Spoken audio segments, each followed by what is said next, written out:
Atomic Habits. An easy and proven way to build good habits and break bad ones.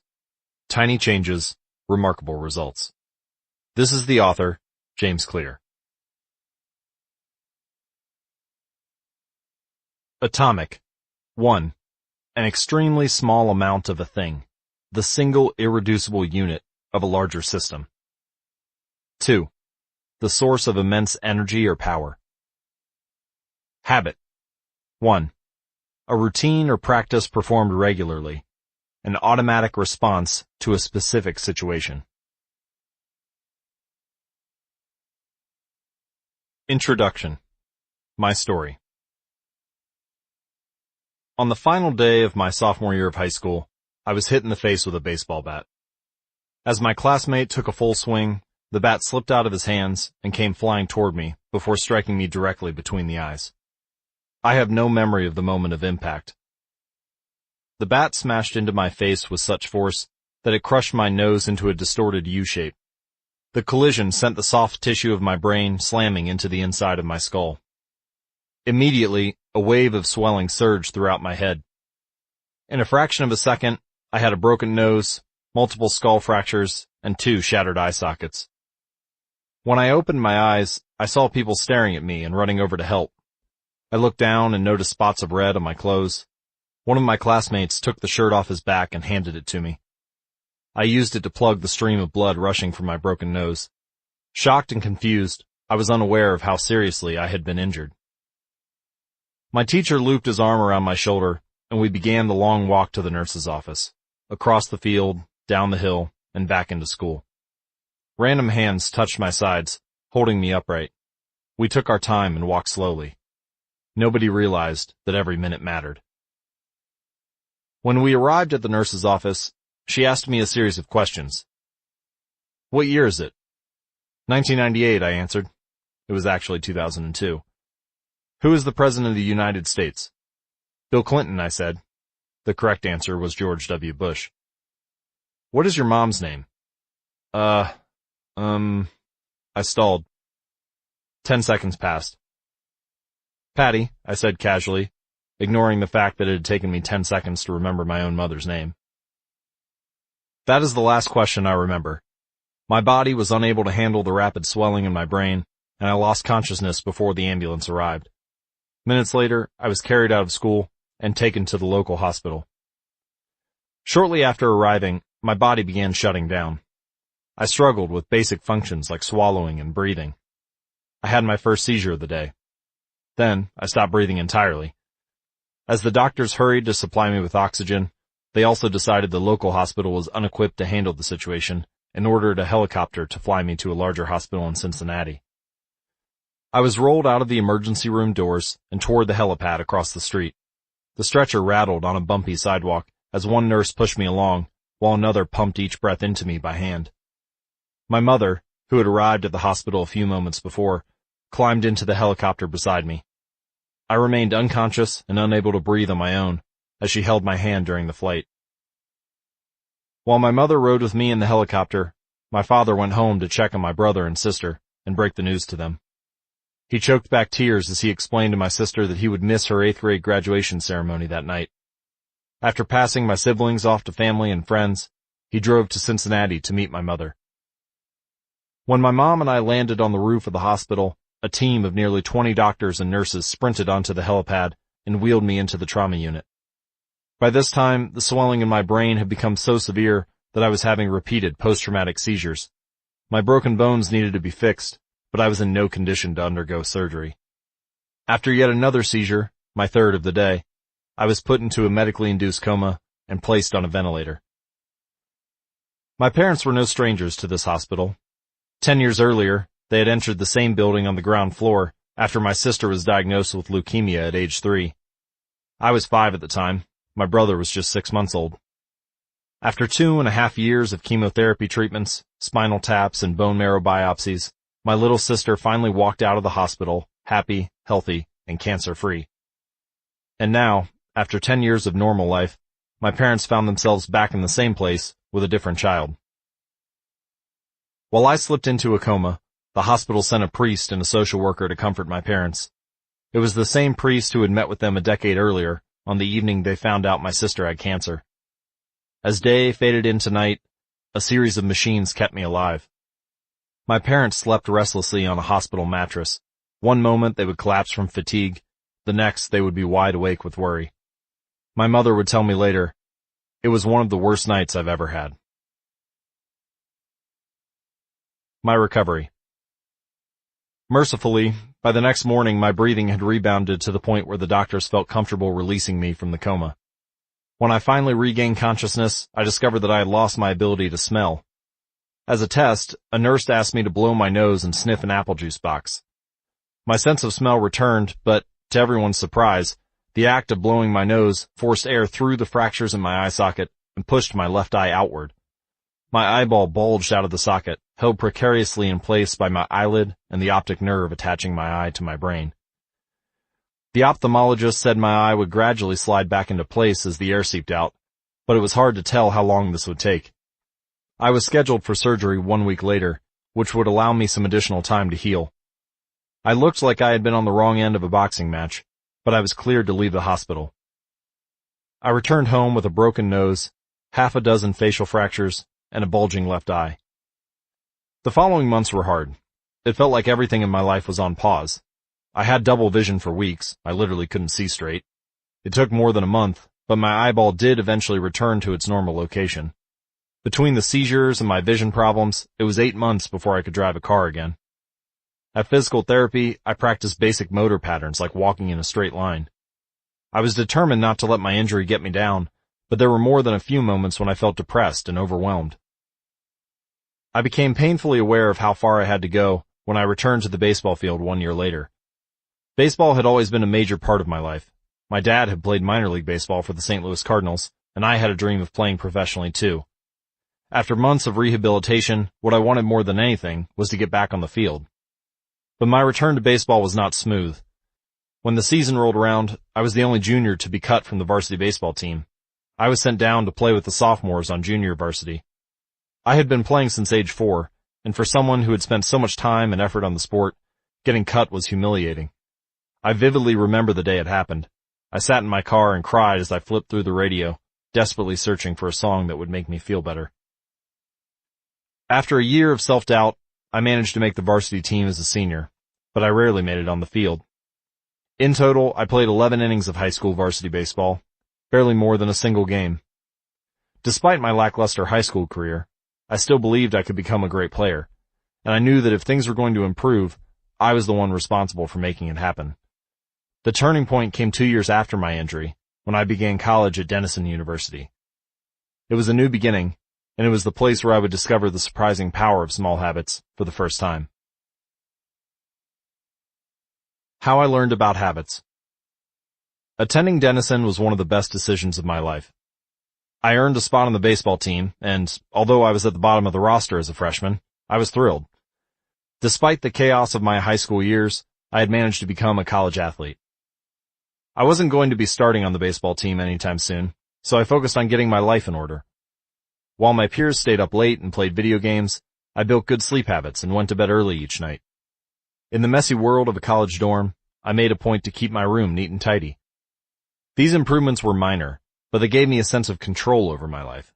I started to feel confident again, and this growing belief in myself rippled into the classroom as I improved my study habits and managed to earn straight A's during my first year.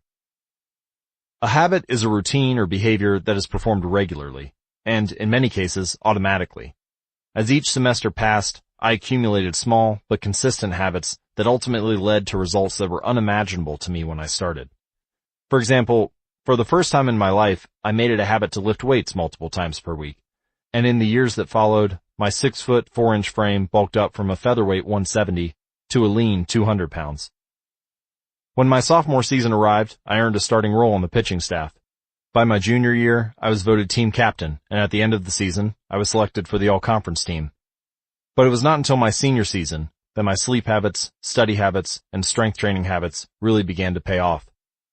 6 years after I had been hit in the face with a baseball bat, flown to the hospital, and placed into a coma, I was selected as the top male athlete at Denison University and named to the ESPN Academic All-America team, an honor given to just 33 players across the country. By the time I graduated, I was listed in the school record books in 8 different categories. That same year, I was awarded the university's highest academic honor, the President's Medal. I hope you'll forgive me if this sounds boastful. To be honest, there was nothing legendary or historic about my athletic career. I never ended up playing professionally. However, looking back on those years, I believe I accomplished something just as rare. I fulfilled my potential. And I believe the concepts in this book can help you fulfill your potential as well. We all face challenges in life. This injury was one of mine, and the experience taught me a critical lesson. Changes that seem small and unimportant at first will compound into remarkable results if you're willing to stick with them for years. We all deal with setbacks, but in the long run, the quality of our lives often depends on the quality of our habits. With the same habits, you'll end up with the same results. But with better habits, anything is possible. Maybe there are people who can achieve incredible success overnight. I don't know any of them, and I'm certainly not one of them. There wasn't one defining moment in my journey from medically induced coma to academic All-American. There were many. It was a gradual evolution, a long series of small wins and tiny breakthroughs. The only way I made progress, the only choice I had, to be honest, was to start small. And I employed this same strategy a few years later when I started my own business and began working on this book. How and why I wrote this book. In November 2012, I began publishing articles at jamesclear.com. For years, I had been keeping notes about my personal experiments with habits, and I was finally ready to share some of them publicly. I began by publishing a new article every Monday and Thursday. Within a few months, this simple writing habit led to my first 1,000 email subscribers, and by the end of 2013, that number had grown to more than 30,000 people. In 2014, my email list expanded to over 100,000 subscribers, which made it one of the fastest-growing newsletters on the internet. I had felt like an imposter when I began writing 2 years earlier, but now I was becoming known as an expert on habits, a new label that excited me, but that also felt uncomfortable. I had never considered myself a master of the topic, but rather someone who was experimenting alongside my readers. In 2015, I reached 200,000 email subscribers and signed a book deal with Penguin Random House to begin writing the book you are listening to now. As my audience grew, so did my business opportunities. I was increasingly asked to speak at top companies about the science of habit formation, behavior change, and continuous improvement.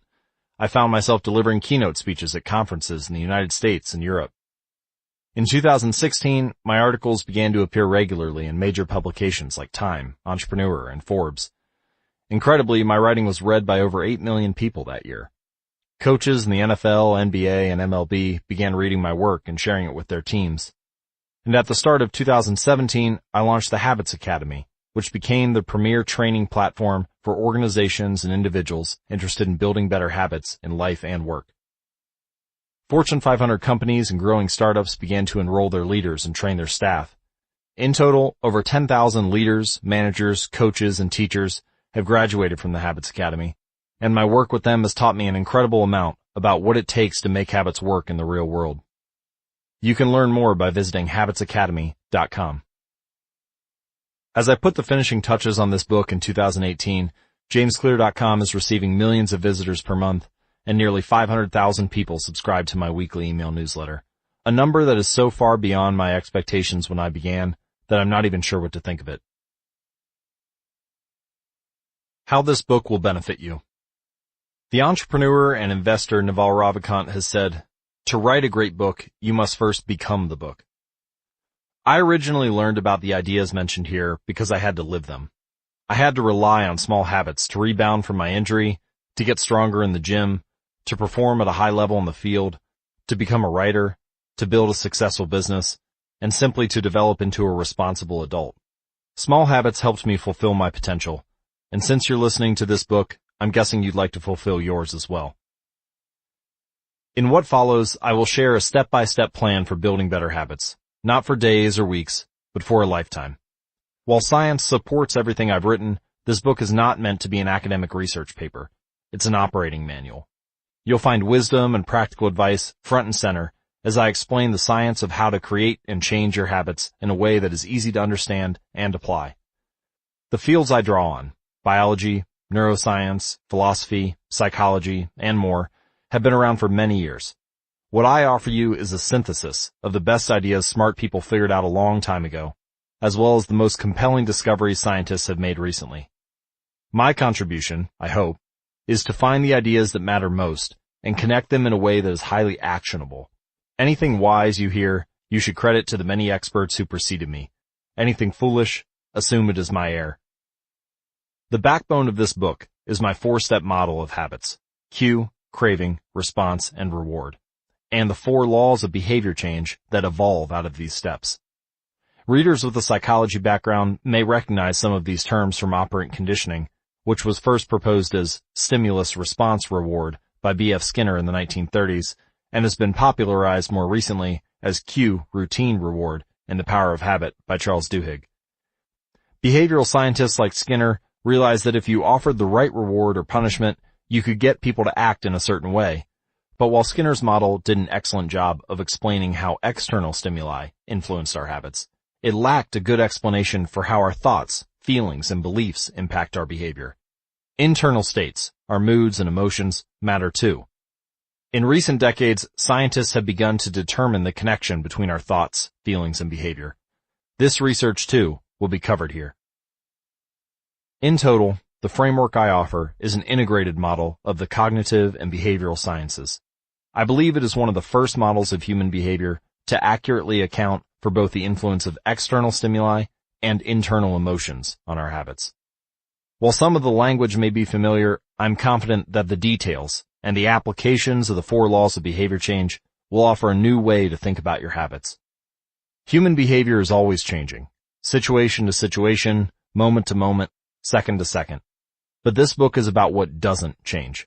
It's about the fundamentals of human behavior, the lasting principles you can rely on year after year, the ideas you can build a business around, build a family around, build a life around. There is no one right way to create better habits, but this book describes the best way I know, an approach that will be effective regardless of where you start or what you're trying to change. The strategies I cover will be relevant to anyone looking for a step-by-step system for improvement, whether your goals center on health, money, productivity, relationships, or all of the above.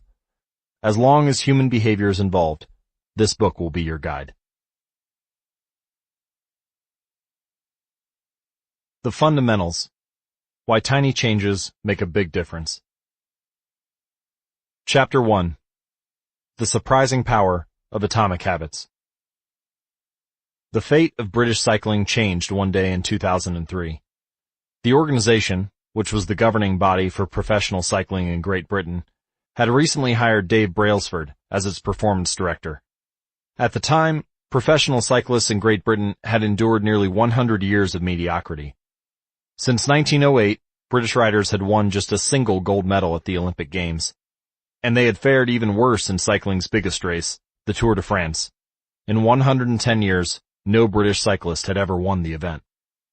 In fact, the performance of British riders had been so underwhelming that one of the top bike manufacturers in Europe refused to sell bikes to the team because they were afraid that it would hurt sales if other professionals saw the Brits using their gear.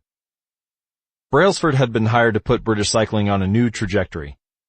What made him different from previous coaches was his relentless commitment to a strategy that he referred to as the aggregation of marginal gains, which was the philosophy of searching for a tiny margin of improvement in everything you do.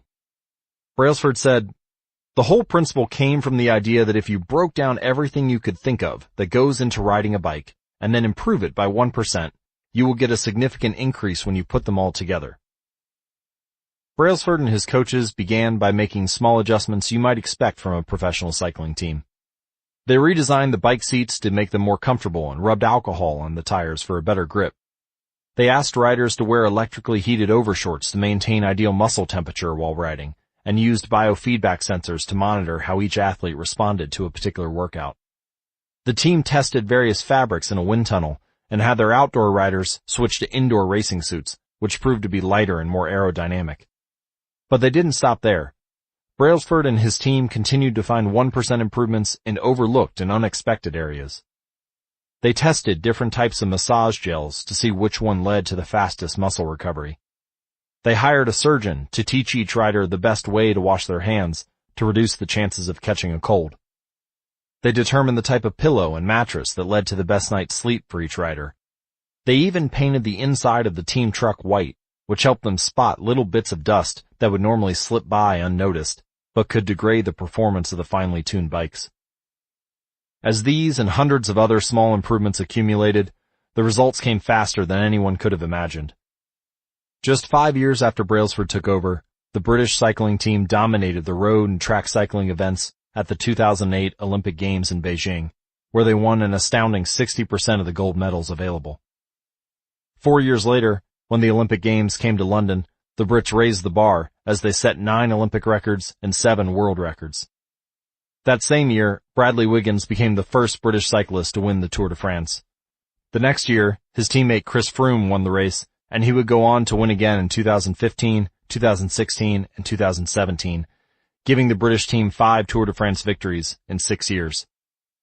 During the 10-year span from 2007 to 2017, British cyclists won 178 world championships and 66 Olympic or Paralympic gold medals, and captured 5 Tour de France victories in what is widely regarded as the most successful run in cycling history. For more information and updates on the British cycling team and their strategies, visit atomichabits.com/cycling. How does this happen? How does a team of previously ordinary athletes transform into world champions with tiny changes that, at first glance, would seem to make a modest difference at best? Why do small improvements accumulate into such remarkable results? And how can you replicate this approach in your own life? Why small habits make a big difference. It is so easy to overestimate the importance of one defining moment and underestimate the value of making small improvements on a daily basis. Too often, we convince ourselves that massive success requires massive action. Whether it is losing weight, building a business, writing a book, winning a championship, or achieving any other goal, we put pressure on ourselves to make some earth-shattering improvement that everyone will talk about. Meanwhile, improving by 1% isn't particularly notable, sometimes it isn't even noticeable, but it can be far more meaningful, especially in the long run. The difference a tiny improvement can make over time is astounding. Here's how the math works out. If you can get 1% better each day for 1 year, you'll end up 37 times better by the time you're done. Conversely, if you get 1% worse each day for 1 year, you'll decline nearly down to 0. What starts as a small win or a minor setback accumulates into something much more. You can see a graphical representation of this idea at atomichabits.com/media. This is also where you'll be able to access all of the pictures from this book. Again, that link is atomichabits.com/media. Habits are the compound interest of self-improvement. The same way that money multiplies through compound interest, the effects of your habits multiply as you repeat them. They seem to make little difference on any given day, and yet the impact they deliver over the months and years can be enormous. It is only when looking back, 2, 5, or perhaps 10 years later, that the value of good habits and the cost of bad ones becomes strikingly apparent. This can be a difficult concept to appreciate in daily life. We often dismiss small changes because they don't seem to matter very much in the moment. If you save a little money now, you're still not a millionaire. If you go to the gym 3 days in a row, you're still out of shape. If you study Mandarin for an hour tonight, you still haven't learned the language. We make a few changes, but the results never seem to come quickly, and so we slide back into our previous routines. Unfortunately, the slow pace of transformation also makes it easy to let a bad habit slide. If you eat an unhealthy meal today, the scale doesn't move much. If you work late and ignore your family, they will forgive you. If you procrastinate and put your project off until tomorrow, there will usually be time to finish it later. A single decision is easy to dismiss. But when we repeat 1% errors, day after day, by replicating poor decisions, duplicating tiny mistakes, and rationalizing little excuses, our small choices compound into toxic results. It's the accumulation of many missteps, a 1% decline here and there, that eventually leads to a problem. The impact created by a change in your habits is similar to the effect of shifting the route of an airplane by just a few degrees. Imagine you are flying from Los Angeles to New York City. If a pilot, leaving from LAX, adjusts the heading just 3.5 degrees south, you will land in Washington, D.C. instead of New York. Such a small change is barely noticeable at takeoff. The nose of the airplane moves just a few feet. But when magnified across the entire United States, you end up hundreds of miles apart. I geeked out and actually calculated this. Washington, D.C. is about 225 miles from New York City. Assuming you're flying on a 747 or an Airbus A380, changing the heading by 3.5 degrees as you leave Los Angeles likely causes the nose of the airplane to shift between 7.2 and 7.6 feet, or about 86 to 92 inches. So a very small shift in direction can lead to a very meaningful change in destination. Similarly, a slight change in your daily habits can guide your life to a very different destination. Making a choice that is 1% better or 1% worse seems insignificant in the moment. But over the span of moments that make up a lifetime, these choices determine the difference between who you are and who you could be. Success is the product of daily habits, not once-in-a-lifetime transformations. That said, it doesn't matter how successful or unsuccessful you are right now. What matters is whether your habits are putting you on the path toward success. You should be far more concerned with your current trajectory than with your current results. If you're a millionaire, but you spend more than you earn each month, then you're on a bad trajectory. If your spending habits don't change, it's not going to end well. Conversely, if you're broke, but you save a little bit every month, then you're on the path toward financial freedom, even if you're moving slower than you'd like. Your outcomes are a lagging measure of your habits.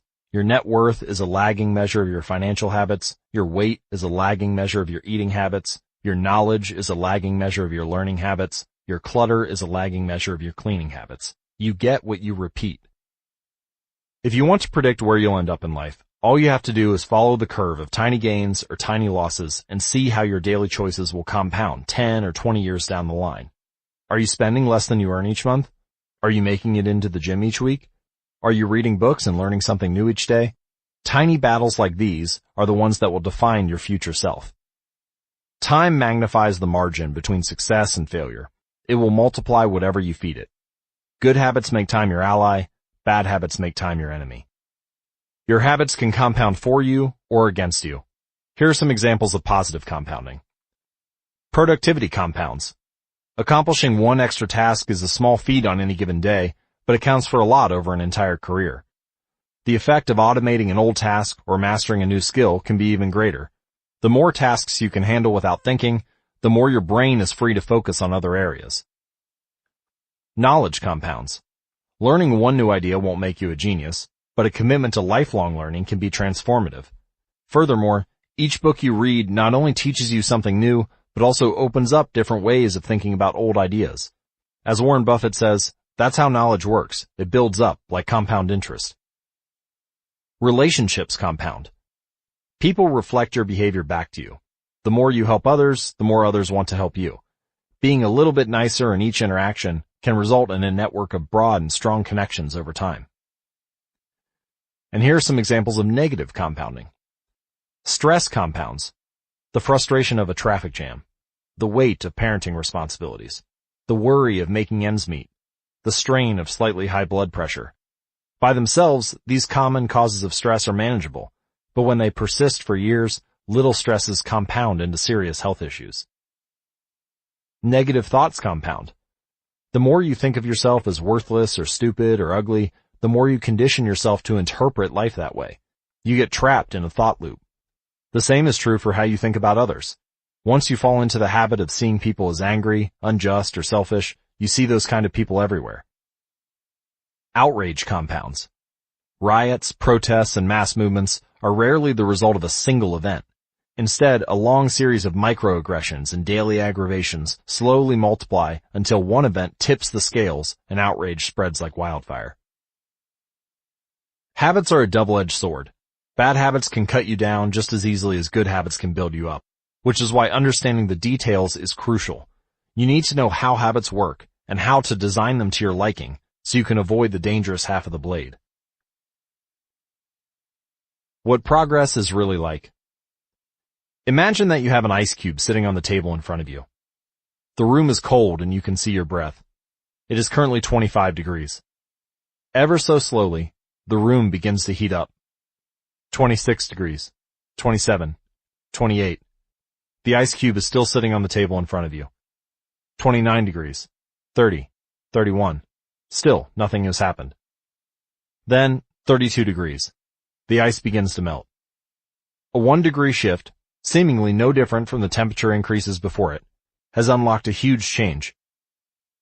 Breakthrough moments are often the result of many previous actions, which build up the potential required to unleash a major change. This pattern shows up everywhere. Cancer spends 80% of its life undetectable and then takes over the body in months. Bamboo can barely be seen for the first 5 years as it builds extensive root systems underground, before exploding 90 feet into the air within 6 weeks. Similarly, habits often appear to make no difference until you cross a critical threshold and unlock a new level of performance. In the early and middle stages of any quest, there is often a valley of disappointment. You expect to make progress in a linear fashion, and it's frustrating how ineffective changes can seem during the first days, weeks, and even months. It doesn't feel like you are going anywhere. It's a hallmark of any compounding process. The most powerful outcomes are delayed. This is one of the core reasons why it is so hard to build habits that last. People make a few small changes, fail to see a tangible result, and decide to stop. You think, I've been running every day for a month, so why can't I see any change in my body? Once this kind of thinking takes over, it's easy to let good habits fall by the wayside. But in order to make a meaningful difference, habits need to persist long enough to break through this plateau, what I call the plateau of latent potential. If you find yourself struggling to build a good habit or break a bad one, it is not because you have lost your ability to improve. It is often because you have not yet crossed the plateau of latent potential. Complaining about not achieving success despite working hard is like complaining about an ice cube not melting when you heated it from 25 to 31 degrees. Your work was not wasted, it is just being stored. All of the action happens at 32 degrees. When you finally break through the plateau of latent potential, people will call it an overnight success. The outside world only sees the most dramatic event, rather than all that preceded it. But you know that it's the work you did long ago, when it seemed that you weren't making any progress, that makes the jump today possible. It is the human equivalent of geological pressure. Two tectonic plates can grind against one another for millions of years, the tension slowly building all the while. Then, one day, they rub each other once again, in the same fashion as they have for ages. But this time the tension is too great. An earthquake erupts. Change can take years, before it happens all at once. For this reason, mastery requires patience. The San Antonio Spurs, one of the most successful teams in NBA history, have a quote from social reformer Jacob Riis hanging in their locker room. When nothing seems to help, I go and look at the stonecutter, hammering away at his rock, perhaps 100 times without as much as a crack showing in it. Yet, at the 101st blow, it will split in two, and I know it was not the last blow that did it, but all that had gone before. All big things come from small beginnings. The seed of every habit is a single, tiny decision. But as that decision is repeated, a habit sprouts and grows stronger. Roots entrench themselves and branches grow. The task of breaking a bad habit is like uprooting a powerful oak within us. And the task of building a good habit is like cultivating a delicate flower, one day at a time. But what determines whether we stick with a habit long enough to survive the plateau of latent potential and break through to the other side? What is it that causes some people to slide into unwanted habits and enables others to enjoy the compounding effects of good ones? Forget about goals. Focus on systems instead. Prevailing wisdom claims that the best way to achieve what we want in life, getting into shape, building a successful business, relaxing more and worrying less, spending more time with friends and family, is to set specific, actionable goals. For many years, this was how I approached my habits too. Each one was a goal to be reached. I set goals for the grades I wanted to get in school, for the weights I wanted to lift in the gym, for the profits I wanted to earn in business. I succeeded at a few, but I failed at a lot of them. And eventually, I began to realize that my results had very little to do with the goals I set, and nearly everything to do with the systems I followed. What's the difference between systems and goals? It's a distinction I first learned from Scott Adams, the cartoonist behind the Dilbert comic. Goals are about the results you want to achieve. Systems are about the processes that lead to those results. If you're a coach, your goal might be to win a championship, but your system is the way you recruit players, manage your assistant coaches, and conduct practice. If you're an entrepreneur, your goal might be to build $1 million business. Your system is how you test product ideas, hire employees, and run marketing campaigns. If you're a musician, your goal might be to play a new piece. Your system is how often you practice, how you break down and tackle difficult measures, and your method for receiving feedback from your instructor. Now for the interesting question. If you completely ignored your goals and focused only on your system, would you still succeed? For example, if you were a basketball coach and you ignored your goal to win a championship and focused only on what your team does at practice each day, would you still get results? I think you would. The goal in any sport is to finish with the best score, but it would be ridiculous to spend the whole game staring at the scoreboard. The only way to actually win is to get better each day. In the words of three-time Super Bowl winner Bill Walsh, the score takes care of itself. The same is true for other areas of life. If you want better results, then forget about setting goals. Focus on your system instead. What do I mean by this? Are goals completely useless? Of course not. Goals are good for setting a direction, but systems are best for making progress. A handful of problems arise when you spend too much time thinking about your goals and not enough time designing your systems. Let me go over a few of them. Problem number 1. Winners and losers have the same goals. Goal setting suffers from a serious case of survivorship bias. We concentrate on the people who end up winning, the survivors, and mistakenly assume that ambitious goals led to their success while overlooking all of the people who had the same objective but didn't succeed. Every Olympian wants to win a gold medal. Every candidate wants to get the job. And if successful and unsuccessful people share the same goals, then the goal cannot be what differentiates the winners from the losers. It wasn't the goal of winning the Tour de France that propelled the British cyclists to the top of the sport. Presumably, they had wanted to win the race every year before, just like every other professional team. The goal had always been there. It was only when they implemented a system of continuous small improvements that they achieved a different outcome.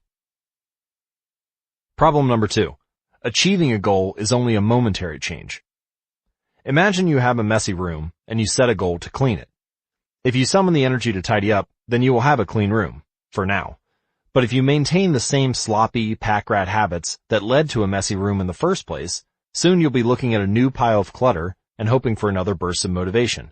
You're left chasing the same outcome because you never changed the system behind it. You treated a symptom without addressing the cause. Achieving a goal only changes your life for the moment. That's the counterintuitive thing about improvement. We think we need to change our results, but the results are not the problem. What we really need to change are the systems that cause those results. When you solve problems at the results level, you only solve them temporarily. In order to improve for good, you need to solve problems at the systems level. Fix the inputs, and the outputs will fix themselves. Problem number 3. Goals restrict your happiness. The implicit assumption behind any goal is this: once I reach my goal, then I'll be happy. The problem with a goals-first mentality is that you're continually putting happiness off until the next milestone. I've slipped into this trap so many times I've lost count. For years, happiness was always something for my future self to enjoy. I promised myself that once I gained 20 pounds of muscle or after my business was featured in the New York Times, then I could finally relax. Furthermore, goals create an either-or conflict. Either you achieve your goal and are successful, or you fail and you are a disappointment. You mentally box yourself into a narrow version of happiness. This is misguided. It is unlikely that your actual path through life will match the exact journey you had in mind when you set out. It makes no sense to restrict your satisfaction to one scenario when there are many paths to success. A systems-first mentality provides the antidote. When you fall in love with the process rather than the product, you don't have to wait to give yourself permission to be happy. You can be satisfied anytime your system is running. And a system can be successful in many different forms, not just the first one you envision. Problem number 4. Goals are at odds with long-term progress. Finally, a goal-oriented mindset can create a yo-yo effect. Many runners work hard for months, but as soon as they cross the finish line, they stop training. The race is no longer there to motivate them. When all of your hard work is focused on a particular goal, what is left to push you forward after you achieve it? This is why many people find themselves reverting to their old habits after accomplishing a goal. The purpose of setting goals is to win the game. The purpose of building systems is to continue playing the game. True long-term thinking is goalless thinking. It's not about any single accomplishment. It's about the cycle of endless refinement and continuous improvement. Ultimately, it is your commitment to the process that will determine your progress. A system of atomic habits. If you're having trouble changing your habits, the problem isn't you. The problem is your system. Bad habits repeat themselves again and again, not because you don't want to change, but because you have the wrong system for change. You do not rise to the level of your goals. You fall to the level of your systems. Focusing on the overall system, rather than a single goal, is one of the core themes of this book. It is also one of the deeper meanings behind the word atomic. By now, you have probably realized that an atomic habit refers to a tiny change, a marginal gain, a 1% improvement. But atomic habits are not just any old habits, however small. They are little habits that are part of a larger system. Just as atoms are the building blocks of molecules, atomic habits are the building blocks of remarkable results. Habits are like the atoms of our lives. Each one is a fundamental unit that contributes to your overall improvement. At first, these tiny routines seem insignificant, but soon they build on each other and fuel bigger wins that multiply to a degree that far outweighs the cost of their initial investment. They are both small and mighty. This is the meaning of the phrase atomic habits, a regular practice or routine that is not only small and easy to do, but also the source of incredible power, a component of the system of compound growth. Chapter Summary. Habits are the compound interest of self-improvement. Getting 1% better every day counts for a lot in the long run. Habits are a double-edged sword. They can work for you or against you, which is why understanding the details is essential. Small changes often appear to make no difference until you cross a critical threshold. The most powerful outcomes of any compounding process are delayed. You need to be patient. An atomic habit is a little habit that is part of a larger system. Just as atoms are the building blocks of molecules, atomic habits are the building blocks of remarkable results. If you want better results, then forget about setting goals. Focus on your system instead. You do not rise to the level of your goals. You fall to the level of your systems. Chapter 2. How your habits shape your identity, and vice versa. Why is it so easy to repeat bad habits, and so hard to form good ones? Few things can have a more powerful impact on your life than improving your daily habits. And yet, it is likely that this time next year, you'll be doing the same thing rather than something better. It often feels difficult to keep good habits going for more than a few days, even with sincere effort and the occasional burst of motivation. Habits like exercise, meditation, journaling, and cooking are reasonable for a day or two and then become a hassle. However, once your habits are established, they seem to stick around forever, especially the unwanted ones. Despite our best intentions, unhealthy habits like eating junk food, watching too much television, procrastinating, and smoking can feel impossible to break. Changing our habits is challenging for two reasons. 1, we try to change the wrong thing, and 2, we try to change our habits in the wrong way. In this chapter, I'll address the first point. In the chapters that follow, I'll answer the second. Our first mistake is that we try to change the wrong thing. To understand what I mean, consider that there are 3 levels at which change can occur. You can imagine them like the layers of an onion. An image and graphical representation of these layers is available at atomichabits.com/media. The first layer is changing your outcomes. This level is concerned with changing your results.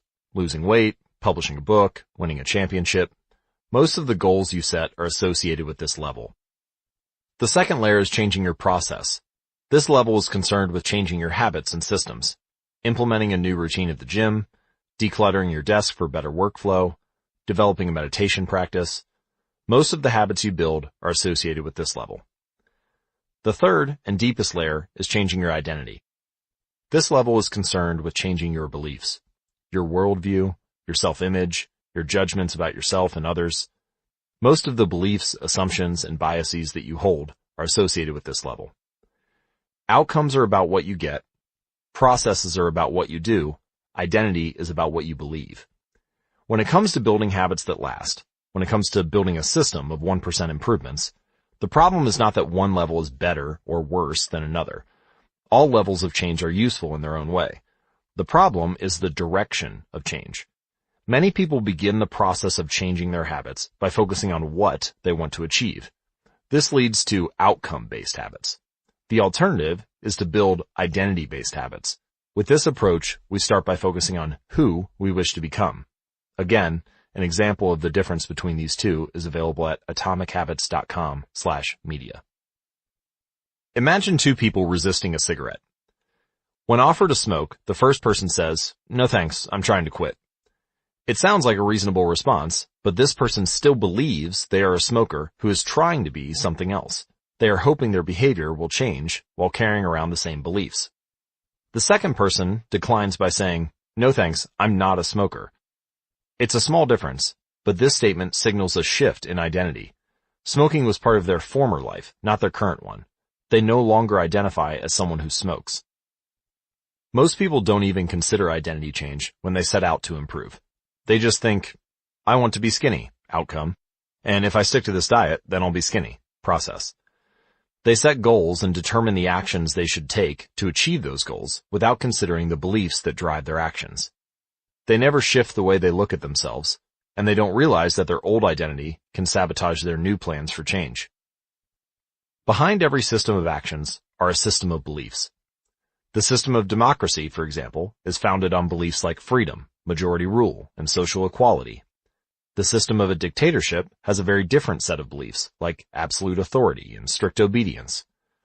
You can imagine many ways to try to get more people to vote in a democracy, but such behavior change would never get off the ground in a dictatorship. That's not the identity of the system. Voting is a behavior that is impossible under a certain set of beliefs. A similar pattern exists whether we are discussing individuals, organizations, or societies. There are a set of beliefs and assumptions that shape the system, an identity behind the habits. Behavior that is incongruent with the self will not last. You may want more money, but if your identity is someone who consumes rather than creates, then you'll continue to be pulled toward spending rather than earning. You may want better health, but if you continue to prioritize comfort over accomplishment, you'll be drawn to relaxing rather than training. It's hard to change your habits if you never change the underlying beliefs that led to your past behavior. You have a new goal and a new plan, but you haven't changed who you are. The story of Brian Clark, an entrepreneur from Boulder, Colorado, provides a good example. For as long as I can remember, I've chewed my fingernails, Clark told me.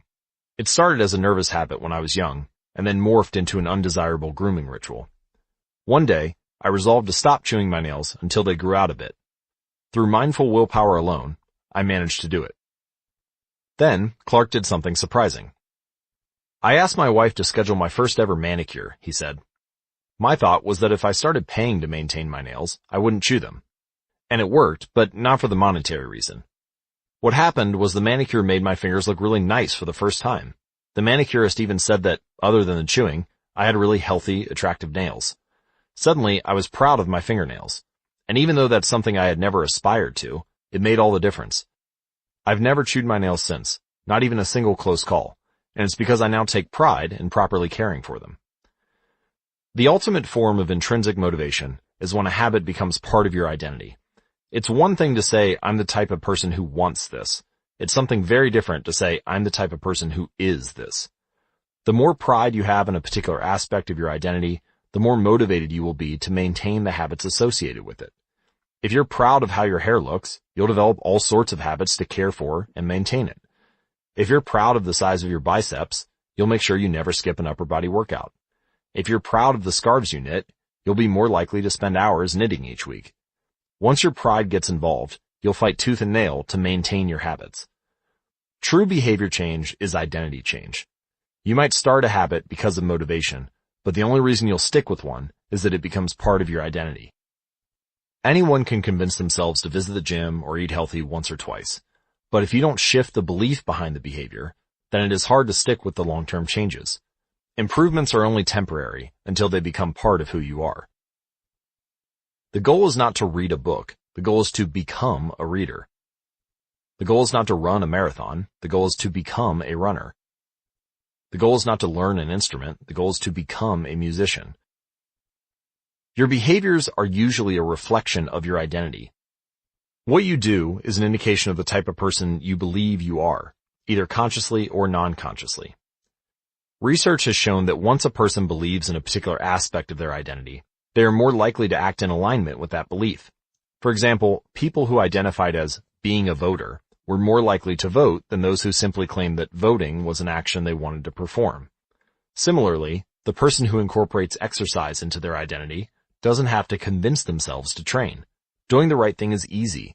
After all, when your behavior and your identity are fully aligned, you are no longer pursuing behavior change. You are simply acting like the type of person you already believe yourself to be. Like all aspects of habit formation, this, too, is a double-edged sword. When working for you, identity change can be a powerful force for self-improvement. When working against you, though, identity change can be a curse. Once you have adopted an identity, it can be easy to let your allegiance to it impact your ability to change. Many people walk through life in a cognitive slumber, blindly following the norms attached to their identity. This includes beliefs like, I'm terrible with directions. I'm not a morning person. I'm bad at remembering people's names. I'm always late. I'm not good with technology. I'm horrible at math. And 1,000 other variations. When you have repeated a story to yourself for years, it is easy to slide into these mental grooves and accept them as a fact. In time, you begin to resist certain actions because that's not who I am.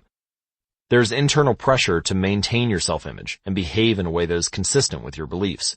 You find whatever way you can to avoid contradicting yourself. The more deeply a thought or action is tied to your identity, the more difficult it is to change. It can feel comfortable to believe what your culture believes, group identity, or to do what upholds your self-image, personal identity, even if it's wrong. The biggest barrier to positive change at any level, individual, team, society, is identity conflict.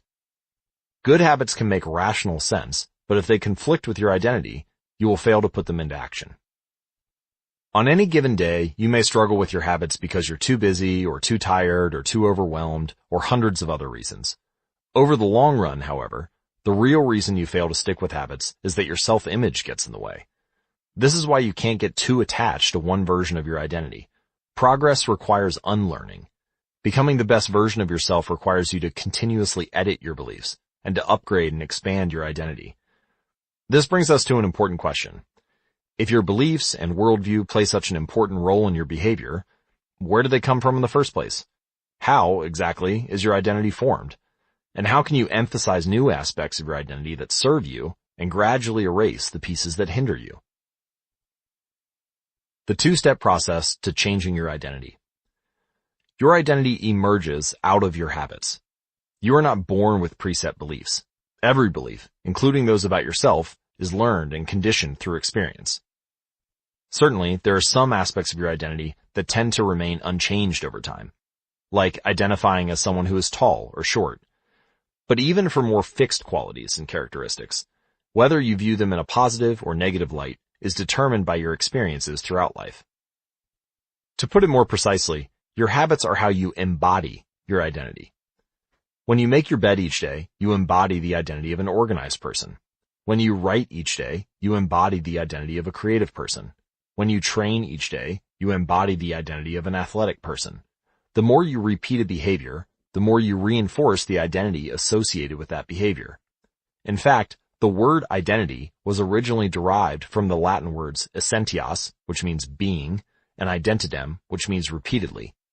Your identity is literally your repeated beingness. Whatever your identity is right now, you only believe it because you have proof of it. If you go to church every Sunday for 20 years, you have evidence that you are religious. If you study biology for 1 hour every night, you have evidence that you are studious. If you go to the gym, even when it's snowing, you have evidence that you are committed to fitness.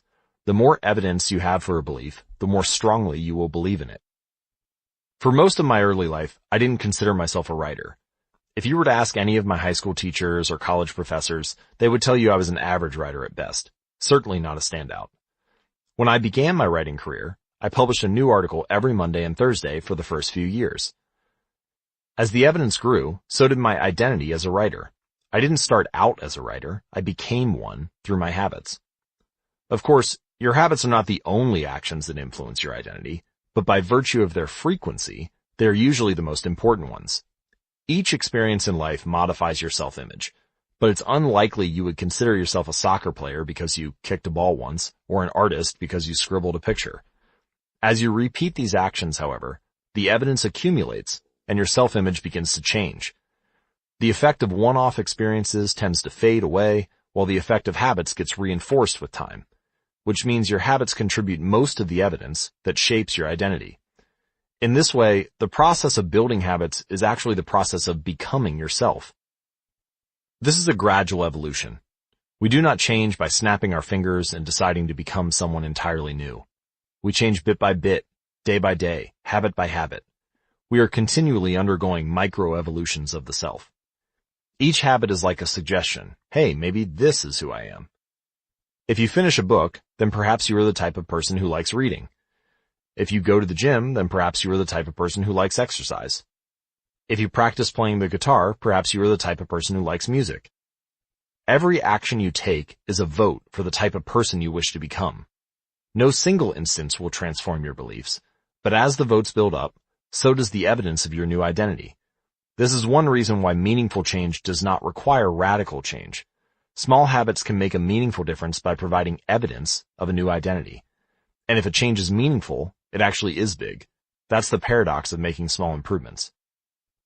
Putting this all together, you can see that habits are the path to changing your identity. The most practical way to change who you are is to change what you do. Each time you write a page, you are a writer. Each time you practice the violin, you are a musician. Each time you start a workout, you are an athlete. Each time you encourage your employees, you are a leader. Each habit not only gets results, but also teaches you something far more important, to trust yourself. You start to believe you can actually accomplish these things. When the votes mount up and the evidence begins to change, the story you tell yourself begins to change as well. Of course, it works the opposite way too. Every time you choose to perform a bad habit, it's a vote for that identity. The good news is, you don't need to be perfect. In any election, there are going to be votes for both sides. You don't need a unanimous vote to win the election. You just need a majority. It doesn't matter if you cast a few votes for a bad behavior or an unproductive habit. Your goal is simply to win the majority of the time. New identities require new evidence. If you keep casting the same votes you've always cast, you're going to keep getting the same results you've always had. If nothing changes, nothing is going to change. It is a simple two-step process. 1. Decide the type of person you want to be. 2. Prove it to yourself with small wins. First, decide who you want to be. This holds at any level, as an individual, as a team, as a community, as a nation. What do you want to stand for? What are your principles and values? Who do you wish to become? These are big questions, and many people aren't sure where to begin. But they do know what kind of results they want. To get six-pack abs, or to feel less anxious, or to double their salary. That's fine. Start there and work backward from the results you want to the type of person who could get those results. Ask yourself, who is the type of person that could get the outcome I want? Who is the type of person that could lose 40 pounds? Who is the type of person that could learn a new language? Who is the type of person that could run a successful startup? For example, who is the type of person who could write a book? Well, it's probably someone who is consistent and reliable. So now your focus shifts from writing a book, outcome-based, to being the type of person who is consistent and reliable, identity-based. This process can lead to beliefs like, I'm the kind of teacher who stands up for her students. I'm the kind of doctor who gives each patient the time and empathy they need. I'm the kind of manager who advocates for her employees. Once you have a handle on the type of person you want to be, you can begin taking small steps to reinforce your desired identity. I have a friend who lost over 100 pounds by asking herself, what would a healthy person do? All day long, she would use this question as a guide. Would a healthy person walk or take a cab? Would a healthy person order a burrito or a salad? She figured if she acted like a healthy person long enough, eventually she would become that person. She was right. The concept of identity-based habits is our first introduction to another key theme in this book, feedback loops. Your habits shape your identity, and then your identity shapes your habits. It's a two-way street. The formation of all habits is a feedback loop, a concept we will explore in depth in the next chapter. But it is important to let your values, principles, and identity drive the loop, rather than your results. The focus should always be on becoming that type of person, not getting a particular outcome. The real reason habits matter. Identity change is the North Star of habit change. The remainder of this book will provide you with step-by-step instructions on how to build better habits in yourself, your family, your team, your company, and anywhere else you wish. But the true question is, are you becoming the type of person you want to become? The first step is not what or how, but who. You need to know who you want to be. Otherwise, your quest for change is like a boat without a rudder. And that's why we're starting here. You have the power to change your beliefs about yourself. Your identity is not set in stone. You have a choice in every moment. You can choose the identity you want to reinforce today with the habits you choose today. And this brings us to the deeper purpose of this book and the real reason habits matter. Building better habits isn't about littering your day with life hacks. It's not about flossing one tooth each night or taking a cold shower each morning or wearing the same outfit each day. It's not about achieving external measures of success like earning more money, losing weight, or reducing stress. Certainly, habits can help you achieve all of these things. But fundamentally, they're not about having something. They're about becoming someone. Ultimately, your habits matter because they help you become the type of person you wish to be. They're the channel through which you develop your deepest beliefs about yourself. Quite literally, you become your habits. Chapter summary. There are 3 levels of change: outcome change, process change, and identity change. The most effective way to change your habits is to focus not on what you want to achieve, but on who you wish to become. Your identity emerges out of your habits. Every action is a vote for the type of person you wish to become. Becoming the best version of yourself requires you to continuously edit your beliefs and to upgrade and expand your identity. The real reason habits matter is not because they can get you better results, although they can do that, but because they can change your beliefs about yourself. Chapter 3. How to build better habits in 4 simple steps. In 1898, a psychologist named Edward Thorndike conducted an experiment that would lay the foundation for our understanding of how habits form and the rules that guide our behavior. Thorndike was interested in studying the behavior of animals, and he started by working with cats. He would place each cat inside a device known as a puzzle box. The box was designed so that the cat could escape through a door by some simple act, such as pulling a loop of cord, pressing a lever, or stepping on a platform. For example, one box contained a lever that, when pressed, would open a door on the side of the box. Once the door had been opened, the cat could dart out and run over to a bowl of food. Most cats wanted to escape as soon as they were placed inside the box. They would poke their nose into the corners, stick their paws through openings, and claw at loose objects. After a few minutes of exploration, the cats would happen to press the magical lever, the door would open, and they would escape. Thorndike tracked the behavior of each cat across many trials. In the beginning, the animals moved around the box at random. But as soon as the lever had been pressed and the door opened, the process of learning began. Gradually, each cat learned to associate the action of pressing the lever with the reward of escaping the box and getting to the food. After 20 to 30 trials, this behavior became so automatic and habitual that the cat could escape within a few seconds. For example, Thorndike noted, Cat 12 took the following times to perform the act: 160 seconds, 30 seconds, 90 seconds, 60, 15, 28, 20, 30, 22, 11, 15, 20, 12, 10, 14, 10, 8, 8, 5, 10, 8, 6, 6, 7. During the first 3 trials, the cat escaped at an average of 1.5 minutes. During the last 3 trials, it escaped in an average of 6.3 seconds. With practice, each cat made fewer errors and their actions became quicker and more automatic. Rather than repeat the same mistakes, the cat began to cut straight to the solution.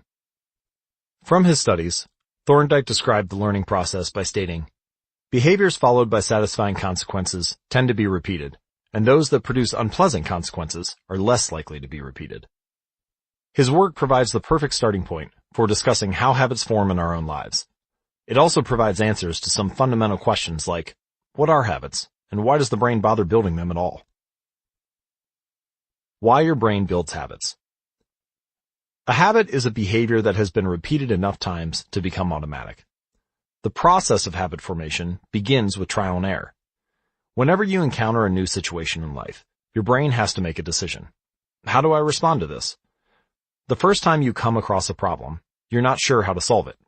Like Thorndike's cat, you are just trying things out to see what works. Neurological activity in the brain is high during this period. You are carefully analyzing the situation and making conscious decisions about how to act. You are taking in tons of new information and trying to make sense of it all. The brain is busy learning the most effective course of action. Occasionally, like a cat pressing on a lever, you stumble across a solution. You're feeling anxious and you discover that going for a run calms you down.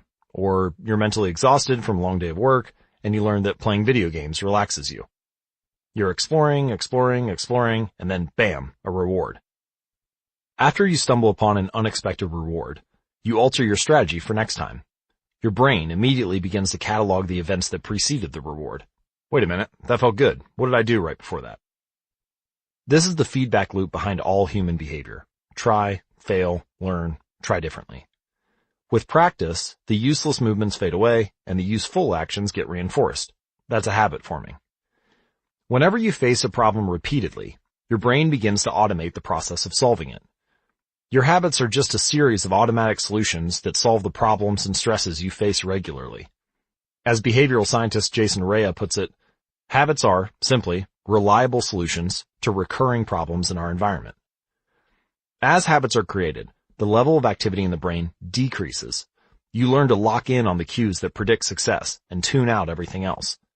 When a similar situation arises in the future, you know exactly what to look for. There is no longer a need to analyze every angle of the situation. Your brain skips the process of trial and error and creates a mental rule. If this, then that. These cognitive scripts can be followed automatically whenever the situation is appropriate. Now, whenever you feel stressed, you get the itch to run. Or, as soon as you walk in the door from work, you grab the video game controller without thinking. A choice that once required effort is now automatic. A habit has been created. Habits are mental shortcuts learned from experience. In a sense, a habit is just a memory of the steps you previously followed to solve a problem in the past. Whenever the conditions are right, you can draw on this memory and automatically apply the same solution. The primary reason the brain remembers the past is to better predict what will work in the future. Habit formation is incredibly useful because the conscious mind is the bottleneck of the brain. It can only pay attention to one problem at a time. As a result, your brain is always working to preserve your conscious attention for whatever task is most essential. Whenever possible, the conscious mind likes to pawn off tasks to the non-conscious mind to do automatically. This is precisely what happens when a habit is formed. Habits reduce cognitive load and free up mental capacity so you can allocate your attention to other tasks. Despite their efficiency, some people still wonder about the benefits of habits. The argument might go like this. Will habits make my life dull? I don't want to pigeonhole myself into a lifestyle I don't enjoy. Doesn't so much routine take away from the vibrancy and spontaneity of life? Hardly. Such questions set up a false dichotomy. They make you think that you have to choose between building habits and attaining freedom. In reality, the two complement each other. Habits do not restrict freedom. They create it. In fact, the people who don't have their habits handled are often the ones with the least amount of freedom. Without good financial habits, you will always be struggling for the next dollar. Without good health habits, you will always seem to be short on energy. Without good learning habits, you will always feel like you're behind the curve. If you're always being forced to make decisions about simple tasks, when should I work out? Where do I go to write? When do I pay the bills? Then you have less time for freedom. It's only by making the fundamentals of life easier that you can create the mental space needed for free thinking and creativity. Conversely, when you have your habits dialed in and the basics of life are handled and done, your mind is free to focus on new challenges and master the next set of problems. Building habits in the present allows you to do more of what you want in the future. The science of how habits work. The process of building a habit can be divided into 4 simple steps: cue, craving, response, and reward. Readers of The Power of Habit by Charles Duhigg will recognize these terms. Duhigg wrote a great book, and my intention is to pick up where he left off by integrating these stages into 4 simple laws you can apply to build better habits in life and work. Breaking the process down into these fundamental parts can help us understand what a habit is, how it works, and how to improve it. This 4-step pattern is the backbone of every habit, and your brain runs through these steps in the same order each time. First, there's the cue. The cue triggers your brain to initiate a behavior. It is a bit of information that predicts a reward, something that catches your attention. Our prehistoric ancestors were paying attention to cues that signaled the location of primary rewards like food, water, and sex. Today, we spend most of our time learning cues that predict secondary rewards like money and fame, power and status, praise and approval, love and friendship, or a sense of personal satisfaction. Of course, these pursuits also indirectly improve our odds of survival and reproduction, which is the deeper motive behind everything we do. Your mind is continuously analyzing your internal and external environment for hints of where rewards are located. Because the cue is the first indication that we are close to a reward, it naturally leads to a craving. Cravings are the second step, and they are the motivational force behind every habit. Without some level of motivation or desire, without craving a change, we have no reason to act. What you crave is not the habit itself, but the change in state it delivers. You do not crave smoking a cigarette, you crave the feeling of relief it provides. You are not motivated by brushing your teeth, but rather by the feeling of a clean mouth. You do not want to turn on the television, you want to be entertained. Every craving is linked to a desire to change your internal state. This is an important point that we will discuss in detail later. Cravings differ from person to person. In theory, any piece of information could trigger a craving, but in practice, people are not motivated by the same cues. For a gambler, the sound of slot machines can be a potent trigger that sparks an intense wave of desire. For someone who rarely gambles, the jingles and chimes of the casino are just background noise. Cues are meaningless until they are interpreted. The thoughts, feelings, and emotions of the observer are what transform a cue into a craving. The third step is the response. The response is the actual habit you perform, which can take the form of a thought or an action. Whether a response occurs depends on how motivated you are and how much friction is associated with the behavior. If a particular action requires more physical or mental effort than you are willing to expend, then you won't do it. Your response also depends on your ability. It sounds simple, but a habit can only occur if you are capable of doing it. If you want to dunk a basketball, but can't jump high enough to reach the hoop, well, you're out of luck. Finally, the response delivers a reward. Rewards are the end goal of every habit. The cue is about noticing the reward, the craving is about wanting the reward, the response is about obtaining the reward. We chase rewards because they serve 2 purposes. 1, they satisfy us, and 2, they teach us. The first purpose of rewards is to satisfy your craving. Yes, rewards provide benefits on their own. Food and water deliver energy you need to survive. Getting a promotion brings more money and respect. Getting in shape improves your health and your dating prospects. But the more immediate benefit is that rewards satisfy your craving to eat or to gain status or to win approval. At least for a moment, rewards deliver contentment and relief from craving. Second, rewards teach us which actions are worth remembering in the future. Your brain is a reward detector. As you go about your life, your sensory nervous system is continuously monitoring which actions satisfy your desires and deliver pleasure. Feelings of pleasure and disappointment are part of the feedback mechanism that helps your brain distinguish useful actions from useless ones. Rewards close the feedback loop and complete the habit cycle. If a behavior is insufficient in any of these 4 stages, it will not become a habit. Eliminate the cue and your habit will never start. Reduce the craving and you won't experience enough motivation to act. Make the behavior difficult and you won't be able to do it. And if the reward fails to satisfy your desire, then you'll have no reason to do it again in the future. Without the first 3 steps, a behavior will not occur. Without all 4, a behavior will not be repeated. We can refer to this cycle as the habit loop, and you can see a graphic image of it as well as a caption describing it in detail at atomichabits.com/media. In summary, the cue triggers a craving, which motivates a response, which provides a reward, which satisfies that craving, and ultimately becomes associated with the cue. Together, these 4 steps form a neurological feedback loop. cue, craving, response, reward. Cue, craving, response, reward. That ultimately allows you to create automatic habits. This cycle is known as the habit loop. This four-step process is not something that happens occasionally, but rather is an endless feedback loop that is running and active during every moment you are alive, even now.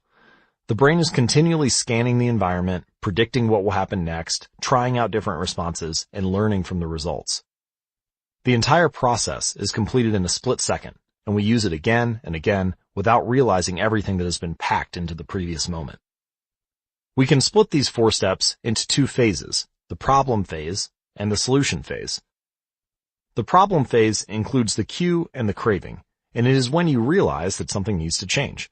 The solution phase includes the response and the reward, and it is when you take action and achieve the change you desire. All behavior is driven by the desire to solve a problem. Sometimes the problem is that you notice something good and you want to obtain it. Sometimes the problem is that you are experiencing pain and you want to relieve it. Either way, the purpose of every habit is to solve the problems you face. Imagine walking into a dark room and flipping on the light switch. You have performed this simple habit so many times that it occurs without thinking. You proceed through all four stages in the fraction of a second. The urge to act strikes you without thinking. Here are some examples. Cue. Your phone buzzes with a new text message. Craving. You want to learn the contents of the message. Response. You grab your phone and read the text. Reward. You satisfy your craving to read the message, and grabbing your phone becomes associated with your phone buzzing. Cue. You are answering emails. Craving. You begin to feel stressed and overwhelmed by work. You want to feel in control. Response. You bite your nails. Reward. You satisfy your craving to reduce stress. Biting your nails becomes associated with answering email. Cue. You wake up. Craving. You want to feel alert. Response. You drink a cup of coffee. Reward. You satisfy your craving to feel alert. Drinking coffee becomes associated with waking up.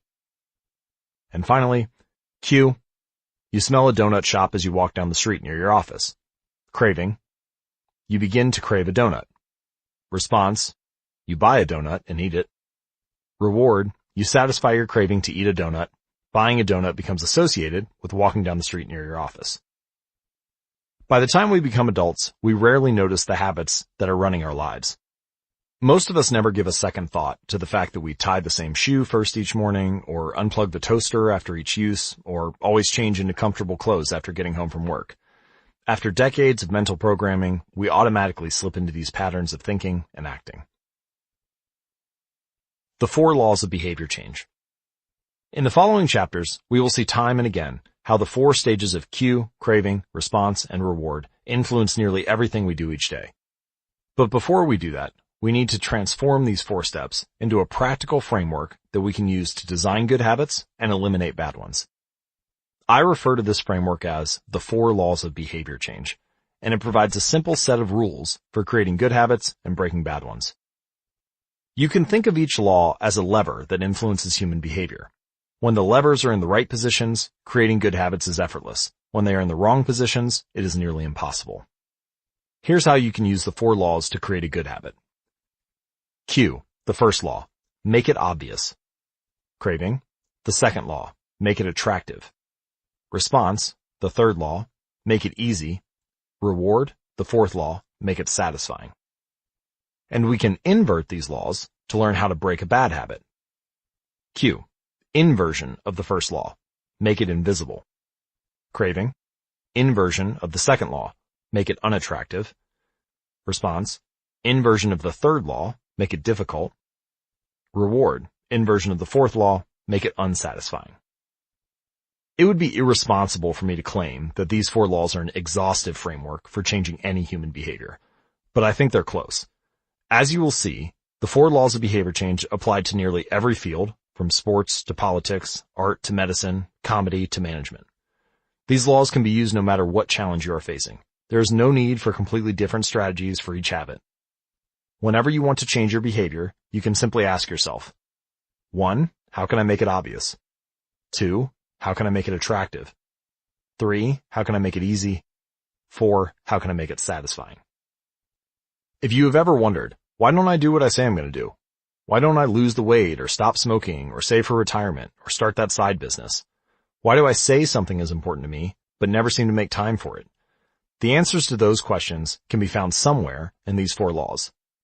The key to creating good habits and breaking bad ones is to understand these 4 fundamental laws and how to alter them to your specifications. Every goal is doomed to fail if it goes against the grain of human nature. Your habits are shaped by the systems in your life. In the chapters that follow, we will discuss these laws one by one and show how you can use them to create a system in which good habits emerge naturally and bad habits wither away. Chapter Summary. A habit is a behavior that has been repeated enough times to be automatic. The ultimate purpose of habits is to solve the problems of life with as little energy and effort as possible. Any habit can be broken down into a feedback loop that involves 4 steps: cue, craving, response, and reward. The 4 laws of behavior change are a simple set of rules we can use to build better habits. They are: 1. Make it obvious. 2. Make it attractive. 3. Make it easy. And 4. Make it satisfying. The first law. Make it obvious. Chapter 4. The Man Who Didn't Look Right. The psychologist Gary Klein once told me a story about a woman who attended a family gathering. She had spent years working as a paramedic, and, upon arriving at the event, took one look at her father-in-law and got very concerned. "I don't like the way you look," she said. Her father-in-law, who was feeling perfectly fine, jokingly replied, "Well, I don't like your looks either." "No," she insisted, "you need to go to the hospital now." A few hours later, the man was undergoing life-saving surgery after an examination had revealed that he had a blockage to a major artery and was at immediate risk of a heart attack. Without his daughter-in-law's intuition, he could have died. What did the paramedic see? How did she predict his impending heart attack? When major arteries are obstructed, the body focuses on sending blood to critical organs and away from peripheral locations near the surface of the skin. The result is a change in the pattern of distribution of blood in the face. After many years of working with people with heart failure, the woman had unknowingly developed the ability to recognize this pattern on sight. She couldn't explain what it was that she had noticed in her father-in-law's face, but she knew something was wrong. Similar stories exist in other fields. For example, military analysts can identify which blip on a radar screen is an enemy missile and which one is a plane from their own fleet, even though they are traveling at the same speed, flying at the same altitude, and look identical on radar in nearly every respect. During the Gulf War, Lieutenant Commander Michael Riley saved an entire battleship when he ordered a missile shot down, despite the fact that it looked exactly like the battleship's own planes on radar. He made the right call, but even his superior officers couldn't explain how he did it. Museum curators have been known to discern the difference between an authentic piece of art and an expertly produced counterfeit, even though they can't tell you precisely which details tip them off. Experienced radiologists can look at a brain scan and predict the area where a stroke will develop before any obvious signs are visible to the untrained eye. I've even heard of hairdressers noticing whether a client is pregnant based only on the feel of her hair. The human brain is a prediction machine. It is continuously taking in your surroundings and analyzing the information it comes across. Whenever you experience something repeatedly, like a paramedic seeing the face of a heart attack patient or a military analyst seeing a missile on a radar screen, your brain begins noticing what is important, sorting through the details and highlighting the relevant cues, and cataloging that information for future use. With enough practice, you can pick up on the cues that predict certain outcomes without consciously thinking about it. Automatically, your brain encodes the lessons learned through experience. We can't always explain what it is we are learning, but learning is happening all along the way, and your ability to notice the relevant cues in a given situation is the foundation for every habit you have. We underestimate how much our brains and bodies can do without thinking. You do not tell your hair to grow, your heart to pump, your lungs to breathe, or your stomach to digest. And yet, your body handles all of this and more on autopilot. You are much more than your conscious self. Consider hunger. How do you know when you are hungry? You don't necessarily have to see a cookie on the counter to realize that it's time to eat. Appetite and hunger are governed non-consciously. Your body has a variety of feedback loops that gradually alert you when it is time to eat again, and that track what is going on around you and within you. Cravings can arise thanks to hormones and chemicals circulating through your body. Suddenly, you're hungry even though you're not quite sure what tipped you off. This is one of the most surprising insights about our habits. You don't need to be aware of the cue for a habit to begin. You can notice an opportunity and take action without dedicating conscious attention to it. This is what makes a habit useful, but it's also what makes them dangerous. As habits form, your actions come under the direction of your automatic and non-conscious mind. You fall into old patterns before you realize what's happening. Unless someone points it out, you may not notice that you cover your mouth with your hand whenever you laugh, or that you apologize before asking a question, or that you have a habit of finishing other people's sentences. And the more you repeat these patterns, the less likely you become to question what you're doing and why you're doing it. I once heard of a retail clerk who was instructed to cut up empty gift cards after customers had used up the balance on the card. One day, the clerk cashed out a few customers in a row who purchased with gift cards. When the next person walked up, the clerk swiped the customer's actual credit card, picked up the scissors, and then cut it in half, entirely on autopilot, before looking up at the stunned customer and realizing what had just happened. Another woman I came across in my research was a former preschool teacher who had switched to a corporate job. Even though she was now working with adults, her old habits would kick in, and she kept asking coworkers if they had washed their hands after going to the bathroom. I also found the story of a man who had spent years working as a lifeguard and would occasionally yell, "Walk!" whenever he saw a child running. Over time, the cues that spark our habits can become so common that they are essentially invisible. The treats on the kitchen counter, the remote control next to the couch, the phone in our pocket. Our responses to these cues are so deeply encoded that it may feel like the urge to act comes from nowhere. For this reason, we must begin the process of behavior change with awareness. Before we can effectively build new habits, we need to get a handle on our current ones. This can be more challenging than it sounds, because once a habit is firmly rooted in your life, it is mostly non-conscious and automatic. If a habit remains mindless, you can't expect to improve it. As the psychologist Carl Jung said, "Until you make the unconscious conscious, it will direct your life, and you will call it fate." The Habit Scorecard. The Japanese railway system is regarded as one of the best in the world. If you ever find yourself riding a train in Tokyo, you'll notice that the conductors have a peculiar habit. As each operator runs the train, they proceed through a ritual of pointing at different objects and calling out commands. When the train approaches a signal, the operator will point at it and say, "Signal is green." As the train pulls into and out of each station, the operator will point at the speedometer and call out the exact speed. When it's time to leave, the operator will point at the timetable and state the time. Out on the platform, other employees are performing similar actions. Before each train departs, staff members will point along the edge of the platform and declare, "All clear." Every detail is identified, pointed at, and named aloud. This process, known as pointing and calling, is a safety system designed to reduce mistakes. It seems silly, but it works incredibly well. Pointing and calling reduces errors by up to 85% and cuts accidents by 30%. The MTA subway system in New York City adopted a modified version that is point only, and within 2 years of implementation, incidents of incorrectly berthed subways fell 57%. When I visited Japan, I saw this strategy save a woman's life. Her young son stepped onto the Shinkansen, one of Japan's famous bullet trains that travel at over 200 miles per hour, just as the doors were closing. She was left outside on the platform and jammed her arm through the door to grab him. With her arm stuck in the door, the train was about to take off, but right before it pulled away, an employee performed a safety check by pointing and calling up and down the platform. In less than 5 seconds, he noticed the woman and managed to stop the train from leaving. The door opened, and the woman, now in tears, ran to her son, and a minute later, the train departed safely. Pointing and calling is so effective because it raises the level of awareness from a non-conscious habit to a more conscious level. Because the train operators must use their eyes, hands, mouth, and ears, they are more likely to notice problems before something goes wrong. My wife does something similar. Whenever we are preparing to walk out the door for a trip, she verbally calls out the most essential items in her packing list. "I've got my keys, I've got my wallet, I've got my glasses, I've got my husband." The more automatic a behavior becomes, the less likely we are to consciously think about it. And when we've done something 1,000 times before, we begin to overlook things. We assume that the next time will be just like the last. We're so used to doing what we've always done that we don't stop to question whether it is the right thing to do at all. Many of our failures in performance are largely attributable to a lack of self-awareness.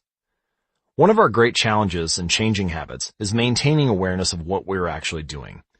This helps explain why the consequences of bad habits can sneak up on us. We need a point-and-call system for our own lives. That's the origin of the habits scorecard, which is a simple exercise you can use to become more aware of your behavior. To create your own, make a list of your daily habits. Here's a sample of where you might start. Wake up, turn off the alarm, check my phone, go to the bathroom, weigh myself, take a shower, and so on.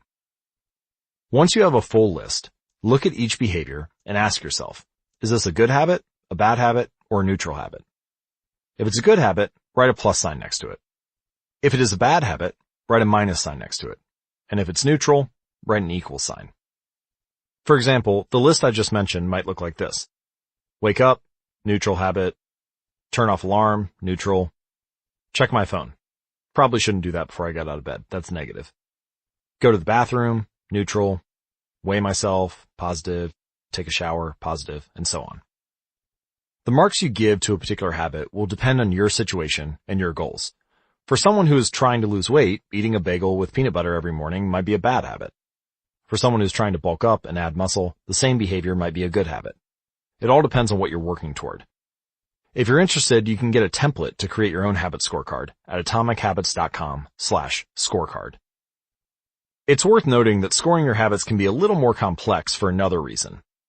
The labels good habit and bad habit are slightly inaccurate. There aren't really any good habits or bad habits. There are only effective habits. That is, effective at solving problems. All habits serve you in some way, even the bad ones, which is why you repeat them. For this exercise, categorize your habits based on how they will benefit you or hurt you in the long run. Generally speaking, good habits will have net positive outcomes. Bad habits will have net negative outcomes. Smoking a cigarette may reduce stress right now, that's how it's serving you, but it's not a healthy long-term behavior. If you're still having trouble determining how to rate a particular habit on your habit scorecard, here's a question I like to use. Does this behavior help me become the type of person I wish to be? Does this habit cast a vote for or against my desired identity? Habits that reinforce your desired identity are usually good. Habits that conflict with your desired identity are usually bad. As you create your habit scorecard, there is no need to change anything at first. The goal is simply to notice what is actually going on. Observe your thoughts and actions without judgment or internal criticism. Don't blame yourself for your faults. Don't praise yourself for your successes. If you eat a chocolate bar every morning, acknowledge it, almost as if you were watching someone else. Oh, how interesting that they would do such a thing. If you binge eat, simply notice that you are eating more calories than you should. If you waste your time online, notice that you are spending your life in a way that you do not want to. The first step to changing bad habits is to be on the lookout for them. If you feel like you need extra help, then you can try pointing and calling in your own life. Say out loud the action that you are thinking of taking and what the outcome will be. If you want to cut back on your junk food habit, but you notice yourself grabbing another cookie, say out loud, I'm about to eat this cookie, but I don't need it. Eating it will cause me to gain weight and hurt my health. Hearing your bad habits spoken aloud makes the consequences seem more real. It adds weight to the action rather than letting yourself mindlessly slip into an old routine.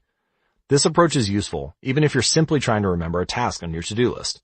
Just saying out loud, tomorrow I need to go to the post office after lunch, increases the odds that you'll actually do it. You're getting yourself to acknowledge the need for action, and that can make all the difference. The process of behavior change always starts with awareness. Strategies like pointing and calling and the habit scorecard are focused on getting you to recognize your habits and acknowledge the cues that trigger them, which makes it possible to respond in a way that benefits you. Chapter summary. With enough practice, your brain will pick up on the cues that predict certain outcomes without consciously thinking about it. Once our habits become automatic, we stop paying attention to what we are doing. The process of behavior change always starts with awareness. You need to be aware of your habits before you can change them. Pointing and calling raises your level of awareness from a non-conscious habit to a more conscious level by verbalizing your actions. The habit scorecard is a simple exercise you can use to become more aware of your behavior. Chapter 5. The best way to start a new habit. In 2001, researchers in Great Britain began working with 248 people to build better exercise habits over the course of 2 weeks. The subjects were divided into 3 groups. The first group was the control group. They were simply asked to track how often they exercised. The second group was the motivation group. They were asked not only to track their workouts, but also to read some material on the benefits of exercise. The researchers also explained to the group how exercise could reduce the risk of coronary heart disease and improve heart health. Finally, there was the third group. These subjects received the same presentation as the second group, which ensured that they had equal levels of motivation. However, they were also asked to formulate a plan for when and where they would exercise over the following weeks. Specifically, each member of the third group completed the following sentence. During the next week, I will partake in at least 20 minutes of vigorous exercise on this day, at this time, in this place. In the first and second groups, 35 to 38% of people exercised at least once per week. Interestingly, the motivational presentation given to the second group seemed to have no meaningful impact on the behavior of participants as soon as they left the researchers. But 91% of the third group exercised at least once per week, more than double the normal rate. The sentence that they had filled out is what researchers refer to as an implementation intention, which is a plan you make beforehand about when and where to act. That is, how you intend to implement a particular habit. The cues that can trigger a habit come in a wide range of forms. The feel of your phone buzzing in your pocket, the smell of chocolate chip cookies, the sound of ambulance sirens. But the two most common cues are time and location. Implementation intentions leverage both of these cues. Broadly speaking, the format for creating an implementation intention is, when situation X arises, I will perform response Y. Hundreds of studies have shown that implementation intentions are effective for sticking to our goals. Whether it's writing down the exact time and date of when you will get a flu shot, or recording the time of your colonoscopy appointment, they increase the odds that people will stick with habits like recycling, studying, going to sleep early, and stopping smoking.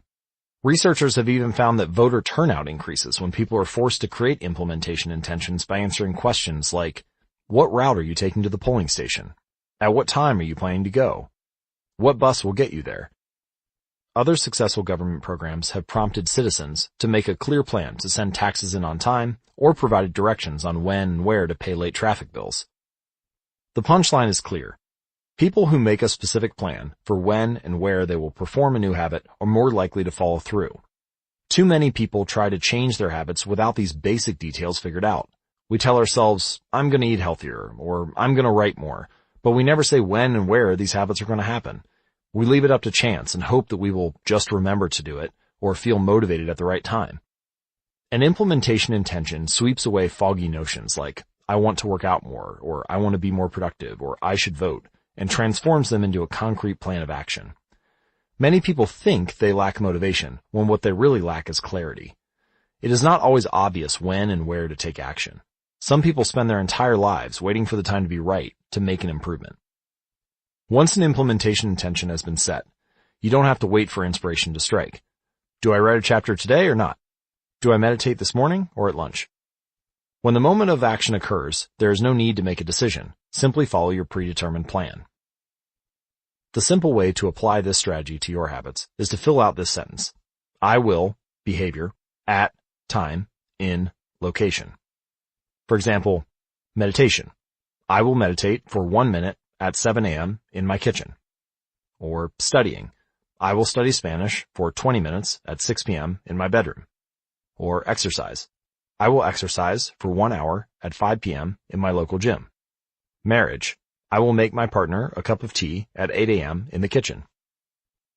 If you aren't sure where to start your habit, try the first day of the week, month, or year. People are more likely to take action at those times because hope is usually higher. If we have hope, we have a reason to take action. A fresh start feels motivating. There's another benefit to implementation intentions.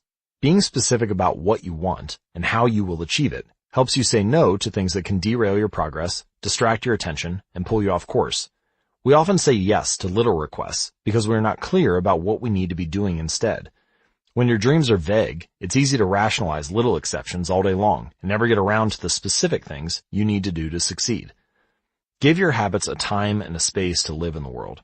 The goal is to make the time and location so obvious that with enough repetition, you get the urge to do the right thing at the right time, even if you can't say why. As the writer Jason Zweig noted, obviously you're never going to just work out without conscious thought. But like a dog salivating at a bell, maybe you start to get antsy around the time of day you normally work out. There are many ways to use implementation intentions in your life and work. My favorite approach is one I learned from Stanford professor B.J. Fogg, who calls it the tiny habits recipe, but it is a strategy that I will refer to as habit stacking. Habit stacking. A simple plan to overhaul your habits. The French philosopher Denis Diderot lived nearly his entire life in poverty, but that all changed one day in 1765. Diderot's daughter was about to be married, and he could not afford to pay for the wedding.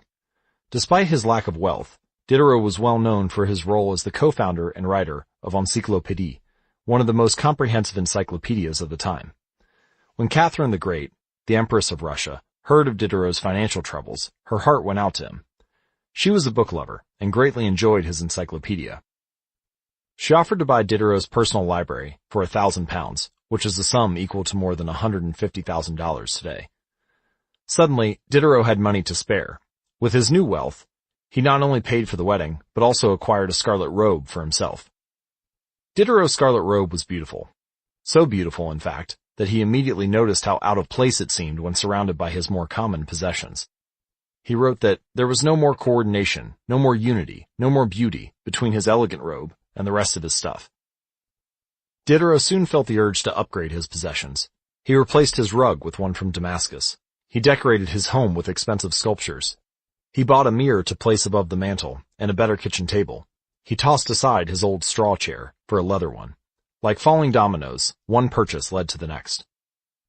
Diderot's behavior is not uncommon. In fact, the tendency for one purchase to lead to another has a name, the Diderot effect.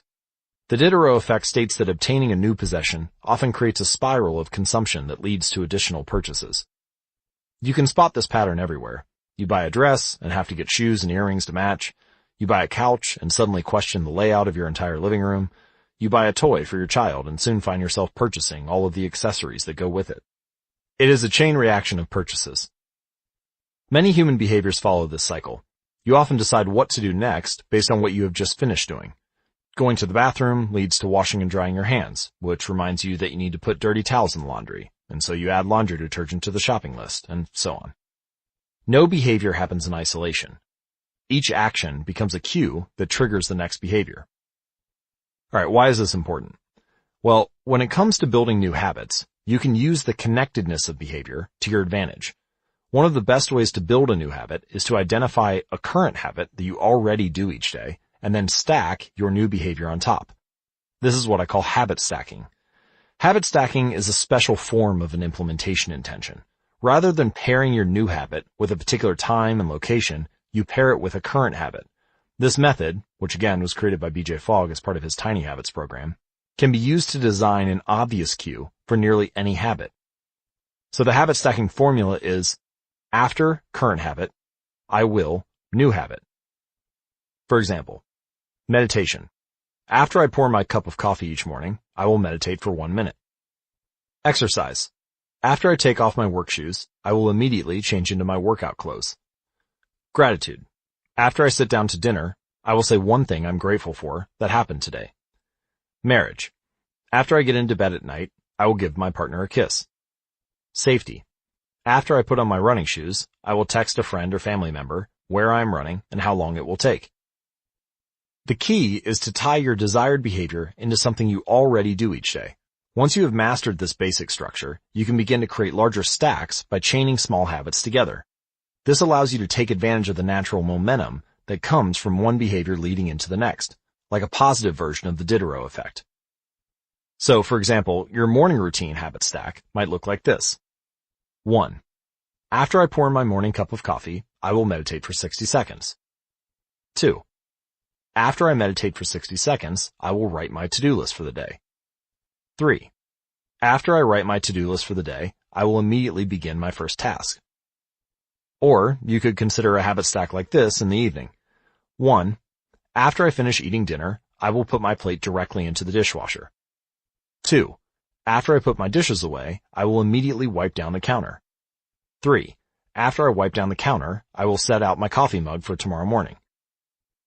You can also insert new behaviors into the middle of your current routines. For example, you may already have a morning routine that looks something like this. Wake up, make my bed, take a shower. Let's say you want to develop the habit of reading more each night. Well, you can expand your habit stack and try something like this. Wake up, make my bed, place a book on my pillow, take a shower. Now, when you climb into bed each night, a book will be sitting there waiting for you to enjoy. Overall, habit stacking allows you to create a simple set of rules that guide your future behavior. It's like you always have a game plan for which action should come next, and once you get comfortable with this approach, you can develop general habit stacks to guide you whenever the situation is appropriate. So for example, exercise. When I see a set of stairs, I will take them instead of using the elevator.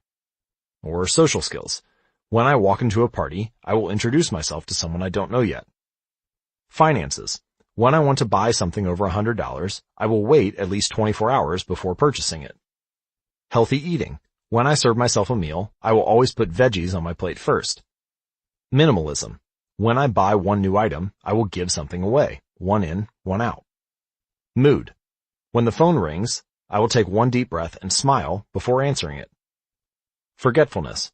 When I leave a public place, I will check the table and chairs to make sure I don't leave anything behind. No matter how you use this strategy, the secret to creating a successful habit stack is selecting the right cue to kick things off.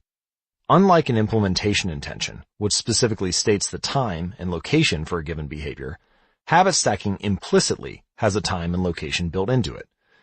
When and where you choose to insert a habit into your daily routine can make a big difference.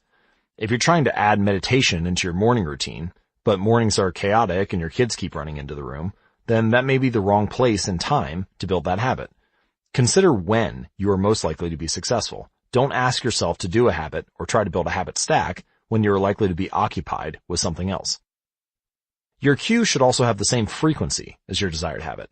If you want to do a habit every day, but you stack it on top of a habit that only happens on Mondays, well, then that's not a good choice. One way to find the right trigger for your habit stack is by brainstorming a list of your current habits. You can use your habit scorecard, which we created in the last chapter, as a starting point. Alternatively, you can create a list with 2 columns. In the first column, write down the habits that you do each day without fail. For example, get out of bed, take a shower, brush your teeth, get dressed, brew a cup of coffee, eat breakfast, take the kids to school, and so on. Your list can be much longer, but you get the idea. In the second column, write down all of the things that happen to you each day without fail. For example, the sun rises, or you get a text message, the song you are listening to ends, or the sun sets.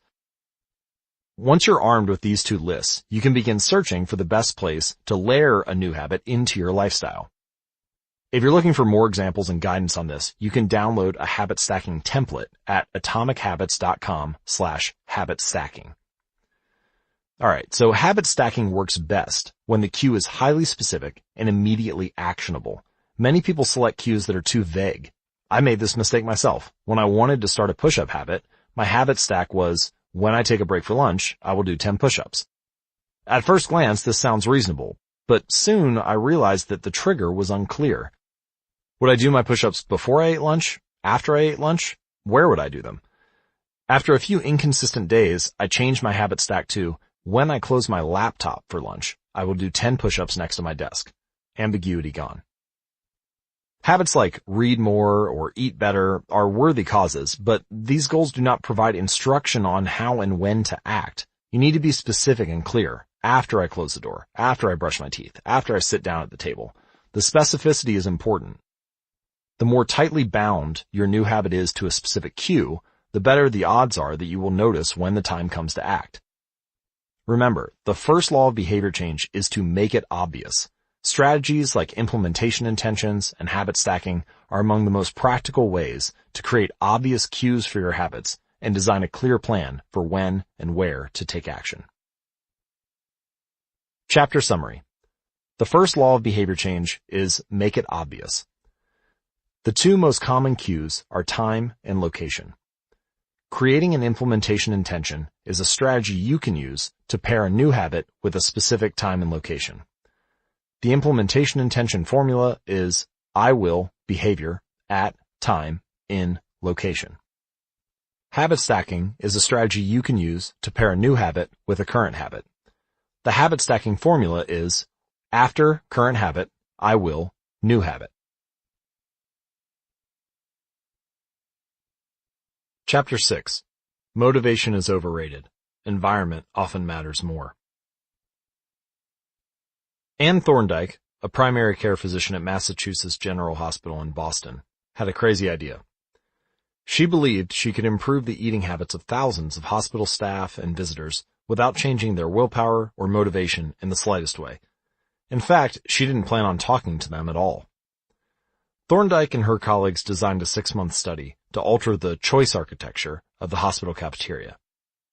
Originally, the refrigerators located next to the cash registers in the cafeteria were filled with only soda. The researchers added water as an option to each one. Additionally, they placed baskets of bottled water next to the food stations throughout the room. Soda was still in the primary refrigerators, but now water was an option available at all drink locations. Over the next 3 months, the number of soda sales at the hospital dropped by 11.4%. Meanwhile, sales of bottled water increased by 25.8%. They made similar adjustments and saw similar results with the food in the cafeteria. Nobody had said a word to anyone eating there. To see a graphical representation of the layouts in the cafeteria before and after the changes, visit atomichabits.com/media. People often choose products not because of what they are, but because of where they are. If I walk into the kitchen and see a plate of cookies on the counter, I'll pick up half a dozen and start eating, even if I hadn't been thinking about them beforehand and didn't necessarily feel hungry. If the communal table at the office is always filled with donuts and bagels, it's going to be hard not to grab one every now and then. Your habits change depending on the room you are in and the cues in front of you. Environment is the invisible hand that shapes human behavior. Despite our unique personalities, certain behaviors tend to arise again and again under certain environmental conditions. In church, people tend to talk in whispers. On a dark street, people act wary and guarded. In this way, the most common form of change is not internal, but external. We are changed by the world around us. Every habit is context dependent. In 1936, psychologist Kurt Lewin wrote a simple equation that makes a powerful statement. Behavior is a function of the person in their environment, or B equals FPE. It didn't take long for Lewin's equation to be tested in business. In 1952, the economist Hawkins Stern described a phenomenon he called suggestion impulse buying, which is triggered when a shopper sees a product for the first time and visualizes a need for it. In other words, customers will occasionally buy products not because they want them, but because of how they are presented to them. For example, items at eye level tend to be purchased more than those down near the floor. For this reason, you'll find expensive brand names featured in easy-to-reach locations on store shelves because they drive the most profit, while cheaper alternatives are tucked away in harder-to-reach spots. The same goes for end caps, which are the units at the end of aisles. End caps are money-making machines for retailers because they are obvious locations that encounter a lot of foot traffic. For example, 45% of Coca-Cola sales come specifically from end-of-the-aisle racks. The more obviously available a product or service is, the more likely you are to try it. People drink Bud Light because it is in every bar and visit Starbucks because it is on every corner. We like to think that we are in control.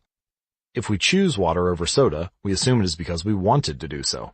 The truth, however, is that many of the actions we take each day are shaped not by purposeful drive and choice, but by the most obvious option.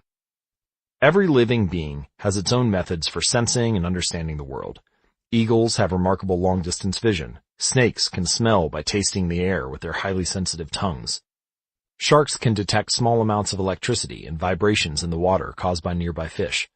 Even bacteria have chemoreceptors, tiny sensory cells that allow them to detect toxic chemicals in their environment. In humans, perception is directed by the sensory nervous system. We perceive the world through sight, sound, smell, touch, and taste. But we also have other ways of sensing stimuli. Some are conscious, but many are non-conscious. For example, you can notice when the temperature drops before a storm, or when the pain in your gut rises during a stomachache, or when you fall off balance while walking on rocky ground. Receptors in your body pick up on a wide range of internal stimuli, such as the amount of salt in your blood or the need to drink when thirsty. The most powerful of all human sensory abilities, however, is vision. The human body has about 11 million sensory receptors. Approximately 10 million of those are dedicated to sight. Some experts estimate that half of the brain's resources are used on vision. Given that we are more dependent on vision than on any other sense, it should come as no surprise that visual cues are the greatest catalyst of our behavior. For this reason, a small change in what you see can lead to a big shift in what you do. As a result, you can imagine how important it is to live and work in environments that are filled with productive cues and devoid of unproductive ones. Thankfully, there is good news in this respect. You don't have to be the victim of your environment. You can also be the architect of it. How to design your environment for success.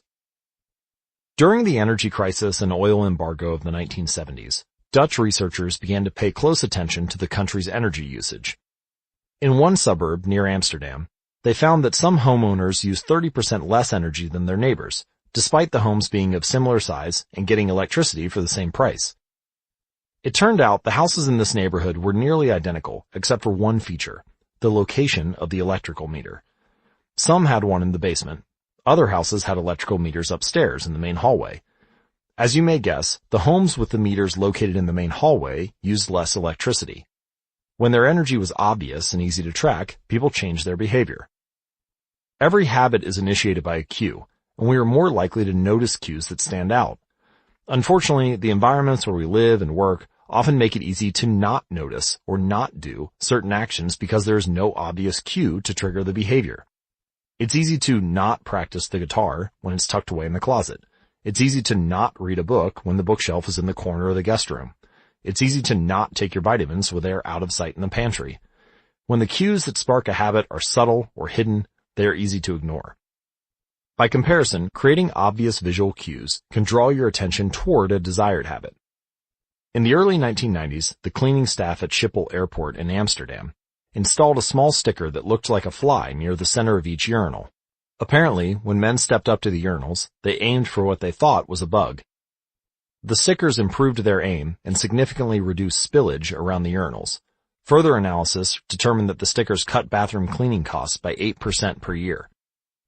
I've experienced the power of obvious cues in my own life.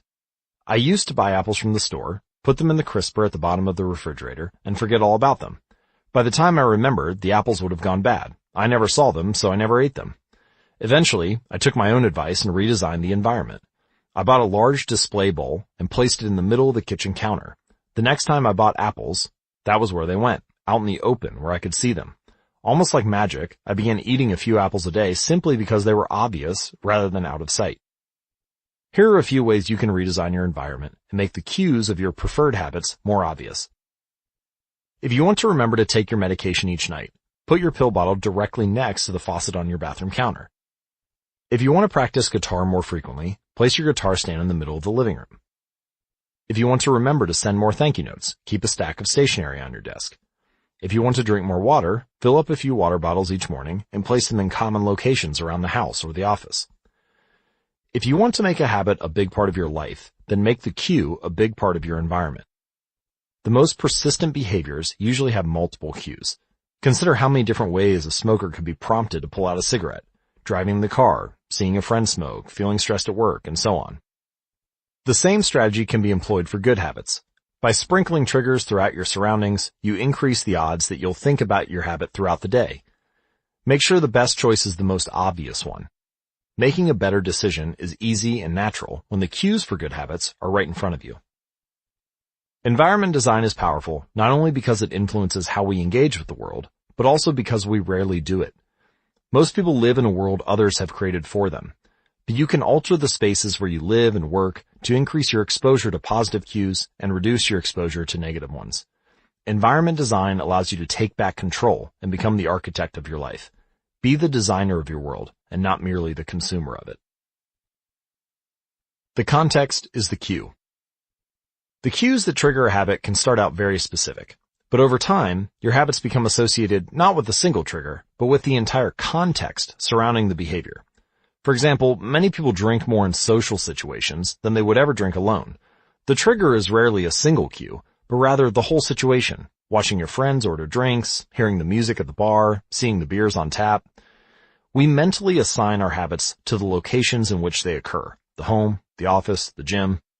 Each location develops a connection to certain habits and routines. You establish a particular relationship with the objects on your desk or the items on your kitchen counter or the things in your bedroom. Our behavior is not defined by the objects in our environment, but by our relationship to them. In fact, this is a useful way to think about the influence of environment on your behavior. Stop thinking about your environment as filled with objects. Start thinking about it as filled with relationships. Think in terms of how you interact with the spaces around you. For one person, her couch is the place where she reads for an hour each night.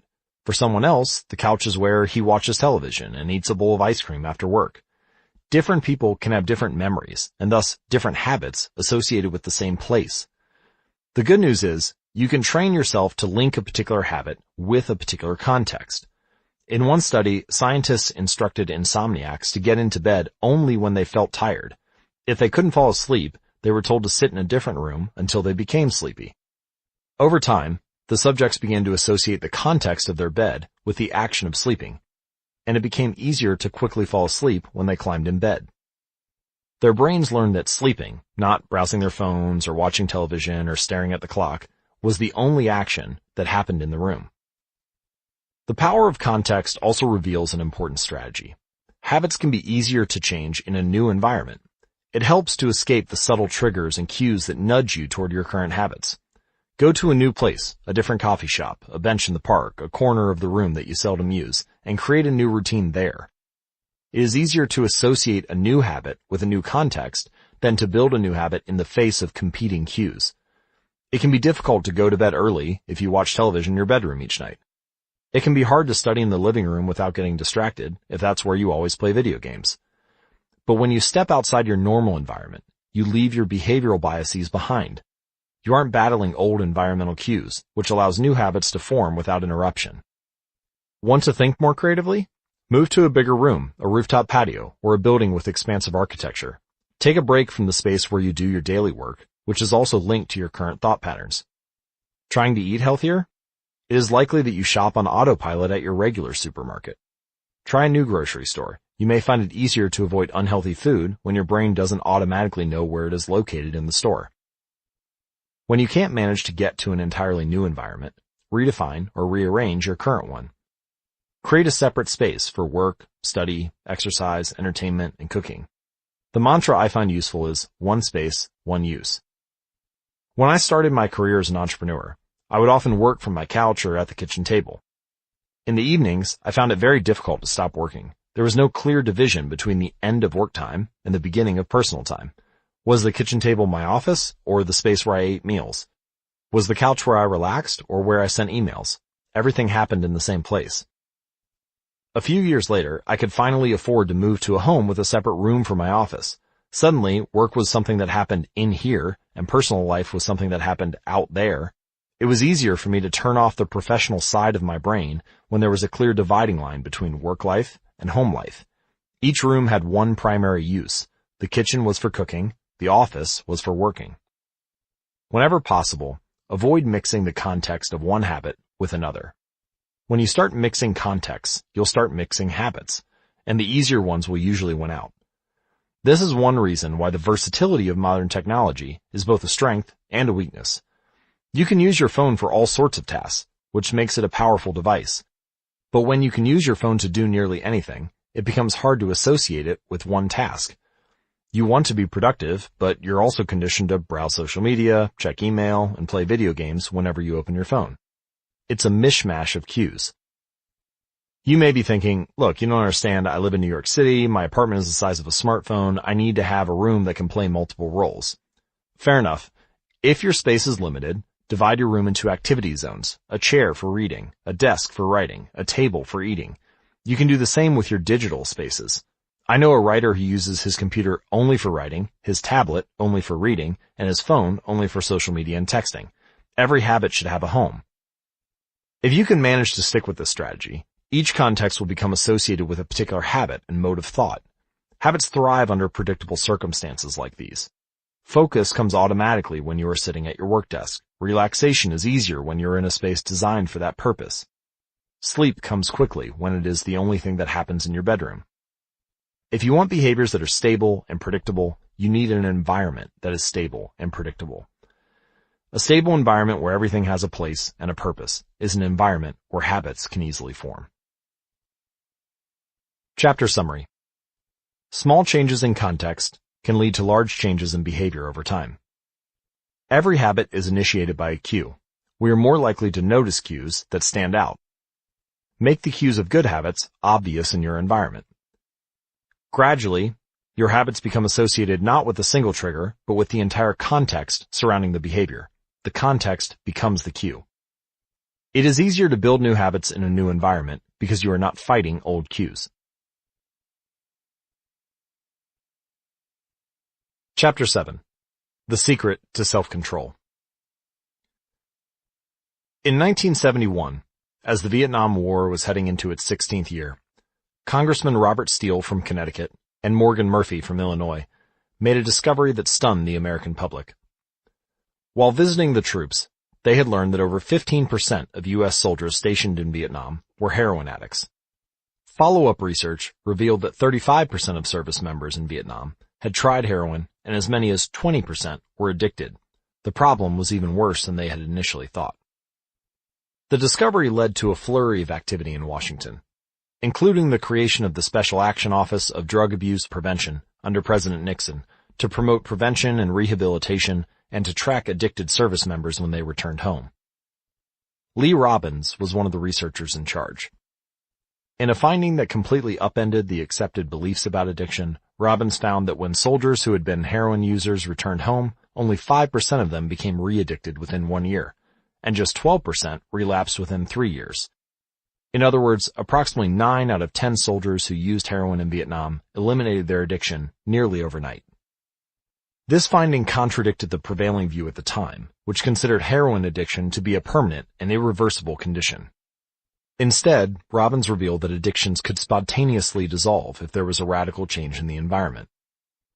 In Vietnam, soldiers spent all day surrounded by cues triggering heroin use. It was easy to access, they were engulfed by the constant stress of war, they built friendships with fellow soldiers who were also heroin users, and they were thousands of miles from home. Once a soldier returned to the United States, though, he found himself in an environment devoid of those triggers. When the context changed, so did the habit. Compare this situation to that of a typical drug user. Someone becomes addicted at home or with friends and goes to a clinic to get clean, which is devoid of all the environmental stimuli that prompt their habit, and then returns to their old neighborhood with all the previous cues that caused them to get addicted in the first place. It's no wonder that usually you see numbers that are the exact opposite of those in the Vietnam study. Typically, 90% of heroin users become re-addicted once they return home from rehab. The Vietnam studies ran counter to many of our cultural beliefs about bad habits because it challenged the conventional association of unhealthy behavior as a moral weakness. If you're overweight, a smoker, or an addict, you may have been told your entire life that it is because you lack self-control, maybe even because you're a bad person. The idea that a little bit of discipline would solve all of our problems is deeply embedded in our culture. Recent research, however, shows something different. When scientists analyze people who appear to have tremendous self-control, it turns out those individuals aren't all that different from those who are struggling. Instead, disciplined people are better at structuring their lives in a way that does not require heroic willpower and self-control. In other words, they simply spend less time in tempting situations. The people with the best self-control are typically the ones who need to use it the least.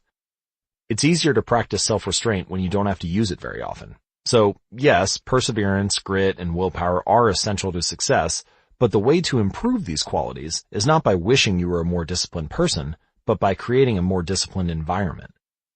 This counterintuitive idea makes even more sense once you understand what happens when a habit is formed in the brain. A habit that has been encoded in the mind is ready to be used whenever the relevant situation arises. When Patty Olwell, a therapist from Austin, Texas, started smoking, she would often light up while riding horses with a friend. Eventually, she quit smoking and avoided it for years. She had also stopped riding. Decades later, she hopped on a horse again and found herself craving a cigarette for the first time in forever. The cues were still internalized. She just hadn't been exposed to them in a long time. Once a habit has been encoded, the urge to act follows whenever the environmental cues reappear.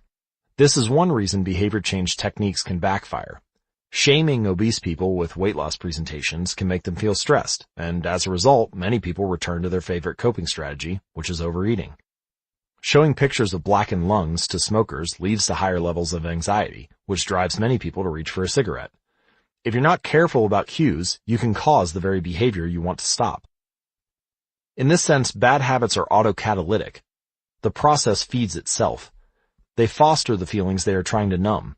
You feel bad, so you eat junk food. Because you eat junk food, you feel bad. Watching television makes you feel sluggish, so you watch more television because you don't have the energy to do anything else. Worrying about your health makes you feel anxious, which causes you to smoke to ease your anxiety, which makes your health even worse, and so now you're feeling even more anxious. It's a downward spiral, a runaway train of bad habits. Researchers sometimes refer to this phenomenon as cue-induced wanting. An external trigger causes a compulsive craving to repeat a bad habit. Once you notice something, you begin to want it. This process is happening all the time, often without us realizing it. Scientists have found that showing addicts a picture of cocaine for just 33 milliseconds stimulates the reward pathway in the brain and sparks desire. This speed is too fast for the brain to consciously register. The addicts couldn't even tell you what they had seen, but they craved the drug all the same. Alright, here's the punchline. You can break a bad habit, but you're unlikely to forget it. Once the mental grooves of a habit have been carved into your brain, they are nearly impossible to remove entirely, even if they go unused for a while. And that means that simply resisting temptation is an ineffective strategy. It's hard to maintain a Zen attitude in a life filled with interruptions. It takes too much energy. In the short run, you can choose to overpower temptation. In the long run, we become a product of the environment that we live in. To put it bluntly, I have never seen someone consistently stick to positive habits in a negative environment. A more reliable approach is to cut bad habits off at the source. One of the most practical ways to eliminate a bad habit is to reduce exposure to the cue that causes it. If you can't seem to get any work done, leave your phone in another room for a few hours. If you're continually feeling like you're not enough, stop following social media accounts that trigger jealousy and envy. If you're wasting too much time watching television, move the TV out of the bedroom. If you're spending too much money on electronics, stop reading reviews of the latest tech gear. If you're playing too many video games, unplug the console and put it in a closet after each use. This practice is an inversion of the first law of behavior change. Rather than make it obvious, you can make it invisible. I'm often surprised by how effective simple changes like these can be. Remove a single cue, and the entire habit often fades away. Self-control is a short-term strategy, not a long-term one. You may be able to resist temptation once or twice, but it's unlikely you can muster the willpower to override your desires every time. Instead of summoning a new dose of willpower whenever you want to do the right thing, your energy would be better spent optimizing your environment. This is the secret of self-control. Make the cues of your good habits obvious and the cues of your bad habits invisible. Chapter summary. The inversion of the first law of behavior change is make it invisible. Once a habit is formed, it is unlikely to be forgotten. People with high self-control tend to spend less time in tempting situations. It's easier to avoid temptation than resist it. One of the most practical ways to eliminate a bad habit is to reduce exposure to the cue that causes it. Self-control is a short-term strategy, not a long-term one. Okay, let's summarize the first law of behavior change. First, how to create a good habit. The first law is to make it obvious. Application 1.1, fill out the habit scorecard and write down your current habits to become more aware of them. Application 1.2, use implementation intentions. I will, behavior, at, time, in, location. Application 1.3, use habit stacking. After, current habit, I will, new habit. Application 1.4, design your environment. Make the cues of good habits obvious and visible. And then, the inversion of the first law. Make it invisible. Application 1.5, reduce exposure. Remove the cues of your bad habits from your environment. I've collected these applications and compiled them into a single cheat sheet, which we will be returning to at the end of each law. You can download a printable version of the habits cheat sheet at atomichabits.com/cheat sheet. The second law, make it attractive. Chapter 8, how to make a habit irresistible. In the 1940s, a Dutch scientist named Nico Tinbergen performed a series of experiments that transformed our understanding of what motivates us.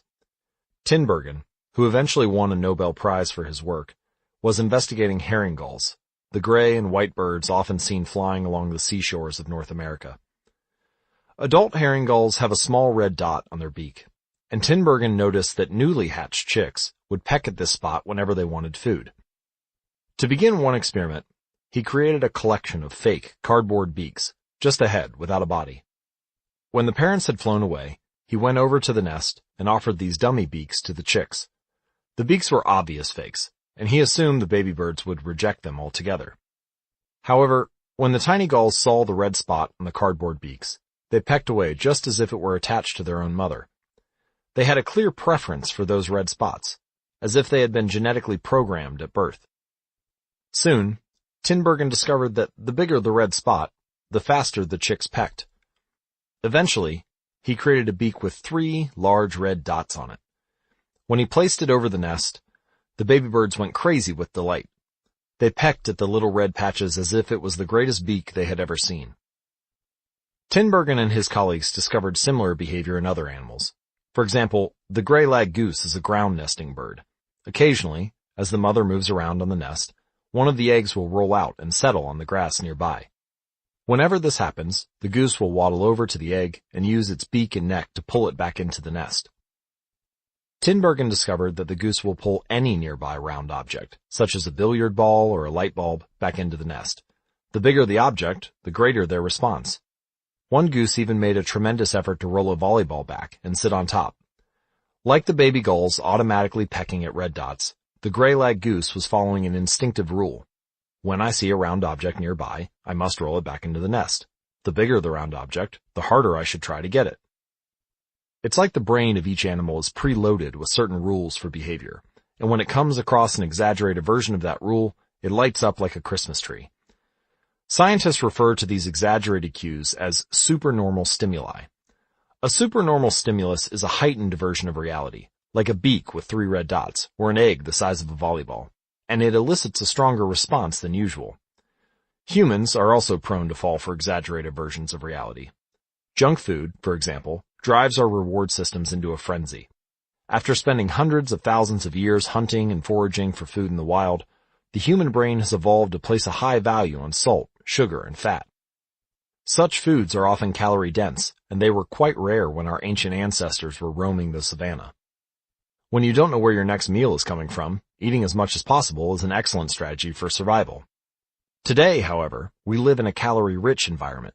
Food is abundant, but your brain continues to crave it like it is scarce. Placing a high value on salt, sugar, and fat is no longer advantageous to our health, but the craving persists because the brain's reward centers have not changed for approximately 50,000 years. The modern food industry relies on stretching our Paleolithic instincts beyond their evolutionary purpose. A primary goal of food science is to create products that are more attractive to consumers. Nearly every food in a bag, box, or jar has been enhanced in some way, if only with additional flavoring. Companies spend millions of dollars to discover the most satisfying level of crunch in a potato chip, or the perfect amount of fizz in a soda. Entire departments are dedicated to optimizing how a product feels in your mouth, a quality known as orosensation. French fries, for example, are a potent combination, golden brown and crunchy on the outside, light and smooth on the inside. Other processed foods enhance dynamic contrast, which refers to items with a combination of sensations, like crunchy and creamy. Imagine the gooiness of melted cheese on top of a crispy pizza crust, or the crunch of an Oreo cookie combined with its smooth center. With natural, unprocessed foods, you tend to experience the same sensations over and over. How's that 17th bite of kale taste? After a few minutes, your brain loses interest, and you begin to feel full. But foods that are high in dynamic contrast keep the experience novel and interesting, encouraging you to eat more. Ultimately, such strategies enable food scientists to find the bliss point for each product, which is the precise combination of salt, sugar, and fat that excites your brain and keeps you coming back for more. The result, of course, is that you overeat because hyperpalatable foods are more attractive to the human brain. As Stephan Guyenet, a neuroscientist who specializes in eating behavior and obesity, says, "We've gotten too good at pushing our own buttons." The modern food industry and the overeating habits it has spawned is just one example of the second law of behavior change. Make it attractive. The more attractive an opportunity is, the more likely it is to become habit-forming. Look around. Society is filled with highly engineered versions of reality that are more attractive than the world our ancestors evolved in. Stores feature mannequins with exaggerated hips and breasts to sell clothes. Social media delivers more likes and praise in a few minutes than we could ever get in the office or at home. Online porn splices together stimulating scenes at a rate that would be impossible to replicate in real life. Advertisements are created with a combination of ideal lighting, professional makeup, and photoshopped edits. Even the model doesn't look like the person in the final image. These are the supernormal stimuli of our modern world.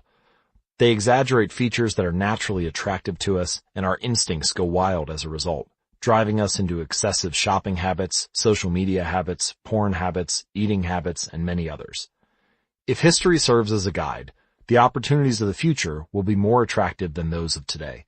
The trend is for rewards to become more concentrated and stimuli to become more enticing.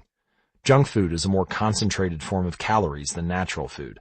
Hard liquor is a more concentrated form of alcohol than beer. Video games are a more concentrated form of play than board games. Compared to nature, these pleasure-packed experiences are hard to resist. We have the brains of our ancestors, but temptations they never had to face. If you want to increase the odds that a behavior will occur, then you need to make it attractive. Throughout our discussion of the second law, our goal is to learn how to make our habits irresistible. And while it is not possible to transform every habit into a supernormal stimulus, we can make any habit more enticing. To do this, we must start by understanding what a craving is and how it works. We begin by examining the biological signature that all habits share, the dopamine spike. The dopamine-driven feedback loop. Scientists can track the precise moment a craving occurs by measuring a neurotransmitter called dopamine. Now, dopamine is not the only chemical that influences your habits. Every behavior involves multiple brain regions and neurochemicals, and anyone who claims that habits are all about dopamine is skipping over major portions of the process. It's just one of the important role players in habit formation. However, I will single out dopamine in this chapter because it provides a window into the biological underpinnings of desire, craving, and motivation that are behind every habit. The importance of dopamine became apparent in 1954 when the neuroscientists James Olds and Peter Milner ran an experiment that revealed the neurological processes behind craving and desire. By implanting electrodes in the brains of rats, the researchers blocked the release of dopamine. To the surprise of the scientists, the rats lost all will to live. They wouldn't eat, they wouldn't have sex, they didn't crave anything. Within a few days, the animals died of thirst. In follow-up studies, other scientists also inhibited the dopamine-releasing parts of the brain, but this time, they squirted little droplets of sugar into the mouths of the dopamine-depleted rats. Their little rat faces lit up with pleasurable grins from the tasty substance. Even though dopamine was blocked, the rats still liked sugar just as much as before. They just didn't want it anymore. The ability to experience pleasure remained, but without dopamine, desire died, and without desire, action stopped. When other researchers reversed this process and flooded the reward system of the brain with dopamine, animals performed habits at breakneck speed. In one study, mice received a powerful hit of dopamine each time they poked their nose inside a box. Within minutes, the mice developed a craving so strong, they began poking their nose into the box 800 times per hour. Humans are not so different. The average slot machine player will spin the wheel 600 times per hour. Habits are a dopamine-driven feedback loop. Every behavior that is highly habit-forming, taking drugs, eating junk food, playing video games, browsing social media, is associated with higher levels of dopamine.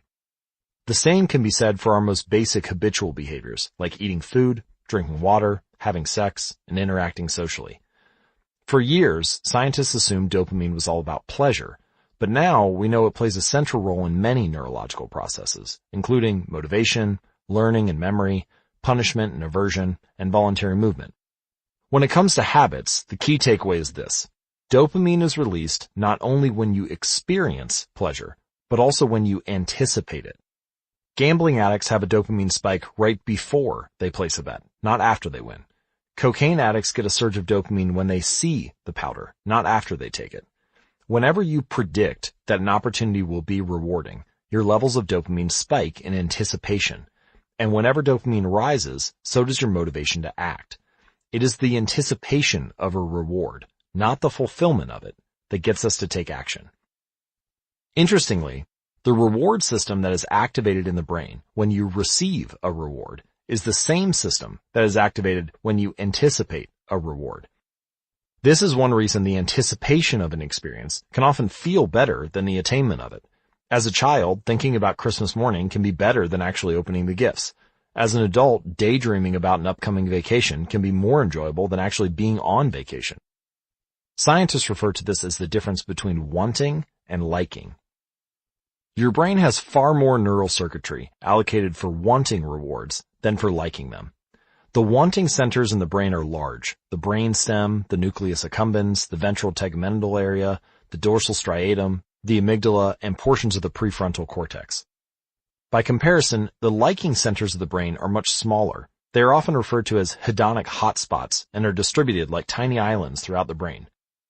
For instance, researchers have found that 100% of the nucleus accumbens is activated during wanting, but only 10% of the structure is activated during liking. The fact that the brain allocates so much precious space to regions responsible for craving and desire provides further evidence of the crucial role these processes play. Desire is the engine that drives behavior. Every action is taken because of the anticipation that precedes it. It is the craving that leads to the response. These insights reveal the importance of the second law of behavior change. We need to make our habits attractive because it is the expectation of a rewarding experience that motivates us to act in the first place. This is where a strategy, known as temptation bundling, comes into play. How to use temptation bundling to make your habits more attractive. Ronan Byrne, an electrical engineering student in Dublin, Ireland, enjoyed watching Netflix, but he also knew he should exercise more often than he did. Putting his engineering skills to use, Byrne hacked his stationary bike and connected it to his laptop and television. Then he wrote a computer program that would allow Netflix to run only if he was cycling at a certain speed. If he slowed down for too long, whatever show he was watching would pause until he started pedaling again. He was, in the words of one fan, eliminating obesity one Netflix binge at a time. He was also employing temptation bundling to make his exercise habit more attractive. Temptation bundling works by linking an action you want to do with an action you need to do. In Byrne's case, he bundled watching Netflix, the thing he wanted to do, with riding a stationary bike, the thing he needed to do. Businesses are masters at temptation bundling. For instance, when the American Broadcasting Company, more commonly known as ABC, launched its Thursday night television lineup for the 2014-2015 season, they promoted temptation bundling on a massive scale, even though they wouldn't have used that term to describe it. Every Thursday, the company would air 3 shows created by screenwriter Shonda Rhimes: Grey's Anatomy, Scandal, and How to Get Away with Murder. They branded it as TGIT on ABC, which stands for Thank God It's Thursday. In addition to promoting the shows, ABC encouraged viewers to make popcorn, drink red wine, and enjoy the evening. Andrew Kubitz, head of scheduling for ABC, described the idea behind the campaign. "We see Thursday night as a viewership opportunity, with either couples or women by themselves who want to sit down and escape and have fun and drink their red wine and have some popcorn." The brilliance of this strategy is that ABC was associating the thing they needed viewers to do, watch their shows, with activities their viewers already wanted to do, relax, drink wine, and eat popcorn. Over time, people began to connect watching ABC with feeling relaxed and entertained. If you drink red wine and eat popcorn at 8 p.m. every Thursday, then eventually 8 p.m. on Thursday means relaxation and entertainment. The reward gets associated with the cue, and the habit of turning on the television becomes more attractive. You're more likely to find a behavior attractive if you get to do one of your favorite things at the same time. Perhaps you want to hear about the latest celebrity gossip, but you need to get in shape. Using temptation bundling, you could only read tabloids and watch reality shows when you're at the gym. Or maybe you want to get a pedicure, but you need to clean out your email inbox. Solution: only get a pedicure while processing overdue work emails. Temptation bundling is one way to apply a psychology theory known as Premack's principle. Named after the work of Professor David Premack, the principle states that more probable behaviors will reinforce less probable behaviors. In other words, Even if you don't really want to process overdue work emails, you'll become conditioned to do it if it means you get to do something you really want to do along the way. You can even combine temptation bundling with the habit stacking strategy we discussed in Chapter 5 to create a set of rules that guide your behavior. For example, the habit stacking plus temptation bundling formula is something like this. 1. After current habit, I will habit I need. 2. After habit I need, I will habit I want. So, if you want to read the news, but you need to express more gratitude, then 1. After my morning coffee, I will say one thing I'm grateful for that happened yesterday. That's the need. 2. After I say one thing I'm grateful for, I will read the news. That's the want. Or, if you want to watch sports, but you need to make sales calls, 1. After I get back from my lunch break, I will call 3 potential clients. 2. After I call 3 potential clients, I will check ESPN. And finally, if you want to check Facebook, but you need to exercise more, 1. After I pull out my phone, I will do 10 burpees. 2. After I do 10 burpees, I will check Facebook. The hope is that eventually you'll look forward to calling 3 clients or doing 10 burpees because it means you get to read the latest sports news or check Facebook. Doing the thing you need to do means you get to do the thing you want to do. We began this chapter by discussing supernormal stimuli, which are heightened versions of reality that increase our desire to take action. Temptation bundling is one way to create a heightened version of any habit by connecting it with something you already want. Engineering a truly irresistible habit is a hard task, but this simple strategy can be employed to make nearly any habit more attractive than it would be otherwise. Chapter summary. The second law of behavior change is, make it attractive. The more attractive an opportunity is, the more likely it is to become habit-forming. Habits are a dopamine-driven feedback loop. When dopamine rises, so does our motivation to act. It is the anticipation of a reward, not the fulfillment of it, that gets us to take action. The greater the anticipation, the greater the dopamine spike. Temptation bundling is one way to make your habits more attractive. The strategy is to pair an action you want to do with an action you need to do. Chapter 9. The role of family and friends in shaping your habits. In 1965, a Hungarian man named Laszlo Polgar wrote a series of strange letters to a woman named Clara. Laszlo was a firm believer in hard work. In fact, it was all he believed in. He completely rejected the idea of innate talent. He claimed that with deliberate practice and the development of good habits, a child could become a genius in any field. His mantra was, "A genius is not born, but is educated and trained." Laszlo believed in this idea so strongly that he wanted to test it out with his own children, and he was writing to Clara because he needed a wife willing to jump on board. Clara was a teacher, and although she may not have been as adamant as Laszlo, she also believed that with proper instruction, anyone could advance their skills. Laszlo decided chess would be a suitable field for the experiment, and he laid out a plan to raise his children to become chess prodigies. The kids would be homeschooled, a rarity in Hungary at the time. The house would be filled with chess books and pictures of famous chess players. The children would play against each other constantly and compete in the best tournaments they could find. The family would keep a meticulous file system of the tournament history of every competitor the children faced. Their lives would be dedicated to chess. Laszlo successfully courted Clara, and within a few years, the Polgars were parents to 3 young girls, Susan, Sophia, and Judith. Susan, the oldest, began playing chess when she was 4 years old. Within 6 months, she was defeating adults. Sophia, the middle child, did even better. By 14, she was a world champion, and a few years later, she became a grandmaster. Judith, the youngest, was the best of all. By age 5, she could beat her father. At 12, she was the youngest player ever listed among the top 100 chess players in the world. At 15 years and 4 months old, she became the youngest grandmaster of all time. Younger even than Bobby Fischer, the previous record holder. For 27 years, she was the #1 ranked female chess player in the world. The childhood of the Polgar sisters was atypical, to say the least. And yet, if you ask them about it, they claim their lifestyle was attractive, even enjoyable. In interviews, the sisters talk about their childhood as entertaining rather than grueling. They loved playing chess. They couldn't get enough of it. Once, Laszlo reportedly found Sophia playing chess in the bathroom in the middle of the night. Encouraging her to go back to sleep, he said, "Sophia, leave the pieces alone." To which she replied, "Daddy, they won't leave me alone." The Polgar sisters grew up in a culture that prioritized chess above all else, praised them for it, rewarded them for it. In their world, an obsession with chess was normal. And as we are about to see, whatever habits are normal in your culture are among the most attractive behaviors you will find. The seductive pull of social norms. Humans are herd animals. We want to fit in, to bond with others, and to earn the respect and approval of our peers. Such inclinations are essential to our survival. For most of our evolutionary history, our ancestors lived in tribes. Becoming separated from the tribe, or worse, being cast out, was a death sentence. The lone wolf dies, but the pack survives. Meanwhile, those who collaborated and bonded with others enjoyed increased safety, mating opportunities, and access to resources. As Charles Darwin noted, "In the long history of humankind, those who learn to collaborate and improvise most effectively have prevailed." As a result, one of the deepest human desires is to belong.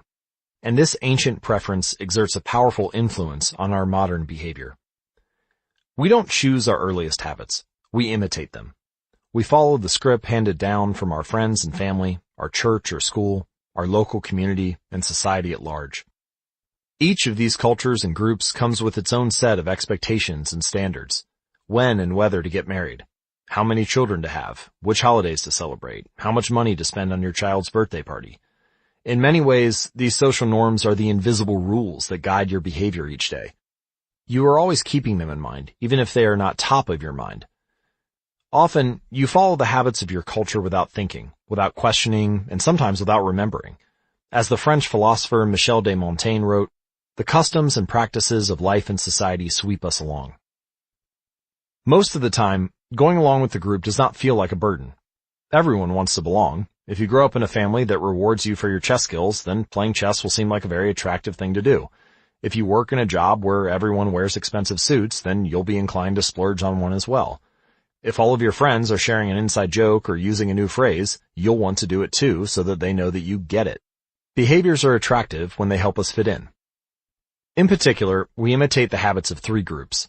1, the close, 2, the many, 3, the powerful. Each group offers an opportunity to leverage the second law of behavior change and make our habits more attractive. 1. Imitating the close.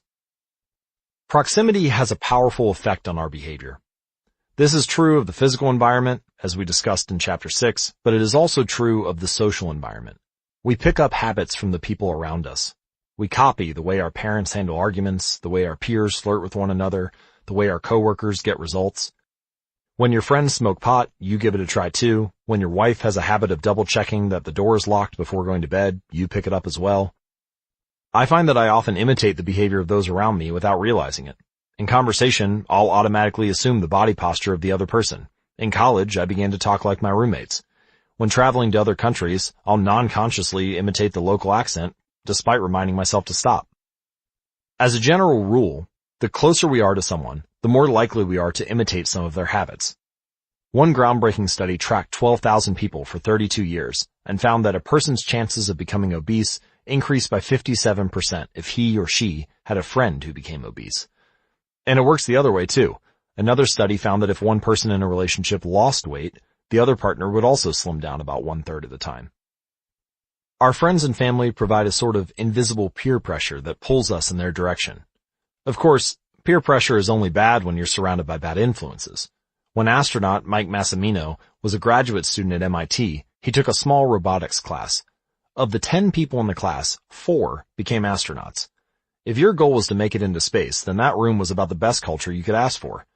Similarly, one study found that the higher your friend's IQ at age 11 or 12, the higher your IQ would be at age 15, even after controlling for natural levels of intelligence. We soak up the qualities and practices of those around us. One of the most effective things you can do to build better habits is join a culture where your desired behavior is the normal behavior. New habits seem achievable when you see others doing them every day. If you are surrounded by fit people, you're more likely to consider working out to be a common habit. If you're surrounded by jazz lovers, you're more likely to believe it's reasonable to play jazz every day. Your culture sets your expectation for what is normal. Surround yourself with people who have the habits you want to have yourself. You'll rise together. To make your habits more attractive, you can take this strategy one step further. Join a culture where 1. Your desired behavior is the normal behavior, and 2. You already have something in common with the group. Steve Kam, an entrepreneur in New York City, runs a company called Nerd Fitness. According to their motto, they help nerds, misfits, and mutants lose weight, get strong, and get healthy. His clients include video game lovers, movie fanatics, and average Joes who want to get in shape. Many people feel out of place the first time they go to the gym or try to change their diet. But if you are already similar to the other members of the group in some way, say your mutual love of Star Wars, change becomes more appealing because it feels like something people like you already do.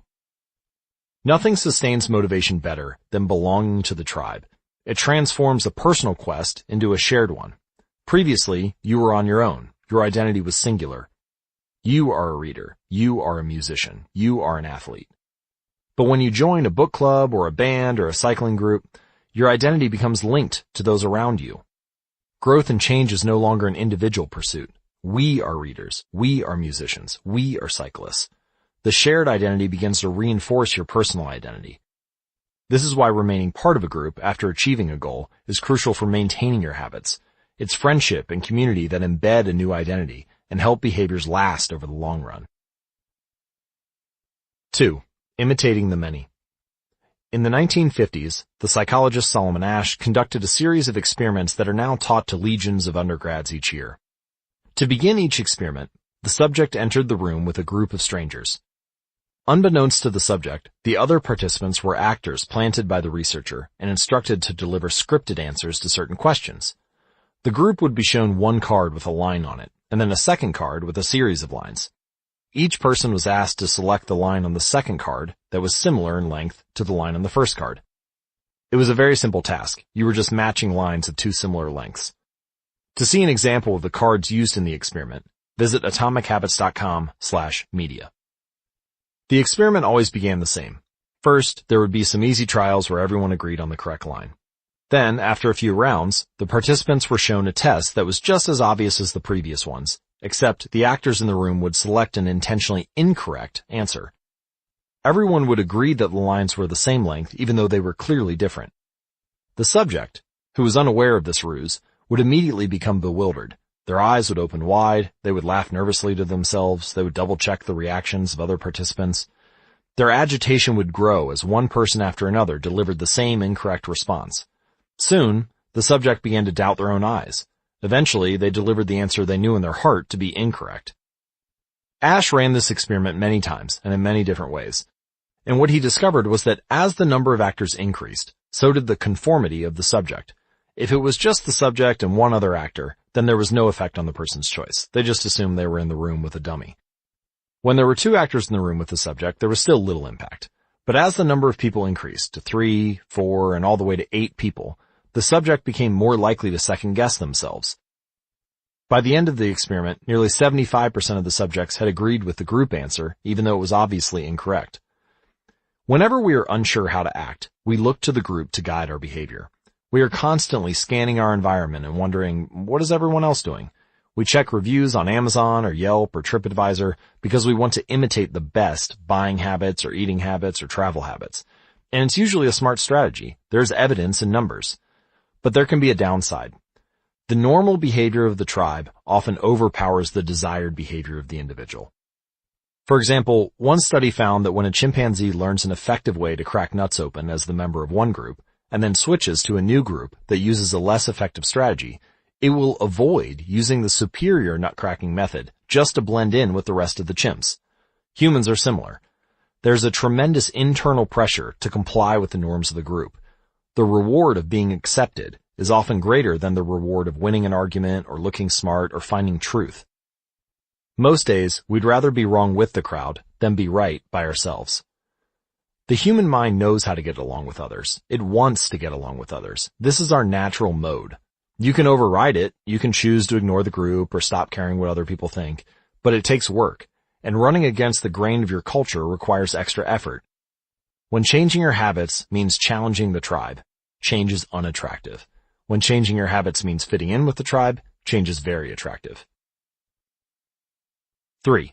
Imitating the powerful. Humans everywhere pursue power, prestige, and status. We want pins and medallions on our jackets. We want president or partner in our titles. We want to be acknowledged, recognized, and praised. This tendency can seem vain, but overall it's a smart move. Historically, a person with greater power and status has access to more resources, worries less about survival, and proves to be a more attractive mate. We are drawn to behaviors that earn us respect, approval, admiration, and status. We want to be the one in the gym who can do muscle-ups, or the musician who can play the hardest chord progressions, or the parent with the most accomplished children, because these things separate us from the crowd. Once we fit in, we start looking for ways to stand out. This is one reason we care so much about the habits of highly effective people. We try to copy the behavior of successful people because we desire success ourselves. Many of our daily habits are imitations of the people we admire. You replicate the marketing strategies of the most successful firms in your industry. You make a recipe from your favorite baker. You borrow the storytelling strategies of your favorite writer. You mimic the communication style of your boss. We imitate the people we envy. High-status people enjoy the approval, respect, and praise of others. And that means if a behavior can get us approval, respect, and praise, we find it attractive. We are also motivated to avoid behaviors that would lower our status. We trim our hedges and mow our lawn because we don't want to be the slob in the neighborhood. When our mother comes to visit, we clean up the house because we don't want to be judged. We are continually wondering, what will others think of me, and altering our behavior based on the answer. The Polgar sisters, the chess prodigies mentioned at the beginning of this chapter, are evidence of the powerful and lasting impact social influences can have on our behavior. The sisters practiced chess for many hours each day and continued this remarkable effort for decades. But these habits and behaviors maintained their attractiveness in part because they were valued by their culture. From the praise of their parents to the achievement of different status markers like becoming a grandmaster, they had many reasons to continue their effort. Chapter summary. The culture we live in determines which behaviors are attractive to us. We tend to adopt habits that are praised and approved of by our culture because we have a strong desire to fit in and belong to the tribe. We tend to imitate the habits of three social groups: the close, family and friends, the many, the tribe, and the powerful, those with status and prestige. One of the most effective things you can do to build better habits is to join a culture where, 1, your desired behavior is the normal behavior, and 2, you already have something in common with the group. The normal behavior of the tribe often overpowers the desired behavior of the individual. Most days, we'd rather be wrong with the crowd than be right by ourselves. If a behavior can get us approval, respect, and praise, we will find it attractive. Chapter 10. How to find and fix the causes of your bad habits. In late 2012, I was sitting in an old apartment just a few blocks from Istanbul's most famous street, Istiklal Caddesi. I was in the middle of a 4-day trip to Turkey, and my guide, Mike, was relaxing in a worn-out armchair a few feet away. Mike wasn't really a guide. He was just a guy from Maine who had been living in Turkey for 5 years, but he offered to show me around while I was visiting the country, and I took him up on it. On this particular night, I had been invited to dinner with him and a handful of his Turkish friends. There were 7 of us, and I was the only one who hadn't, at some point, smoked at least 1 pack of cigarettes per day. I asked one of the Turks how he got started. "Friends," he said. "It always starts with your friends. One friend smokes and then you try it." What was truly fascinating was that half of the people in the room had managed to quit smoking. Mike had been smoke-free for a few years at that point, and he swore up and down that he broke the habit because of a book called Alan Carr's Easy Way to Stop Smoking. "It frees you from the mental burden of smoking," he said. "It tells you, stop lying to yourself. You know you don't actually want to smoke. You know you don't really enjoy this. It helps you feel like you're not the victim anymore. You start to realize that you don't need to smoke." Now, I had never tried a cigarette, but I took a look at the book afterward out of curiosity. The author employs an interesting strategy to help smokers eliminate their cravings. He systematically reframes each cue associated with smoking and gives it a new meaning. He says things like, "You think you're quitting smoking, but you're not quitting anything because cigarettes do nothing for you." Or, "You think smoking is something you need to do to be social, but it's not. You can be social without smoking at all." "You think smoking is about relieving stress, but it's not. Smoking does not relieve your nerves, it destroys them." Over and over, he repeats these phrases and others like them. "Get it clearly into your mind," he says. You are losing nothing, and you are making marvelous, positive gains not only in health, energy, and money, but also in confidence, self-respect, freedom, and most important of all, in the length and quality of your future life. By the time you get to the end of the book, smoking seems like the most ridiculous thing in the world to do. And if you no longer expect smoking to bring you any benefits, you have no reason to smoke. It is an inversion of the second law of behavior change. Make it unattractive. Now, I know this idea might sound overly simplistic. Just change your mind and you can quit smoking, but stick with me for a minute. Where cravings come from. Every behavior has a surface-level craving and a deeper, underlying motive. I often have a craving that goes something like this. I want to eat tacos. If you were to ask me why I want to eat tacos, I wouldn't say, because I need food to survive. But the truth is, somewhere, deep down, I am motivated to eat tacos because I have to eat to survive. The underlying motive is to obtain food and water, even if my specific craving is for a taco. Some of our underlying motives include conserve energy, obtain food and water, find love and reproduce, connect and bond with others, win social acceptance and approval, reduce uncertainty, achieve status and prestige. This is just a partial list. I offer a more complete list and more examples of how to apply them to business at atomichabits.com/business. In any case, a craving is just a specific manifestation of a deeper underlying motive. Your brain did not evolve with a desire to smoke cigarettes or to check Instagram or to play video games. At a deep level, you simply want to reduce uncertainty or relieve anxiety, to win social acceptance and approval, or to achieve status.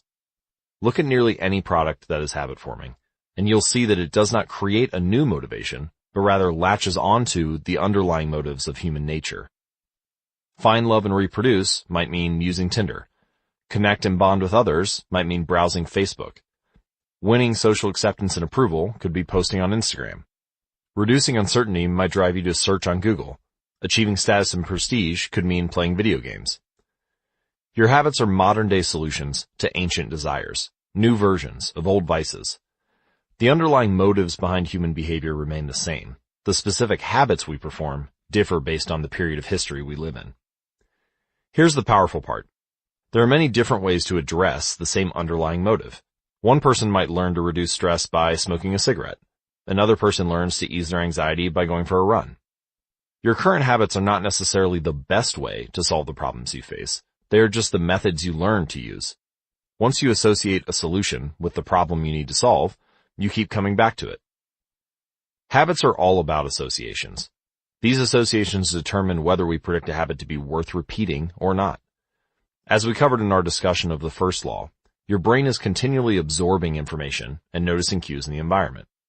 Every time you perceive a cue, your brain automatically runs a simulation and makes a prediction about what to do in the next moment. For example, cue. You notice that the stove is hot. Prediction. If I touch it, I'll get burned, so I should avoid touching it. Or cue. You see that the traffic light turned green. Prediction. If I step on the gas, I'll make it safely through the intersection and get closer to my destination, so I should step on the gas. You see a cue, categorize it based on past experience, and determine the appropriate response. This entire process happens in an instant, but it plays a crucial role in your habits because every action is preceded by a prediction. Life feels reactive, but it's actually predictive. All day long, you're making your best guess of how to act given what you've just seen and what has worked for you in the past. You are endlessly predicting what will happen in the next moment. Our behavior is heavily dependent on these predictions.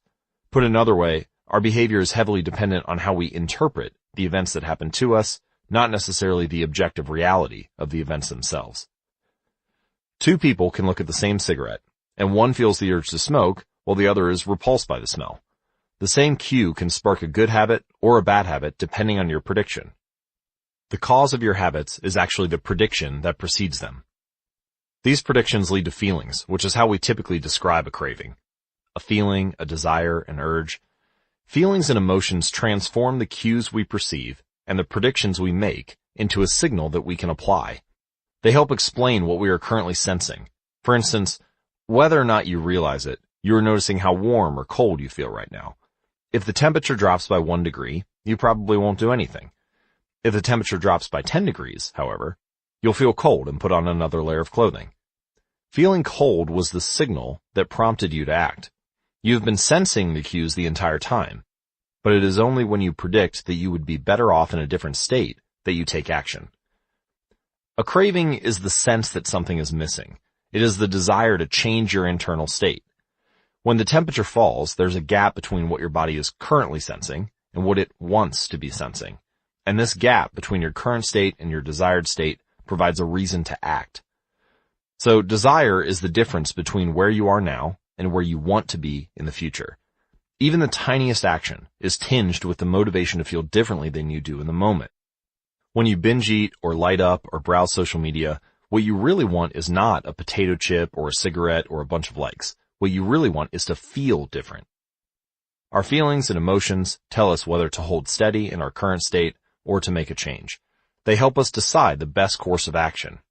Neurologists have discovered that when emotions and feelings are impaired, we actually lose the ability to make decisions. We have no signal of what to pursue and what to avoid. As the neuroscientist Antonio Damasio explains, it is emotion that allows you to mark things as good, bad, or indifferent. To summarize, the specific cravings you feel and the habits you perform are really an attempt to address your fundamental underlying motives. Whenever a habit successfully addresses a motive, you develop a craving to do it again. In time, you learn to predict that, for example, checking social media will help you feel loved, or that watching YouTube will allow you to forget your fears. Habits are attractive when we associate them with positive feelings, and we can use this insight to our advantage rather than to our detriment. How to reprogram your brain to enjoy hard habits. You can make hard habits more attractive if you can learn to associate them with a positive experience. Sometimes, all you need is a slight mindset shift. For example, we often talk about everything we have to do on a given day. You have to wake up early for work. You have to make another sales call. You have to cook dinner for your family. Now, imagine changing just one word. You don't have to, you get to. You get to wake up early for work. You get to make another sales call for your business. You get to cook dinner for your family. By simply changing one word, you shift the way you view each event. You transition from seeing these behaviors as burdens and turn them into opportunities. The key point is that both versions of reality are true. You do have to do those things, and you also get to do them.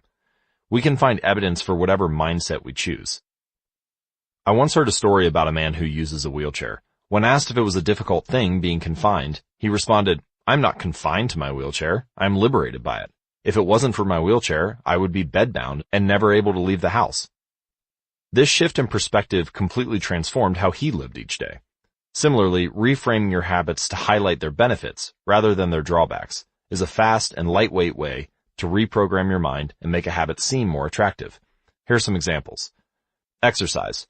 Many people associate exercise with being a challenging task that drains energy and wears you down. But you can just as easily view it as a way to develop skills and build you up. Instead of telling yourself, "I need to go for a run this morning," you can say, "It's time to build endurance and get fast."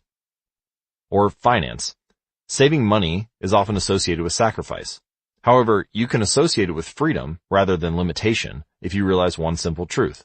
Living below your current means increases your future means. The money you save this month increases your purchasing power next month. Meditation. Anyone who has tried meditation for more than 3 seconds knows how frustrating it can be when the next distraction inevitably pops into your mind. But you can transform this frustration into delight when you realize that each interruption gives you a chance to practice returning to your breath. Distraction is actually a good thing because you need distractions to practice meditation. Or take someone who has pregame jitters. Many people feel anxious before delivering a big presentation or competing in an important event. They experience quicker breathing, a faster heart rate, heightened arousal. If we interpret these feelings negatively, then we feel threatened and tense up. If we interpret these feelings positively, then we can respond with fluidity and grace. You can reframe, "I am nervous," to, "I am excited and I'm getting an adrenaline rush to help me concentrate." These little mindset shifts aren't magic, but they can help change the feelings you associate with a particular habit or situation. If you want to take it a step further, you can create a motivation ritual. You simply associate your habits with something that you already enjoy, and then you use that as the cue whenever you need a little bit of motivation. For instance, if you always play the same song before having sex, then you'll begin to link the music with the act. Whenever you want to get in the mood, you can just press play. Ed Lattimore, a boxer and writer from Pittsburgh, benefited from a similar strategy without knowing it. Odd realization, he wrote. My focus and concentration goes up just by putting my headphones on while writing. I don't even have to play any music. Without realizing it, he was conditioning himself. In the beginning, he put his headphones on, played some music he enjoyed, and did focused work. After doing it 5, 10, 20 times, putting his headphones on became a cue that he automatically associated with increased focus. The craving followed naturally. Athletes use similar strategies to get themselves in the mindset to perform. During my baseball career, I developed a specific ritual of stretching and throwing before each game. The whole sequence took about 10 minutes, and I did it the same way every time. While it physically warmed me up to play, more importantly, it put me in the right mental state. I began to associate my pregame ritual with feeling competitive and focused. Even if I wasn't motivated beforehand, by the time I was done with my ritual, I was in game mode. You can adapt this strategy for nearly any purpose. Say you want to feel happier in general. Find something that makes you truly happy, like petting your dog or taking a bubble bath, and then create a short routine that you perform every time before you do the thing you love. For example, maybe you take 3 deep breaths and smile. So 3 deep breaths, smile, pet the dog, repeat. Eventually, you'll begin to associate this breathe and smile routine with being in a good mood. It becomes a cue that means feeling happy. Once established, you can break it out anytime you need to change your emotional state. Stressed at work? Take 3 deep breaths and smile. Sad about life? 3 deep breaths and smile. Once a habit has been built, the cue can prompt a craving, even if it has little to do with the original situation. The key to finding and fixing the causes of your bad habits is to reframe the associations you have about them. It's not easy, but if you can reprogram your predictions, you can transform a hard habit into an attractive one. Chapter summary. The inversion of the second law of behavior change is make it unattractive. Every behavior has a surface-level craving and a deeper underlying motive. Your habits are modern-day solutions to ancient desires. The cause of your habits is actually the prediction that precedes them. This prediction leads to a feeling. Highlight the benefits of avoiding a bad habit to make it seem unattractive. Habits are attractive when we associate them with positive feelings and unattractive when we associate them with negative feelings. Create a motivation ritual by doing something you enjoy immediately before a difficult habit. Now that we have finished our discussion of the second law, let's summarize what we have covered and how to apply it to both creating a good habit and breaking a bad habit. How to create a good habit. The first law is make it obvious. Application 1.1, fill out the habit scorecard, write down your current habits to become aware of them. Application 1.2, use implementation intentions by filling out the following formula. I will behavior at time in location. Application 1.3, utilize habit stacking by filling out a sentence like after current habit, I will new habit. Design your environment by making the cues of your good habits obvious and visible. The second law is make it attractive. Application 2.1, use temptation bundling by pairing an action you want to do with an action you need to do. Application 2.2, join a culture where your desired behavior is the normal behavior. Application 2.3, create a motivation ritual by doing something you enjoy immediately before a difficult habit. And how to break a bad habit. This is the inversion of the second law, which is make it unattractive. Application 2.4, reframe your mindset. Highlight the benefits of avoiding your bad habits. You can download a printable version of this cheat sheet, which covers all 4 laws and their applications at atomichabits.com/cheat sheet. The third law, make it easy. Chapter 11, walk slowly, but never backward. On the first day of class, Jerry Ulisman, a professor at the University of Florida, divided his film photography students into 2 groups. Everyone on the left side of the classroom, he explained, would be in the quantity group. They would be graded solely on the amount of work they produced. On the final day of class, he would tally the number of photos submitted by each student. 100 photos would rate an A, 90 photos a B, 80 photos a C, and so on. Meanwhile, everyone on the right side of the classroom would be in the quality group. They would be graded only on the excellence of their work. They would only need to produce one photo during the semester, but to get an A, it had to be a nearly perfect image. At the end of the term, he was surprised to find that all of the best photos were produced by the quantity group. During the semester, these students were busy taking photos, experimenting with composition and lighting, testing out various methods in the darkroom, and learning from their mistakes. In the process of creating hundreds of photos, they honed their skills. Meanwhile, the quality group sat around speculating about perfection. In the end, they had little to show for their efforts, other than unverified theories and one mediocre photo. As a side note, a similar story is told in the book Art and Fear by David Bales and Ted Orland. This version has been adapted with permission. You can see the endnotes for a full explanation. It is easy to get bogged down trying to find the optimal plan for change. The fastest way to lose weight, the best program to build muscle, the perfect idea for a side hustle. We are so focused on figuring out the best approach that we never get around to taking action. As Voltaire once wrote, "The best is the enemy of the good." I refer to this as the difference between being in motion and taking action. The two ideas sound similar, but they're not the same. When you're in motion, you're planning and strategizing and learning. And those are all good things, but they don't produce a result. Action, on the other hand, is the type of behavior that will deliver an outcome. If I outline 20 ideas for articles I want to write, that's motion. If I actually sit down and write an article, that's action.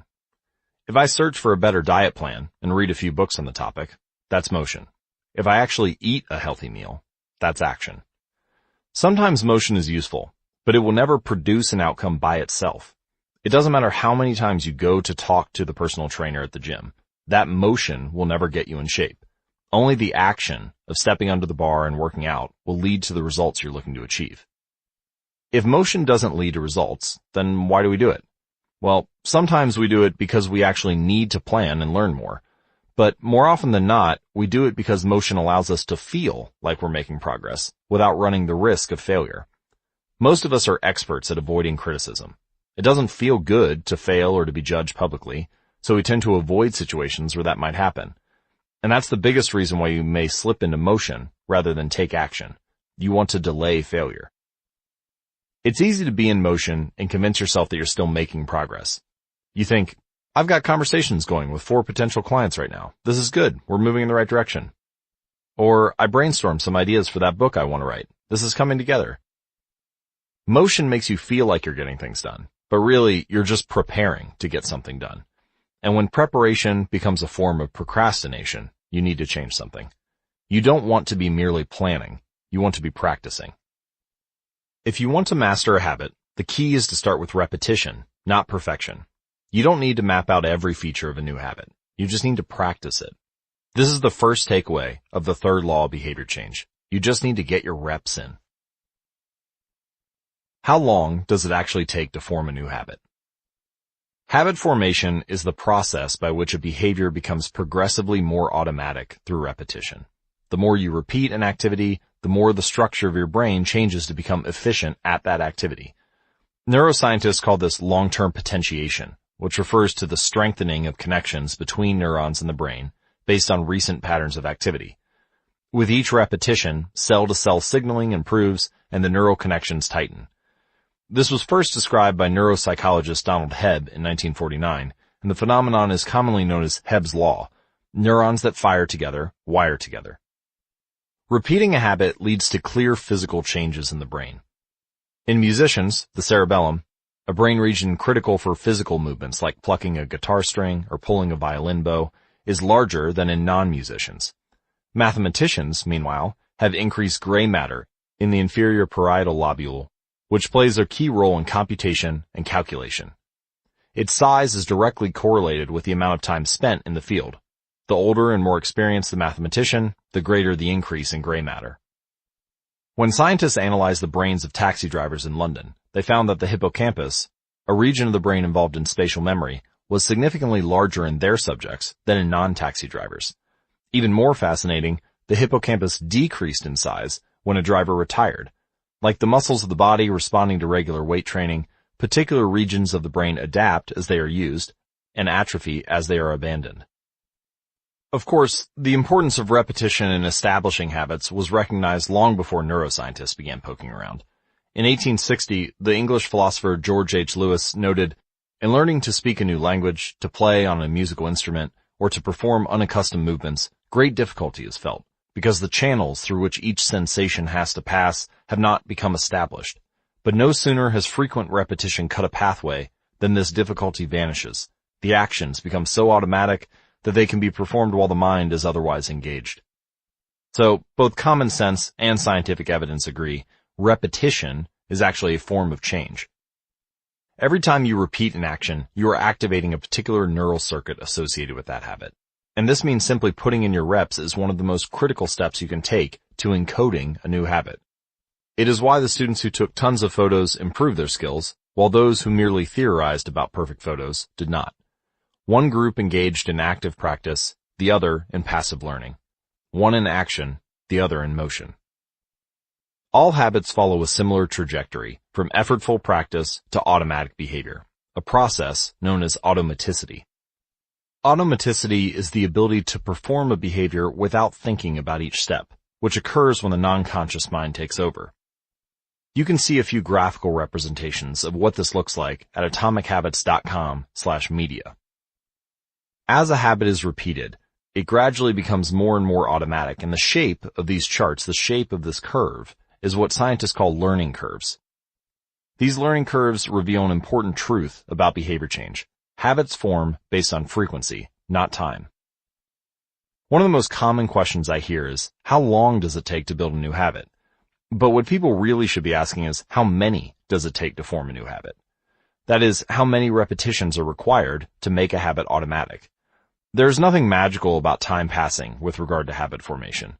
It doesn't matter if it's been 21 days or 30 days or 300 days. What matters is the rate at which you perform the behavior.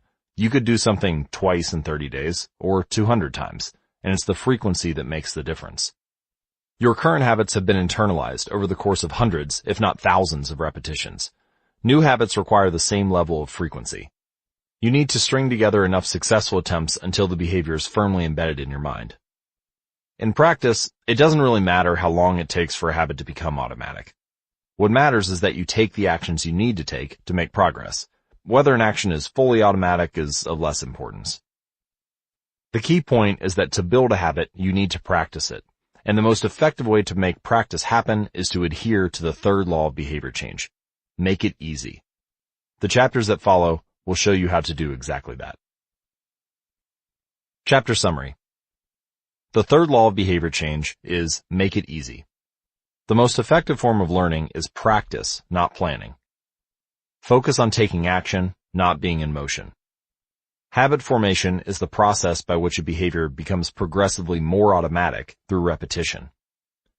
The amount of time you have spent performing a habit is not as important as the number of times you have performed it. Chapter 12. The Law of Least Effort. In his award-winning book, Guns, Germs, and Steel, anthropologist and biologist Jared Diamond points out a simple fact. Different continents have different shapes.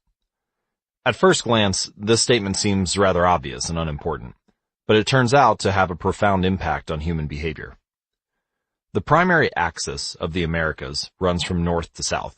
That is, the landmass of North and South America tends to be tall and thin rather than wide and fat. The same is generally true for Africa. Meanwhile, the landmass that makes up Europe, Asia, and the Middle East is the opposite. This massive stretch of land tends to be more east-west in shape. According to Diamond, this difference in shape played a significant role in the spread of agriculture over the centuries. When agriculture began to spread around the globe, farmers had an easier time expanding along east-west routes than along north-south ones. This is because locations along the same latitude generally share similar climates, amounts of sunlight and rainfall, and changes in season. These factors allowed farmers in Europe and Asia to domesticate a few crops and grow them along the entire stretch of land from France to China. By comparison, the climate varies greatly when traveling from north to south. Just imagine how different the weather is in Florida compared to Canada. You can be the most talented farmer in the world, but it won't help you grow Florida oranges in the Canadian winter. Snow is a poor substitute for soil. In order to spread crops along north-south routes, farmers would need to find and domesticate new plants whenever the climate changed. As a result, agriculture spread 2 to 3 times faster across Asia and Europe than it did up and down the Americas. Over the span of centuries, this small difference had a very big impact. Increased food production allowed for more rapid population growth. With more people, these cultures were able to build stronger armies and were better equipped to develop new technologies. The changes started out small: a crop that spread slightly farther, a population that grew slightly faster, but compounded into substantial differences over time. The spread of agriculture provides an example of the third law of behavior change on a global scale. Conventional wisdom holds that motivation is the key to habit change. Maybe if you really wanted it, you'd actually do it. But the truth is, our real motivation is to be lazy and to do what is convenient. And despite whatever the latest productivity bestseller will tell you, this is a smart strategy, not a dumb one. Energy is precious, and the brain is wired to conserve it whenever possible. It is human nature to follow the law of least effort, which states that when deciding between two similar options, people will naturally gravitate toward the option that requires the least amount of work. This idea is actually a foundational principle in physics, where it is known as the principle of least action. It states that the path followed between any 2 points will always be the path requiring the least amount of energy. This simple principle underpins the laws of the universe, and from this one idea, you can describe the laws of motion and relativity. In any case, people are wired to do what is convenient. For example, expanding your farm to the east where you can grow the same crops, rather than heading north where the climate is different. Out of all the possible actions we could take, the one that is realized is the one that delivers the most value for the least effort. We are motivated to do what is easy. Every action requires a certain amount of energy. The more energy required, the less likely it is to occur. If your goal is to do 100 push-ups per day, well, that's a lot of energy. In the beginning, when you're motivated and excited, you can muster the strength to get started. But after a few days, such a massive effort feels exhausting. Meanwhile, sticking to the habit of doing 1 push-up per day requires almost no energy to get started. And the less energy a habit requires, the more likely it is to occur. Look at any behavior that fills up much of your life, and you'll see that it can be performed with very low levels of motivation. Habits like scrolling on our phones, checking email, and watching television steal so much of our time because they can be performed almost without effort. They are remarkably convenient. In a sense, every habit is just an obstacle to getting what you really want. Dieting is an obstacle to getting fit. Meditation is an obstacle to feeling calm. Journaling is an obstacle to thinking clearly. You don't actually want the habit itself. What you really want is the outcome the habit delivers. And the greater the obstacle, that is, the more difficult the habit, the more friction there is between you and your desired end state. This is why it is crucial to make your habits so easy that you'll do them even when you don't feel like it. If you can make your good habits more convenient, you'll be more likely to follow through on them.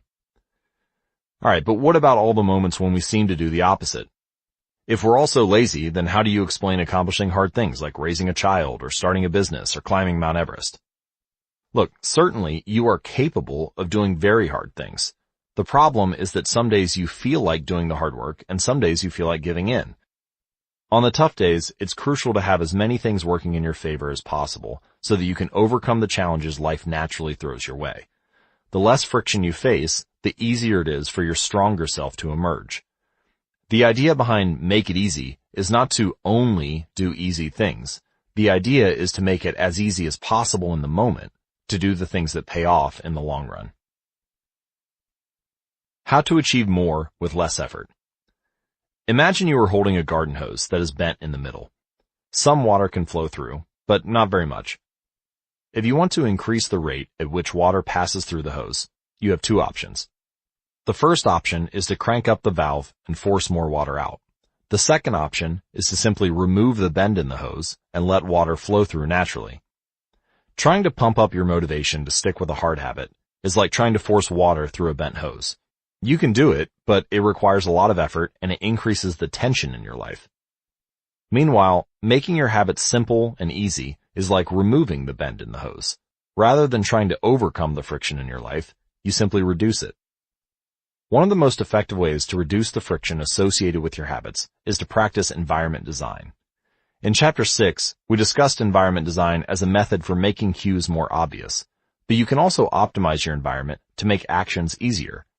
For example, when deciding where to practice a new habit, it is best to choose a place that is already along the path of your daily routine. Habits are easier to build when they fit into the flow of your life. You are more likely to go to the gym if it's on your way to work because stopping doesn't add much friction to your lifestyle. By comparison, if the gym is off the path of your normal commute, even by just a few blocks, now you're going out of your way to get there. Perhaps even more effective is reducing the friction within your home or office. Too often, we try to start habits in high-friction environments. We try to follow a strict diet while we are out to dinner with friends. Or we try to write a book in a chaotic household. We try to concentrate while using a smartphone filled with distractions. It doesn't have to be this way. We can remove the points of friction that hold us back. This is precisely what electronics manufacturers in Japan began to do in the 1970s. In an article published in The New Yorker titled Better All the Time, James Surowiecki writes, Japanese firms emphasized what came to be known as lean production, relentlessly looking to remove waste of all kinds from the production process, down to redesigning workspaces so workers didn't have to waste time twisting and turning to reach their tools. The result was that Japanese factories were more efficient, and Japanese products were more reliable than American ones. In 1974, service calls for American-made color televisions were 5 times as common as Japanese televisions. By 1979, it took American workers 3 times as long to assemble their sets. I like to refer to this strategy as addition by subtraction. The Japanese companies looked for every point of friction in the manufacturing process and eliminated it.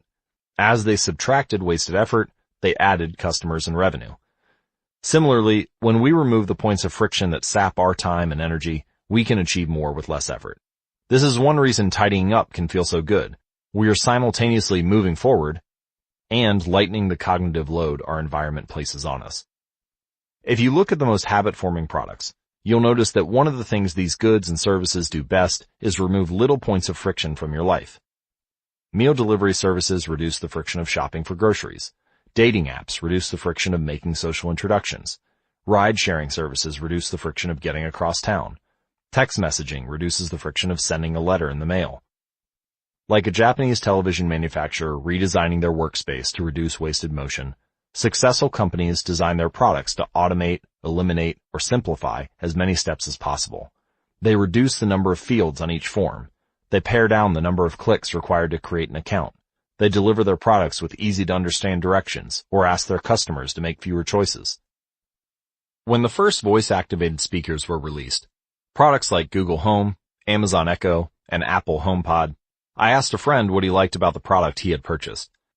He said it was just easier to say, play some country music, than to pull out his phone, open the music app, and pick a playlist.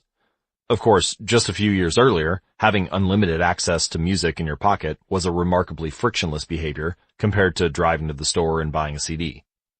Business is a never-ending quest to deliver the same result in an easier fashion. Similar strategies have been used effectively by governments.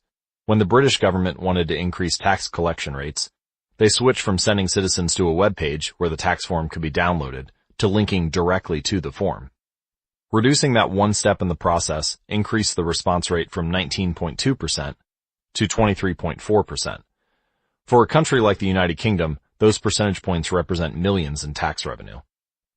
The central idea is to create an environment where doing the right thing is as easy as possible. Much of the battle of building better habits comes down to finding ways to reduce the friction associated with our good habits and increase the friction associated with our bad ones.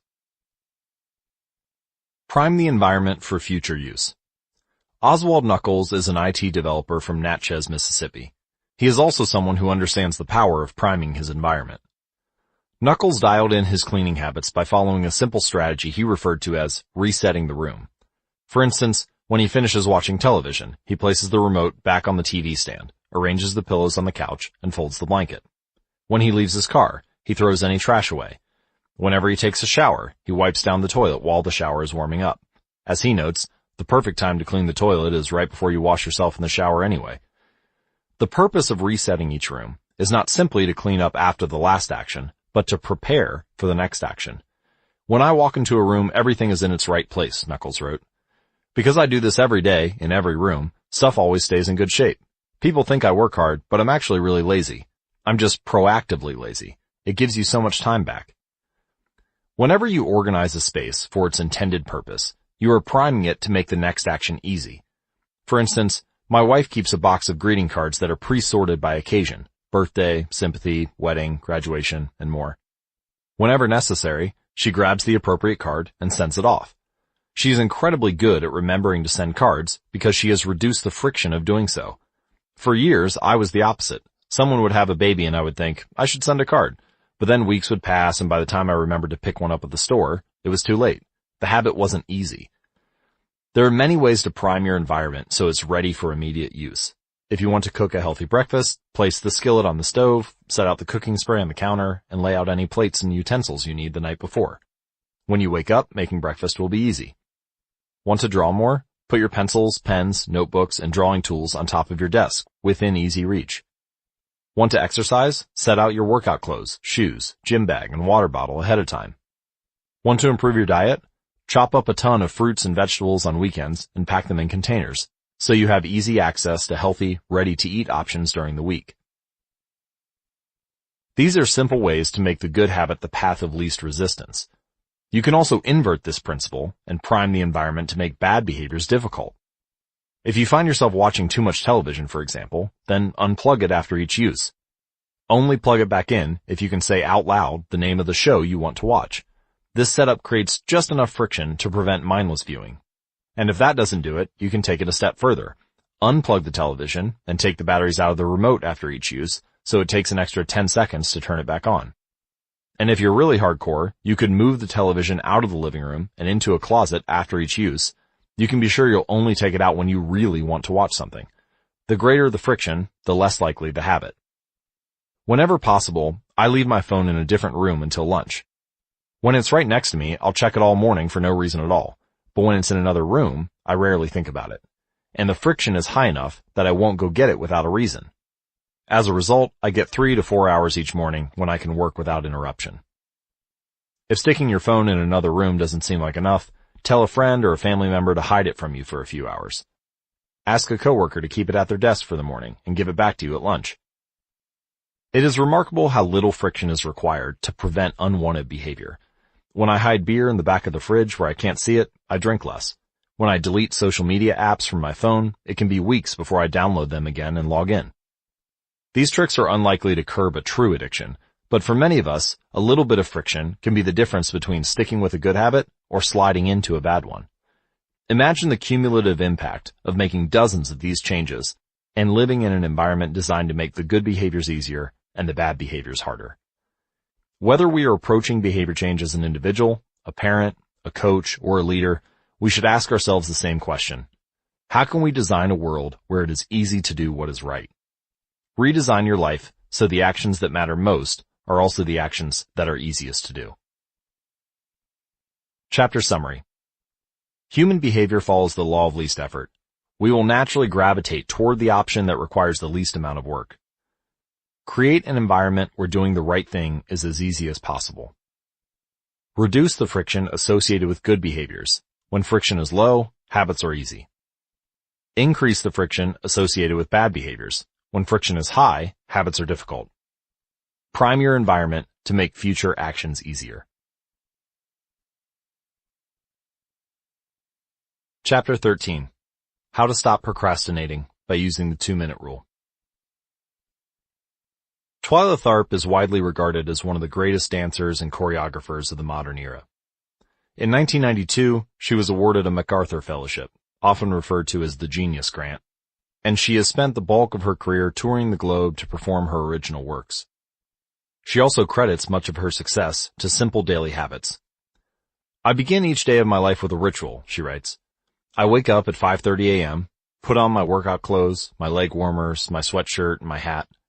I walk outside my Manhattan home, hail a taxi, and tell the driver to take me to the Pumping Iron Gym at 91st Street and 1st Avenue, where I work out for 2 hours. The ritual is not the stretching and weight training I put my body through each morning at the gym. The ritual is the cab.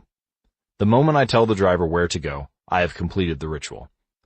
It's a simple act, but doing it the same way each morning habitualizes it, makes it repeatable, easy to do. It reduces the chance that I would skip it or do it differently. It is one more item in my arsenal of routines, and one less thing to think about. Hailing a cab each morning may be a tiny action, but it is a splendid example of the third law of behavior change.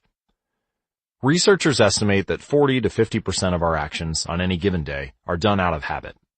This is already a substantial percentage, but the true influence of your habits is even greater than these numbers suggest. Habits are automatic choices that influence the conscious decisions that follow. Yes, a habit can be completed in just a few seconds, but it can also shape the actions you take for minutes or even hours afterward. Habits are like the entrance ramp to a highway. They lead you down a path, and before you know it, you're speeding toward the next behavior. It seems to be easier to continue what you are already doing than to start doing something different. You sit through a bad movie for 2 hours. You keep snacking even when you're already full. You check your phone for just a second, and soon you've spent 20 minutes staring at the screen. In this way, the habits you follow without thinking often determine the choices you make when you are thinking. Each evening, there is a tiny moment, usually around 5:15 p.m., that shapes the rest of my night. My wife walks in the door from work, and either we change into our workout clothes and head to the gym, or we crash onto the couch, order Indian food, and watch The Office. Now, to be fair, this still sounds like an amazing night, but similar to Twyla Tharp hailing the cab, the ritual is changing into my workout clothes. If I change my clothes, I know the workout will happen. Everything that follows, driving to the gym, deciding which exercises to do, stepping under the bar, is easy once I've taken the first step. Every day there are a handful of moments that deliver an outsized impact. I refer to these little choices as decisive moments. The moment you decide between ordering takeout or cooking dinner. The moment you choose between driving your car or riding your bike. The moment you decide between starting your homework or grabbing the video game controller. These choices are a fork in the road. The difference between a good day and a bad day is often a few productive and healthy choices made at decisive moments. Decisive moments set the options available to your future self. For instance, walking into a restaurant is a decisive moment because it determines what you'll be eating for lunch. Technically, you are in control of what you order, but in a larger sense, you can only order an item if it's on the menu. If you walk into a steakhouse, you can get a sirloin or a ribeye, but not sushi. Your options are constrained by what's available. They are shaped by the first choice. In a similar way, we are limited by where our habits lead us. This is why mastering the decisive moments throughout your day is so important. Each day is made up of many moments, but it is really a few habitual choices that determine the path you take. These little choices stack up, each one setting the trajectory for how you spend the next chunk of time. Habits are the entry point, not the end point. They are the cab, not the gym. The 2-minute rule. Even when you know you should start small, it's easy to start too big. When you dream about making a change, excitement inevitably takes over and you end up trying to do too much too soon. The most effective way I know to counteract this tendency is to use the 2-minute rule, which states, when you start a new habit, it should take less than 2 minutes to do. You'll find that nearly any habit can be scaled down into a 2-minute version. Read before bed each night becomes read 1 page. Do 30 minutes of yoga becomes take out my yoga mat. Study for class becomes open my notes. Fold the laundry becomes fold 1 pair of socks. Run 3 miles becomes tie my running shoes. The idea is to make your habits as easy as possible to start. Anyone can meditate for 1 minute, read 1 page, or put 1 item of clothing away. And, as we have just discussed, this is a powerful strategy because once you have started doing the right thing, it is much easier to continue doing it. A new habit should not feel like a challenge. The actions that follow can be challenging, but the first 2 minutes should be easy. What you want is a gateway habit that naturally leads you down a more productive path. You can usually figure out the gateway habits that will lead to your desired outcome by mapping out your goals on a scale from very easy to very hard. For instance, running a marathon is very hard. Running a 5K is hard. Walking 10,000 steps is moderately difficult. Walking 10 minutes is easy. And putting on your running shoes is very easy. So your goal might be to run a marathon, but your gateway habit is to put on your running shoes. That's how you follow the 2-minute rule. People often think it's weird to get hyped about reading one page, or meditating for 1 minute, or making one sales call, but the point is not to do one thing. The point is to master the habit of showing up. The truth is, a habit must be established before it can be improved. If you can't learn the basic skill of showing up, then you have little hope of mastering the finer details. Instead of trying to engineer a perfect habit from the start, do the easy thing on a more consistent basis. You have to standardize before you can optimize. As you master the art of showing up, the first 2 minutes simply become a ritual at the beginning of a larger routine. This is not merely a hack to make your habits easier, but actually the ideal way to master a difficult skill. The more you ritualize the beginning of a process, the more likely it becomes that you can slip into the state of deep focus that is required to do great things. By doing the same warm-up before every workout, you make it easier to get into a state of peak performance. By following the same creative ritual, you make it easier to get into the hard work of creating. By developing a consistent power down habit, you make it easier to get to bed at a reasonable time each night. You may not be able to automate the whole process, but you can make the first action mindless. Make it easy to start, and the rest will follow. The 2-minute rule can seem like a trick to some people. You know that the real goal is to do it for more than just 2 minutes, so it may feel like you're trying to fool yourself. Nobody is actually aspiring to read one page or do one push-up or open their notes. And if you know it's a mental trick, well then why would you fall for it? If the 2-minute rule feels forced, try this. Do it for 2 minutes and then stop. Go for a run, but you must stop after 2 minutes. Start meditating, but you must stop after 2 minutes. Study Arabic, but you must stop after 2 minutes. It's not a strategy for starting, it's the whole thing. Your habit can only last 120 seconds. One of my readers used this strategy to lose over 100 pounds. In the beginning, he went to the gym each day, but he told himself he wasn't allowed to stay at the gym for more than 5 minutes. He would show up, exercise for 5 minutes, and leave as soon as his time was up. After a few weeks, he looked around and thought, well, I'm coming here all the time anyway, I may as well start staying a little longer. And a few years later, the weight was gone. Journaling provides another example. Nearly everyone can benefit from getting their thoughts out of their head and onto paper, but most people give up after a few days, or avoid it entirely, because journaling feels like a chore. The secret is to always stay below the point where it feels like work. Greg McCown, a leadership consultant from the United Kingdom, built a daily journaling habit by specifically writing less than he felt like. He always stopped journaling before it seemed like a hassle. Ernest Hemingway believed in similar advice for any kind of writing. The best way is to always stop when you are going good, he said. I actually designed a habit journal specifically to make journaling easier. It includes a 1-line per day section where you simply write 1 sentence about your day. It's the easiest way to start a journaling habit. You can learn more at atomichabits.com/journal. Strategies like this work for another reason too. They reinforce the identity you want to build. If you show up at the gym 5 days in a row, even if it's just for 2 minutes, you are casting votes for your new identity. You're not worried about getting in shape. You're focused on becoming the type of person who doesn't miss workouts. You're taking the smallest action that confirms the type of person you want to be. We rarely think about change this way because everyone is consumed by the end goal. But 1 push-up is better than not exercising. 1 minute of guitar practice is better than none at all. 1 minute of reading is better than never picking up a book. It's better to do less than you hoped than to do nothing at all. At some point, once you've established the habit and you're showing up each day, you can combine the 2-minute rule with a technique we call habit shaping to scale your habit back up toward your ultimate goal. You start by mastering the first 2 minutes of the smallest version of the behavior. Then, you advance to an intermediate step and repeat the process, focusing on just the first 2 minutes and mastering that stage before moving on to the next level. Eventually, you'll end up with the habit you had originally hoped to build while still keeping your focus where it should be, on the first 2 minutes of the behavior. Here are some examples of habit shaping. If you want to become an early riser, phase 1 might be home at 10 p.m. every night. Phase 2, have all devices, television, phone, and so on, turned off by 10 p.m. every night. Phase 3, be in bed by 10 p.m. every night. Phase 4, lights off by 10 p.m. every night. Phase 5, wake up at 6 a.m. every day. At each of the 5 stages, you focus on mastering the first 2 minutes of the habit. Or imagine that you want to start an exercise habit. Phase 1 might be changing into your workout clothes. Phase 2 could be step out the door.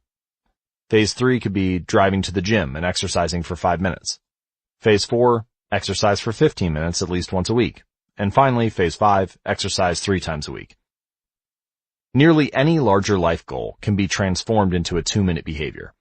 For example, I want to live a healthy and long life becomes I need to stay in shape, which translates to I need to exercise, which breaks down to I need to change into my workout clothes.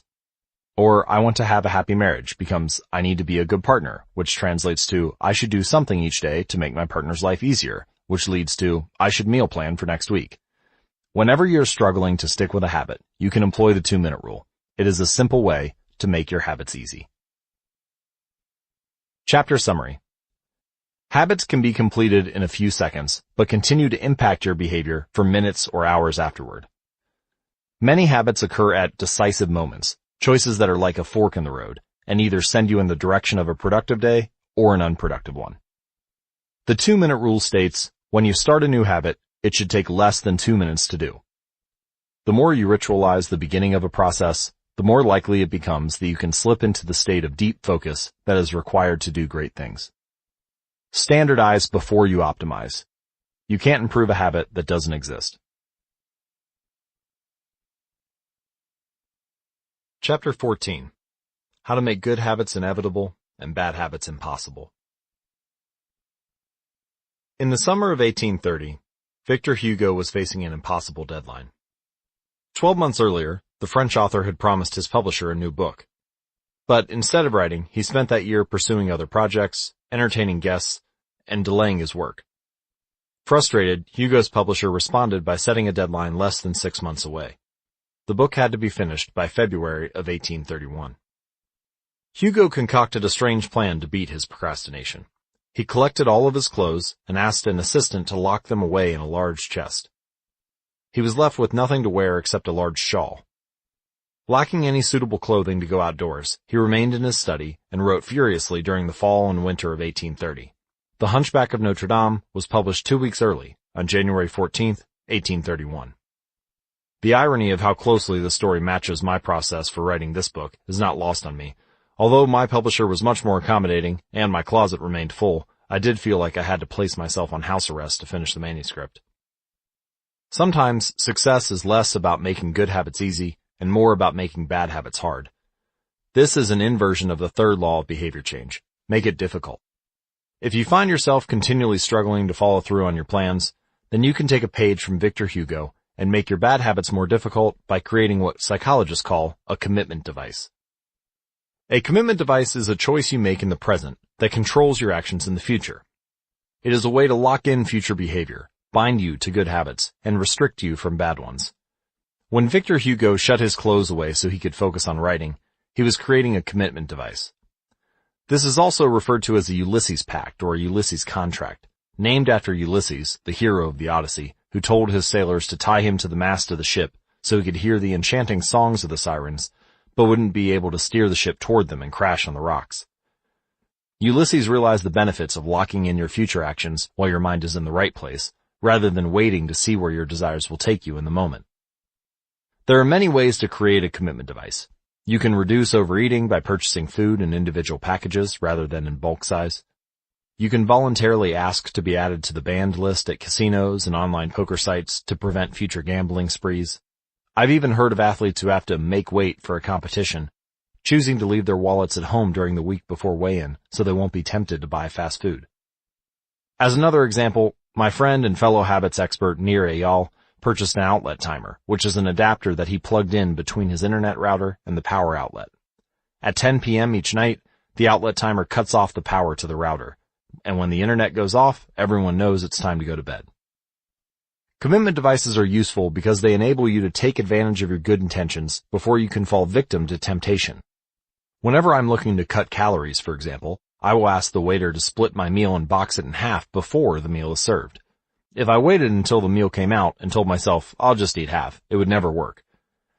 The key is to change the task such that it requires more work to get out of the good habit than to get started on it. If you're feeling motivated to get in shape, schedule a yoga session and pay ahead of time. If you're excited about the business you want to start, email an entrepreneur you respect and set up a consulting call. When the time comes to act, the only way to bail is to cancel the meeting, which requires effort and may cost money. Commitment devices increase the odds that you'll do the right thing in the future by making bad habits difficult in the present. However, we can do even better. we can make good habits inevitable and bad habits impossible. How to automate a habit and never think about it again. John Henry Patterson was born in Dayton, Ohio in 1844. He spent his childhood doing chores on the family farm and working shifts at his father's sawmill. After attending college at Dartmouth, Patterson returned to Ohio and opened a small supply store for coal miners. It seemed like a good opportunity. The store faced little competition and enjoyed a steady stream of customers, but it still struggled to make money. That was when Patterson discovered his employees were stealing from him. In the mid-1800s, employee theft was a common problem. Receipts were kept in an open drawer and could easily be altered or discarded. There were no video cameras to review behavior and no software to track transactions. Unless you were willing to hover over your employees every minute of the day, or to manage all transactions yourself, it was difficult to prevent theft. As Patterson mulled over his predicament, he came across an advertisement for a new invention called Ritty's Incorruptible Cashier. Designed by fellow Dayton resident James Ritty, it was the first cash register. The machine automatically locked the cash and receipts inside after each transaction. Patterson bought two for $50 each. Employee theft at his store vanished overnight. In the next 6 months, Patterson's business went from losing money to making $5,000 in profit, the equivalent of more than $100,000 today. Patterson was so impressed with the machine that he changed businesses. He bought the rights to Ritty's invention and opened the National Cash Register Company. 10 years later, National Cash Register had over 1,000 employees and was on its way to becoming one of the most successful businesses of its time. The best way to break a bad habit is to make it impractical to do. Increase the friction until you don't even have the option to act. The brilliance of the cash register was that it automated ethical behavior by making stealing practically impossible. Rather than trying to change the motivations of the employees, it made the preferred behavior automatic. Some actions, like installing a cash register, pay off again and again. These one-time choices require a little bit of effort up front, but create increasing value over time. I'm fascinated by the idea that a single choice can deliver returns again and again, and I surveyed my readers on their favorite one-time actions that lead to better long-term habits. Here are a few examples. One-time actions that lock in good habits.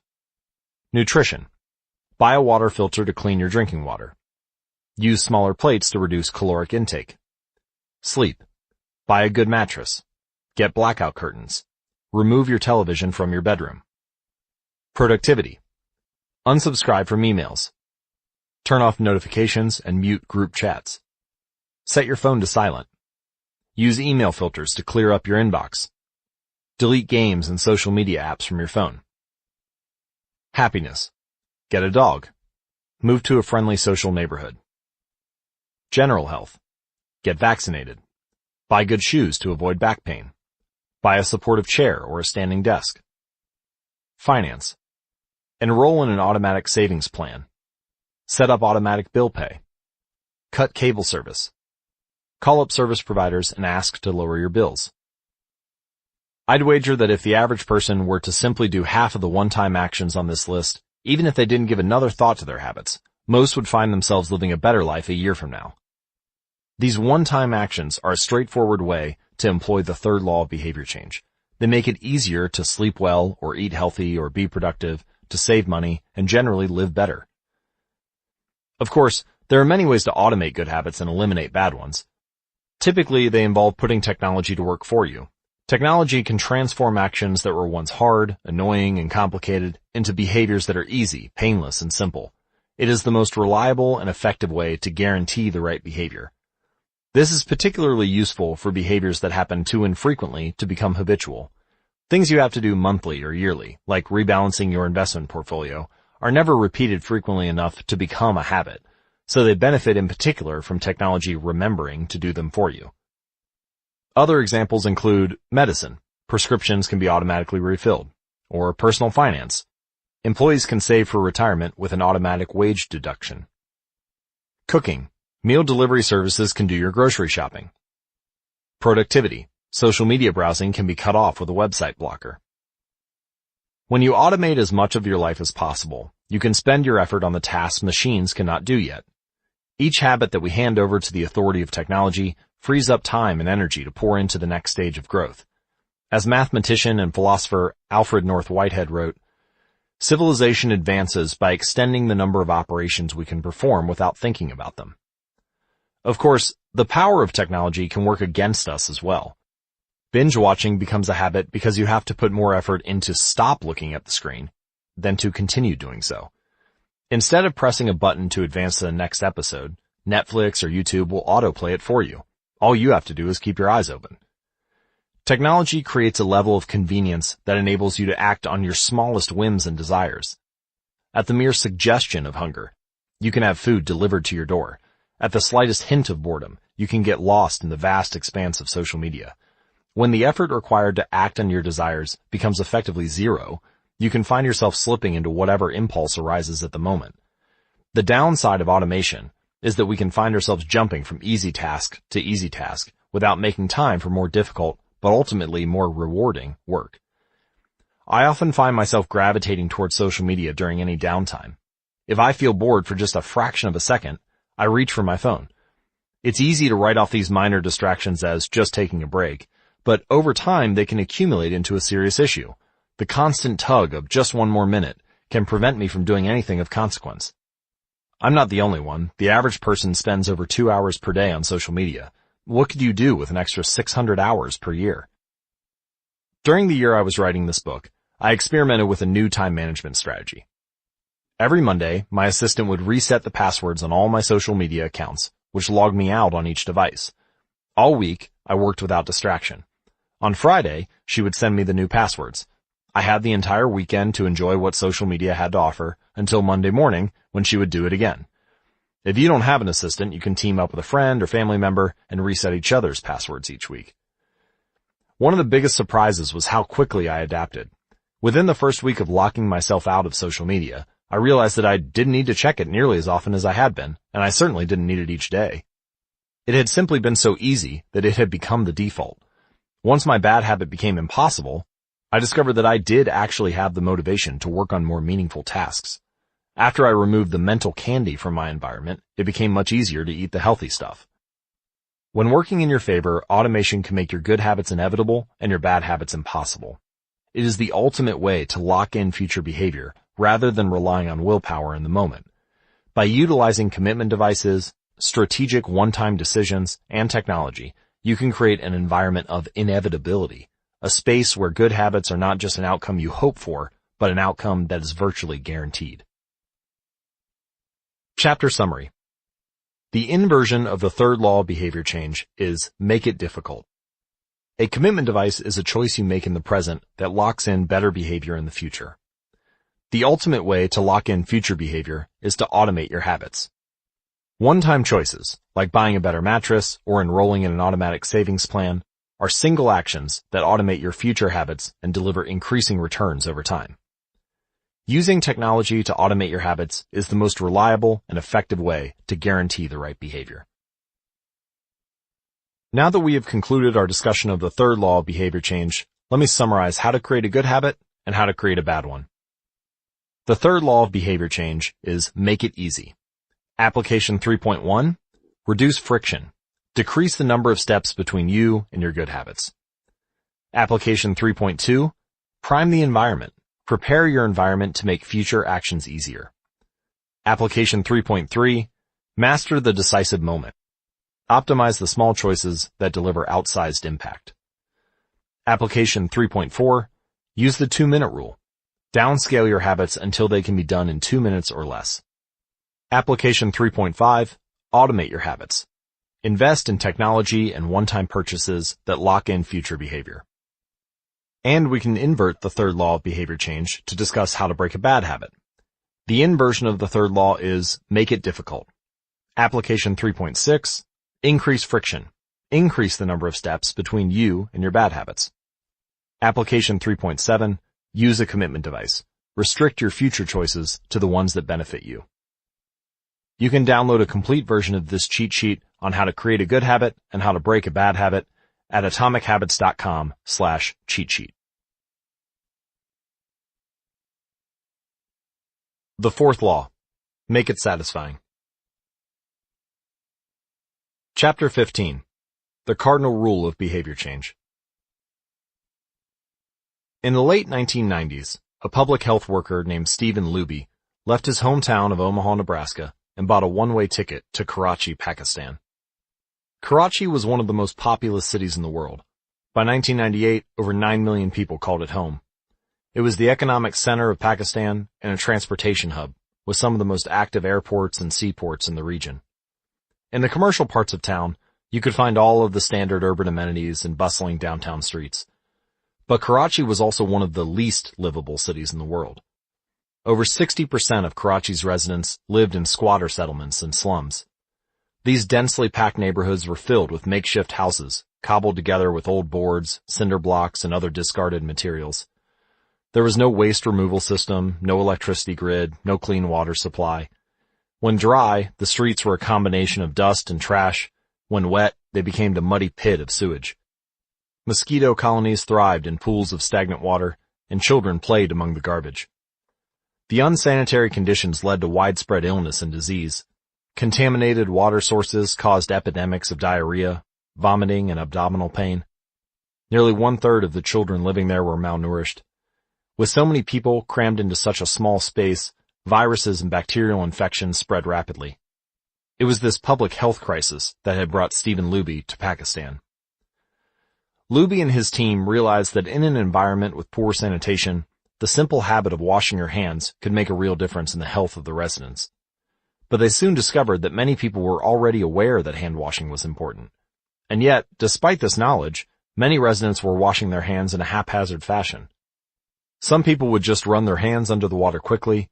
Others would only wash one hand. Many would simply forget to wash their hands before preparing food.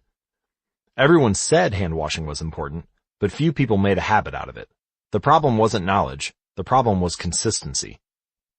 That was when Luby and his team partnered with Procter & Gamble to supply the neighborhood with Safeguard soap. Compared to your standard bar of soap, using Safeguard was a much more enjoyable experience. In Pakistan, Safeguard was a premium soap, Luby told me. The study participants commonly mentioned how much they liked it. The soap foamed easily and people were able to lather their hands with suds. It smelled great. Instantly, hand washing became slightly more pleasurable. I see the goal of hand washing promotion not as behavior change, but as habit adoption, Luby said.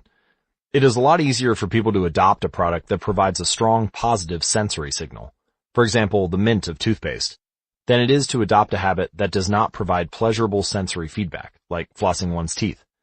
The marketing team at Procter & Gamble talked about trying to create a positive hand-washing experience. Within months, the researchers saw a rapid shift in the health of children in the neighborhood. The rate of diarrhea fell by 52%, pneumonia by 48%, and impetigo, a bacterial skin infection, by 35%. The long-term effects were even better. We went back to some of the households in Karachi 6 years after, Luby told me.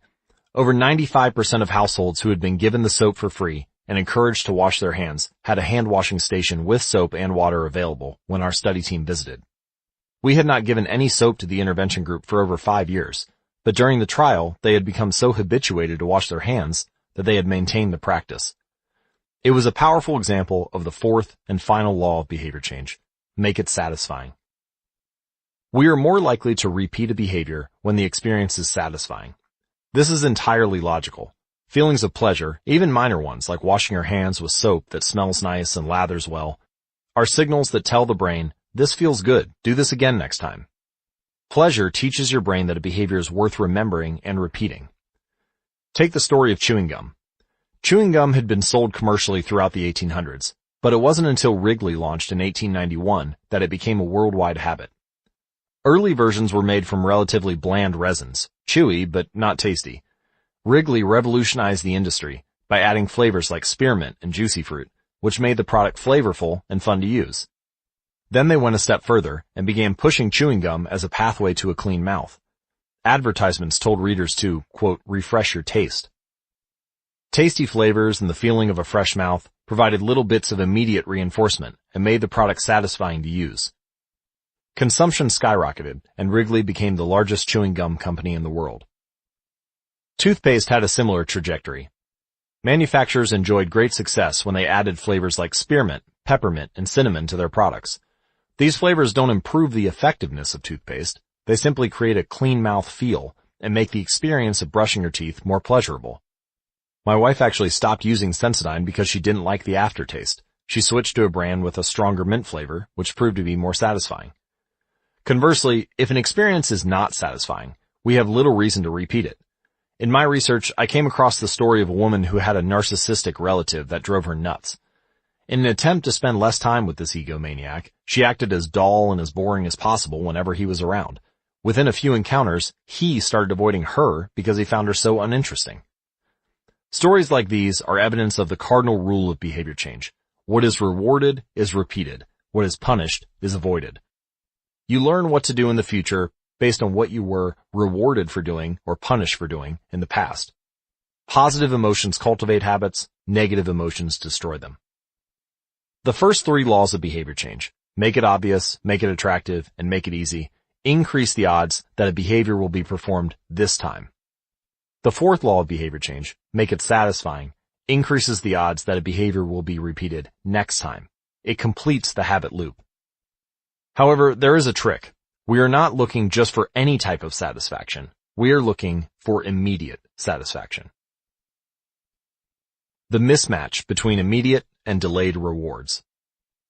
Imagine you're an animal roaming the plains of Africa, a giraffe or an elephant or a lion. On any given day, most of your decisions have an immediate impact. You are always thinking about what to eat or where to sleep or how to avoid a predator. You are constantly focused on the present or the very near future. You live in what scientists call an immediate return environment because your actions instantly deliver clear and immediate outcomes. Now, switch back to your human self. In modern society, many of the choices you make today will not benefit you immediately. If you do a good job at work, you'll get a paycheck in a few weeks. If you exercise today, perhaps you won't be overweight next year.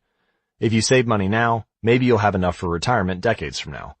You live in what scientists call a delayed return environment because you can work for years before your actions deliver the intended payoff. The human brain did not evolve for life in a delayed return environment. The earliest remains of modern humans, known as Homo sapiens sapiens, are approximately 200,000 years old. These were the first humans to have a brain relatively similar to ours. In particular, the neocortex, the newest part of the brain and the region responsible for higher functions like language, was roughly the same size 200,000 years ago as today. You are walking around with the same hardware as your Paleolithic ancestors. It is only recently, during the last 500 years or so, that society has shifted to a predominantly delayed return environment.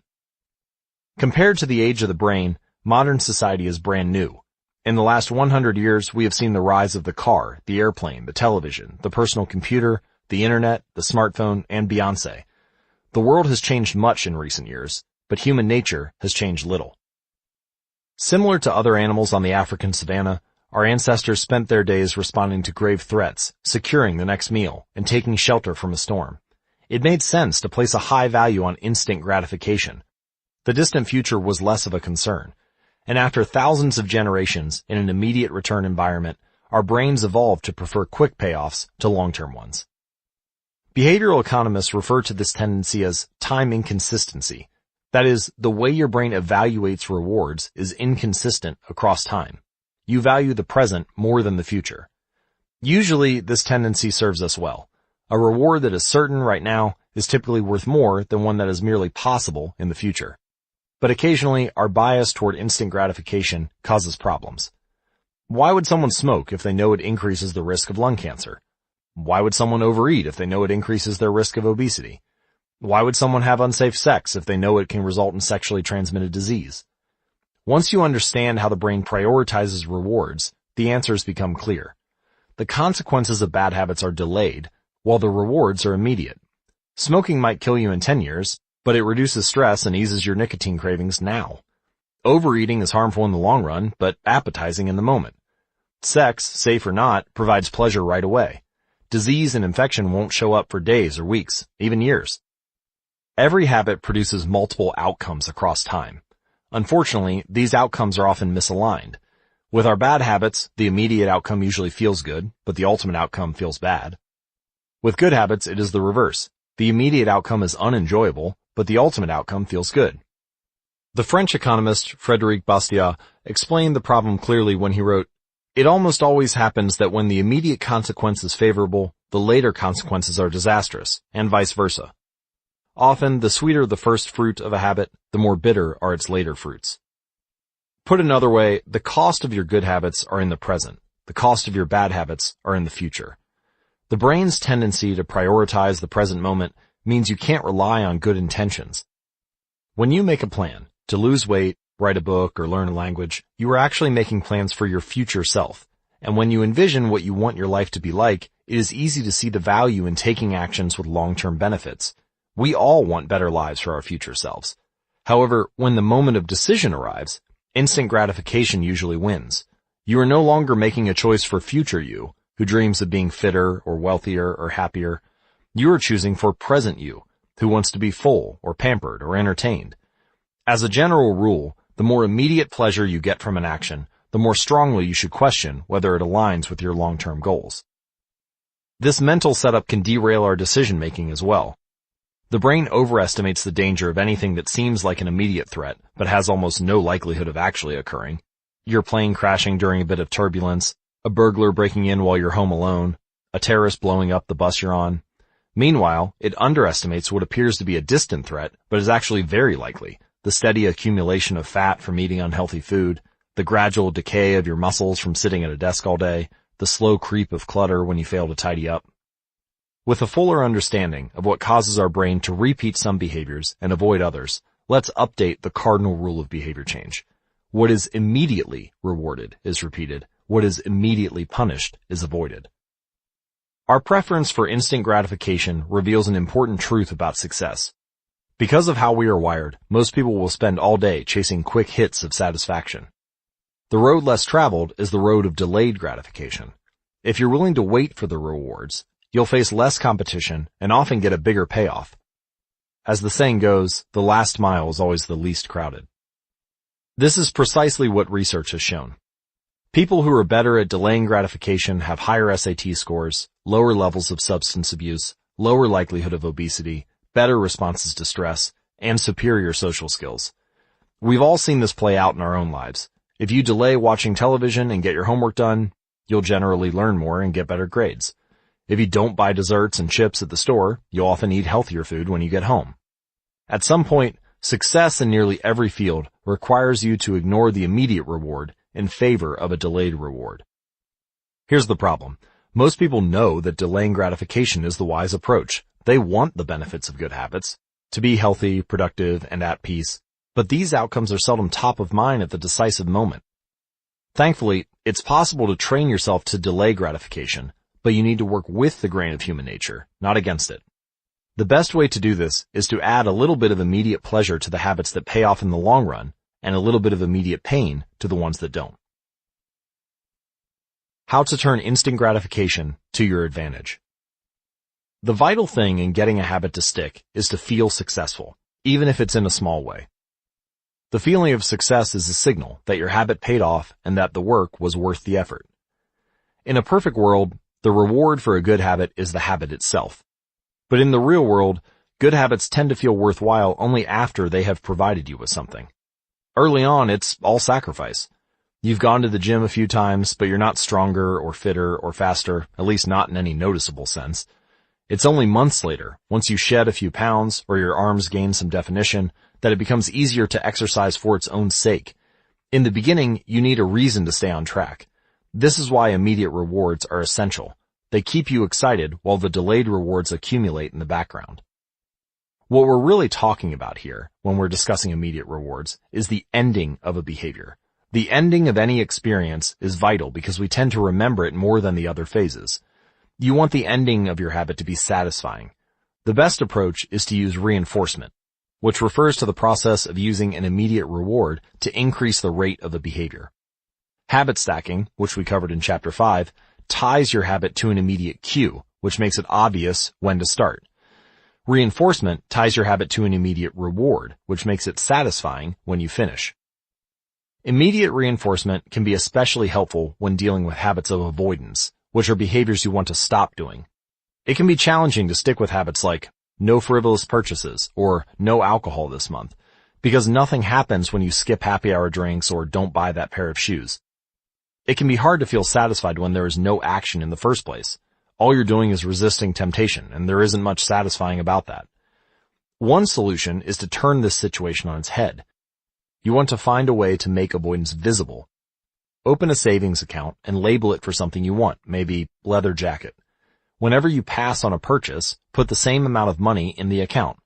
Skip your morning latte, transfer $5. Pass on another month of Netflix, move $10 over. It's like creating a loyalty program for yourself. The immediate reward of seeing yourself save money toward the leather jacket feels a lot better than just being deprived. You are making it satisfying to do nothing. One of my readers and his wife used a similar setup. They wanted to stop eating out so much and start cooking more together. They labeled their savings account Trip to Europe. Whenever they skipped going out to eat, they transferred $50 into the account. At the end of the year, they put the money toward the vacation. It is worth noting that it is important to select short-term rewards that reinforce your identity rather than ones that conflict with it. Buying a new jacket is fine if you're trying to lose weight or read more books, but it doesn't work if you're trying to budget and save money. Instead, taking a bubble bath or going on a leisurely walk are good examples of rewarding yourself with free time, which aligns with your ultimate goal of more freedom and financial independence. Similarly, if your reward for exercising is eating a bowl of ice cream, then you're casting votes for conflicting identities, and it ends up being a wash. Instead, maybe your reward is a massage, which is both a luxury and a vote toward taking care of your body. Now the short-term reward is aligned with your long-term vision of being a healthy person. Eventually, as intrinsic rewards like a better mood, more energy, and reduced stress kick in, you'll become less concerned with chasing the secondary reward. The identity itself becomes the reinforcer. You do it because it's who you are and it feels good to be you. The more a habit becomes part of your life, the less you need outside encouragement to follow through. Incentives can start a habit. Identity sustains a habit. That said, it takes time for the evidence to accumulate and a new identity to emerge. Immediate reinforcement helps maintain motivation in the short term while you're waiting for the long-term rewards to arrive. In summary, a habit needs to be enjoyable for it to last. Simple bits of reinforcement, like soap that smells great, or toothpaste that has a refreshing mint flavor, or seeing $50 hit your savings account, can offer the immediate pleasure you need to enjoy a habit. And change is easier when it is enjoyable. Chapter Summary. The fourth law of behavior change is make it satisfying. We are more likely to repeat a behavior when the experience is satisfying. The human brain evolved to prioritize immediate rewards over delayed rewards. The cardinal rule of behavior change is, what is immediately rewarded is repeated. What is immediately punished is avoided. To get a habit to stick, you need to feel immediately successful, even if it's in a small way. The first three laws of behavior change, make it obvious, make it attractive, and make it easy, increase the odds that a behavior will be performed this time. The fourth law of behavior change, make it satisfying, increases the odds that a behavior will be repeated next time. Chapter 16. How to stick with good habits every day. In 1993, a bank in Abbotsford, Canada, hired a 23-year-old stockbroker named Trent Dursmid. Abbotsford was a relatively small suburb, tucked away in the shadow of nearby Vancouver, where most of the big business deals were being made. Given the location, and the fact that Dursmid was a rookie, nobody expected too much of him. But he made brisk progress thanks to a simple daily habit. Dursmid began each morning with 2 jars on his desk. One was filled with 120 paper clips. The other was empty. As soon as he settled in each day, he would make a sales call. Immediately after, he would move one paper clip from the full jar to the empty jar, and the process would begin again. Every morning I would start with 120 paper clips in one jar, and I would keep dialing the phone until I had moved them all to the second jar, he told me. Within 18 months, Dursmid was bringing in $5 million to the firm. By age 24, he was making $75,000 per year, the equivalent of $125,000 today. Not long after, he landed a 6-figure job with another company. I like to refer to this technique as the paperclip strategy, and over the years, I've heard from readers who have employed it in a variety of ways. One woman shifted a hairpin from one container to another whenever she wrote a page of her book. Another man moved a marble from one bin to the next after each set of push-ups. Making progress is satisfying, and visual measures, like moving paper clips or hairpins or marbles, provide clear evidence of your progress. As a result, they reinforce your behavior and add a little bit of immediate satisfaction to any activity. Visual measurement comes in many forms: food journals, workout logs, loyalty punch cards, the progress bar on a software download, even the page numbers in a book. But perhaps the best way to measure your progress is with a habit tracker. How to keep your habits on track. A habit tracker is a simple way to measure whether you did a habit. The most basic format is to get a calendar and cross off each day you stick with your routine. For example, if you meditate on Monday, Wednesday, and Friday, each of those days gets an X. As time rolls by, the calendar becomes a record of your habit streak. Countless people have tracked their habits, but perhaps the most famous was Benjamin Franklin. Beginning at age 20, Franklin carried a small booklet everywhere he went and used it to track 13 personal virtues. This list included goals like lose no time, be always employed in something useful, and avoid trifling conversation. At the end of each day, Franklin would open his booklet and record his progress. Jerry Seinfeld reportedly uses a habit tracker to stick with his streak of writing jokes. In the documentary Comedian, he explains that his goal is to never break the chain of writing jokes every day. In other words, he is not focused on how good or bad a particular joke is or how inspired he feels. He is simply focused on showing up and adding to his streak. Don't break the chain is a powerful mantra. Don't break the chain of sales calls and you'll build a successful book of business. Don't break the chain of workouts and you'll get fit faster than you'd expect. Don't break the chain of creating every day and you will end up with an impressive portfolio. Habit tracking is powerful because it leverages multiple laws of behavior change. It simultaneously makes a behavior obvious, attractive, and satisfying. Let's break down each one. Benefit number 1. Habit tracking is obvious. Recording your last action creates a trigger that can initiate your next one. Habit tracking naturally builds a series of visual cues, like the streak of X's on your calendar or the list of meals in your food log. When you look at the calendar and see your streak, you'll be reminded to act again. Research has shown that people who track their progress on goals like losing weight, quitting smoking, and lowering blood pressure are all more likely to improve than those who don't. One study of more than 1,600 people found that those who kept a daily food log lost twice as much weight as those who did not. The mere act of tracking a behavior can spark the urge to change it. Habit tracking also keeps you honest. Most of us have a distorted view of our own behavior. We think we act better than we do. Measurement offers one way to overcome our blindness to our own behavior and notice what is really going on each day. One glance at the paper clips in the container and you immediately know how much work you have, or haven't, been putting in. When the evidence is right in front of you, you're less likely to lie to yourself. Benefit number 2. Habit tracking is attractive. The most effective form of motivation is progress. When we get a signal that we are moving forward, we become more motivated to continue down that path. In this way, habit tracking can have an addictive effect on motivation. Each small win feeds your desire. This can be particularly powerful on a bad day. When you're feeling down, it's easy to forget about all the progress you have already made. Habit tracking provides visual proof of your hard work, a subtle reminder of how far you've come. Plus, the empty square you see each morning can motivate you to get started because you don't want to lose your progress by breaking the streak. Benefit number 3. Habit tracking is satisfying. This is the most crucial benefit of all. Tracking can become its own form of reward. It is satisfying to cross an item off your to-do list, to complete an entry in your workout log, or to mark an X on the calendar. It feels good to watch your results grow, the size of your investment portfolio, the length of your book manuscript, and if it feels good, then you're more likely to endure. Habit tracking also helps you keep your eye on the ball. You're focused on the process rather than the result. You're not fixated on getting six-pack abs, you're just trying to keep the streak alive and become the type of person who doesn't miss workouts.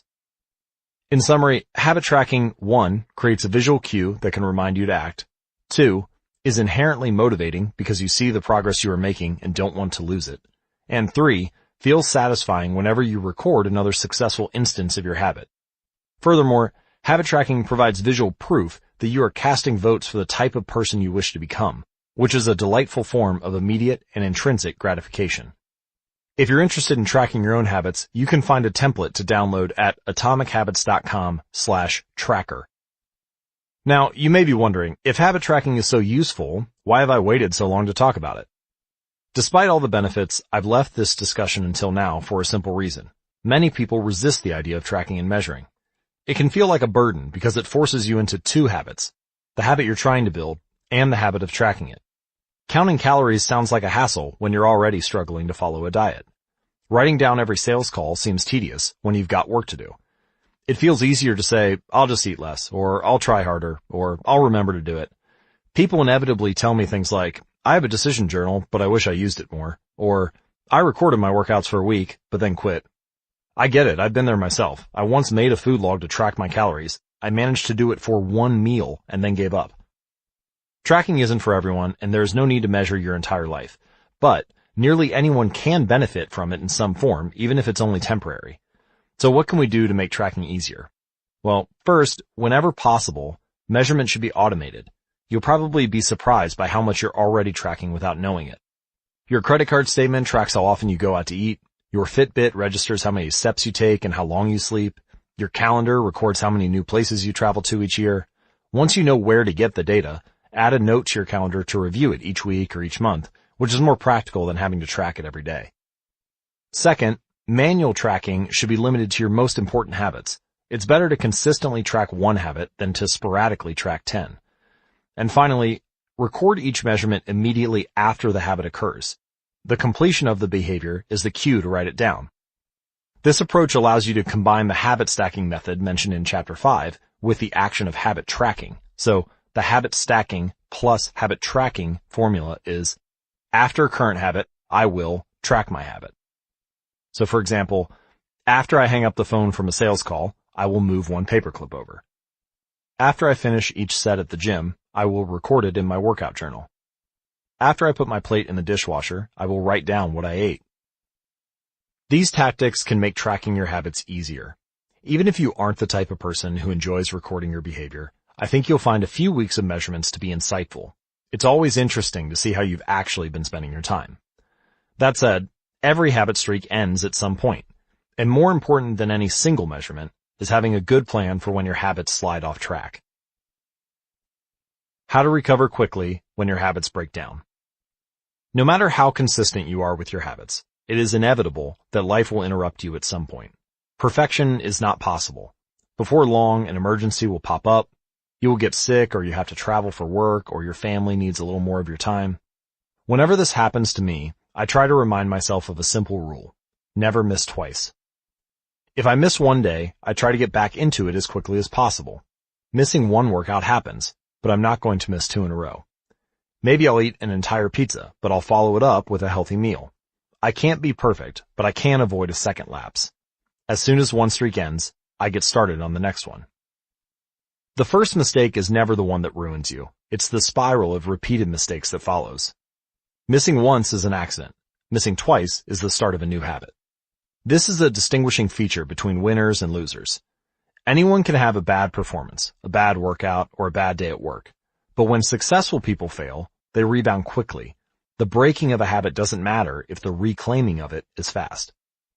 I think this principle is so important that I'll stick to it even if I can't do a habit as well or as completely as I would like. Too often, we fall into an all-or-nothing cycle with our habits. The problem is not slipping up. The problem is thinking that if you can't do something perfectly, then you shouldn't do it at all. You don't realize how valuable it is to just show up on your bad or busy days. Lost days hurt you more than successful days help you. If you start with $100, then a 50% gain will take you to $150. But now you only need a 33% loss to take you back down to $100. In other words, a 33% loss is just as meaningful or valuable as achieving a 50% gain. As Charlie Munger says, the first rule of compounding: never interrupt it unnecessarily. This is why bad workouts are often the most important ones. Sluggish days and bad workouts maintain the compound gains you have accrued from previous days. Simply doing something, 10 squats, 5 sprints, a push-up, anything really, is huge. Don't put up a 0. Don't let losses eat into your compounding. Furthermore, it's not always about what happens during the workout. It's about being the type of person who doesn't miss workouts. It's easy to train when you feel good, but it's crucial to show up when you don't feel like it, even if you do less than you hope. Going to the gym for 5 minutes may not improve your physical performance, but it reaffirms your identity. The all-or-nothing cycle of behavior change is just one pitfall that can derail your habits. Another potential danger, especially if you are using a habit tracker, is measuring the wrong thing. Knowing when, and when not, to track a habit. Say you're running a restaurant, and you want to know if your chef is doing a good job. One way to measure success is to track how many customers pay for a meal each day. If more customers come in, the food must be good. If fewer customers come in, something must be wrong. However, this one measurement, daily revenue, only gives a limited picture of what's really going on. Just because someone pays for a meal doesn't mean they enjoy the meal. Even dissatisfied customers are unlikely to dine and dash. In fact, if you're only measuring revenue, the food might be getting worse, but you're making up for it with marketing or discounts or some other method. Instead, it may be more effective to track how many customers finish their meal, or perhaps the percentage of customers who leave a generous tip. The dark side of tracking a particular behavior is that we become driven by the number rather than the purpose behind it. If your success is measured by quarterly earnings, you will optimize sales, revenue, and accounting for quarterly earnings. If your success is measured by a lower number on the scale, you will optimize for a lower number on the scale, even if that means embracing crash diets, juice cleanses, and fat loss pills. The human mind wants to win whatever game is being played. This pitfall is evident in many areas of life. We focus on working long hours instead of getting meaningful work done. We care more about getting 10,000 steps than we do about being healthy. We teach for standardized tests instead of emphasizing learning, curiosity, and critical thinking. In short, we optimize for what we measure, and when we choose the wrong measurement, we get the wrong behavior. This is sometimes referred to as Goodhart's law. Named after the economist Charles Goodhart, the principle states, when a measure becomes a target, it ceases to be a good measure. Measurement is only useful when it guides you and adds context to a larger picture, not when it consumes you. Each number is simply one piece of feedback in the overall system. In our data-driven world, we tend to overvalue numbers and undervalue anything ephemeral, soft, or difficult to quantify. We mistakenly think the factors we can measure are the only factors that exist. But just because you can measure something doesn't mean it's the most important thing. And just because you can't measure something doesn't mean it's not important at all. All of this to say, it's crucial to keep habit tracking in its proper place. It can feel satisfying to record a habit and track your progress, but the measurement is not the only thing that matters. Furthermore, there are many ways to measure progress, and sometimes it helps to shift your focus to something entirely different. This is why non-scale victories can be effective for weight loss. The number on the scale may be stubborn, so if you focus solely on the number, your motivation will sag. But you may notice that your skin looks better, or you wake up earlier, or your sex drive gets a boost. All of these are valid ways to track your improvement. If you're not feeling motivated by the number on the scale, perhaps it's time to focus on a different measurement, one that gives you more signals of progress. No matter how you measure your improvement, habit tracking offers a simple way to make your habits more satisfying. Each measurement provides a little bit of evidence that you're moving in the right direction, and a brief moment of immediate pleasure for a job well done. Chapter Summary. One of the most satisfying feelings is the feeling of making progress. A habit tracker is a simple way to measure whether you did a habit, like marking an X on a calendar. Habit trackers and other visual forms of measurement can make your habits satisfying by providing clear evidence of your progress. Don't break the chain. Try to keep your habit streak alive. Never miss twice. If you miss one day, try to get back on track as quickly as possible. Just because you can measure something doesn't mean it's the most important thing. Chapter 17. How an accountability partner can change everything. After serving as a pilot in World War II, Roger Fisher attended Harvard Law School and spent 34 years specializing in negotiation and conflict management. He founded the Harvard Negotiation Project and worked with numerous countries and world leaders on peace resolutions, hostage crises, and diplomatic compromises. But it was in the 1970s and 1980s, as the threat of nuclear war escalated, that Fisher developed perhaps his most interesting idea. At the time, Fisher was focused on designing strategies that could prevent nuclear war, and he had noticed a troubling fact. Any sitting president would have access to launch codes that could kill millions of people, but would never actually see anyone die because he would always be thousands of miles away. My suggestion was quite simple, he wrote in 1981. Put that nuclear code number in a little capsule, and then implant that capsule right next to the heart of a volunteer. The volunteer would carry with him a big, heavy butcher knife as he accompanied the president. If ever the president wanted to fire nuclear weapons, the only way he could do so would be for him, first, with his own hands, to kill one human being. The president says, "George, I'm sorry, but tens of millions must die." He has to look at someone and realize what death is, what an innocent death is. Blood on the White House carpet. It's reality brought home. When I suggested this to friends in the Pentagon, they said, "My God, that's terrible. Having to kill someone would distort the president's judgment. He might never push the button." Throughout our discussion of the fourth law of behavior change, we have covered the importance of making good habits immediately satisfying. Fisher's proposal is an inversion of the fourth law. Make it immediately unsatisfying. Just as we are more likely to repeat an experience when the ending is satisfying, we are also more likely to avoid an experience when the ending is painful.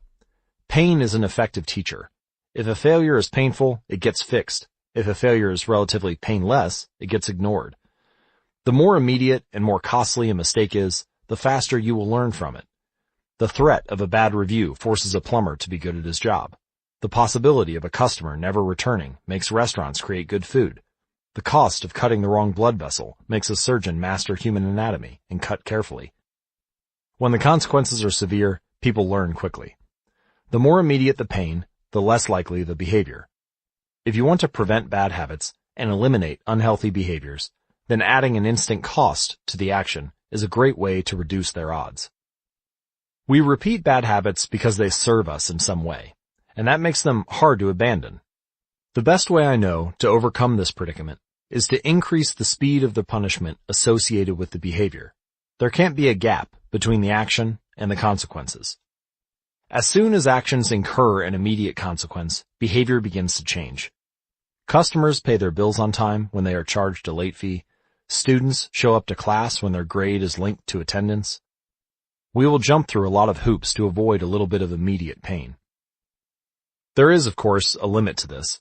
If you're going to rely on punishment to change behavior, then the strength of the punishment must match the relative strength of the behavior it is trying to correct. To be productive, the cost of procrastination must be greater than the cost of action. To be healthy, the cost of laziness must be greater than the cost of exercise. Getting fined for smoking in a restaurant or failing to recycle adds consequence to an action, but behavior only shifts if the punishment is painful enough and reliably enforced. In general, the more local, tangible, concrete, and immediate the consequence, the more likely it is to influence individual behavior. The more global, intangible, vague, and delayed the consequence, the less likely it is to influence individual behavior. Thankfully, there is a straightforward way to add an immediate cost to any bad habit. Create a habit contract. The habit contract. The first seatbelt law was passed in New York on December 1st, 1984. At the time, just 14% of people in the United States regularly wore a seatbelt, but that was all about to change. Within 5 years, over half of the nation had seatbelt laws. Today, wearing a seatbelt is enforceable by law in 49 of the 50 states. And it's not just the legislation. The number of people wearing seatbelts has changed dramatically as well. In 2016, over 88% of Americans buckled up each time they got in a car. In just over 30 years, there was a complete reversal in the habits of millions of people. Laws and regulations are an example of how government can change our habits by creating a social contract. As a society, we collectively agree to abide by certain rules and then enforce them as a group.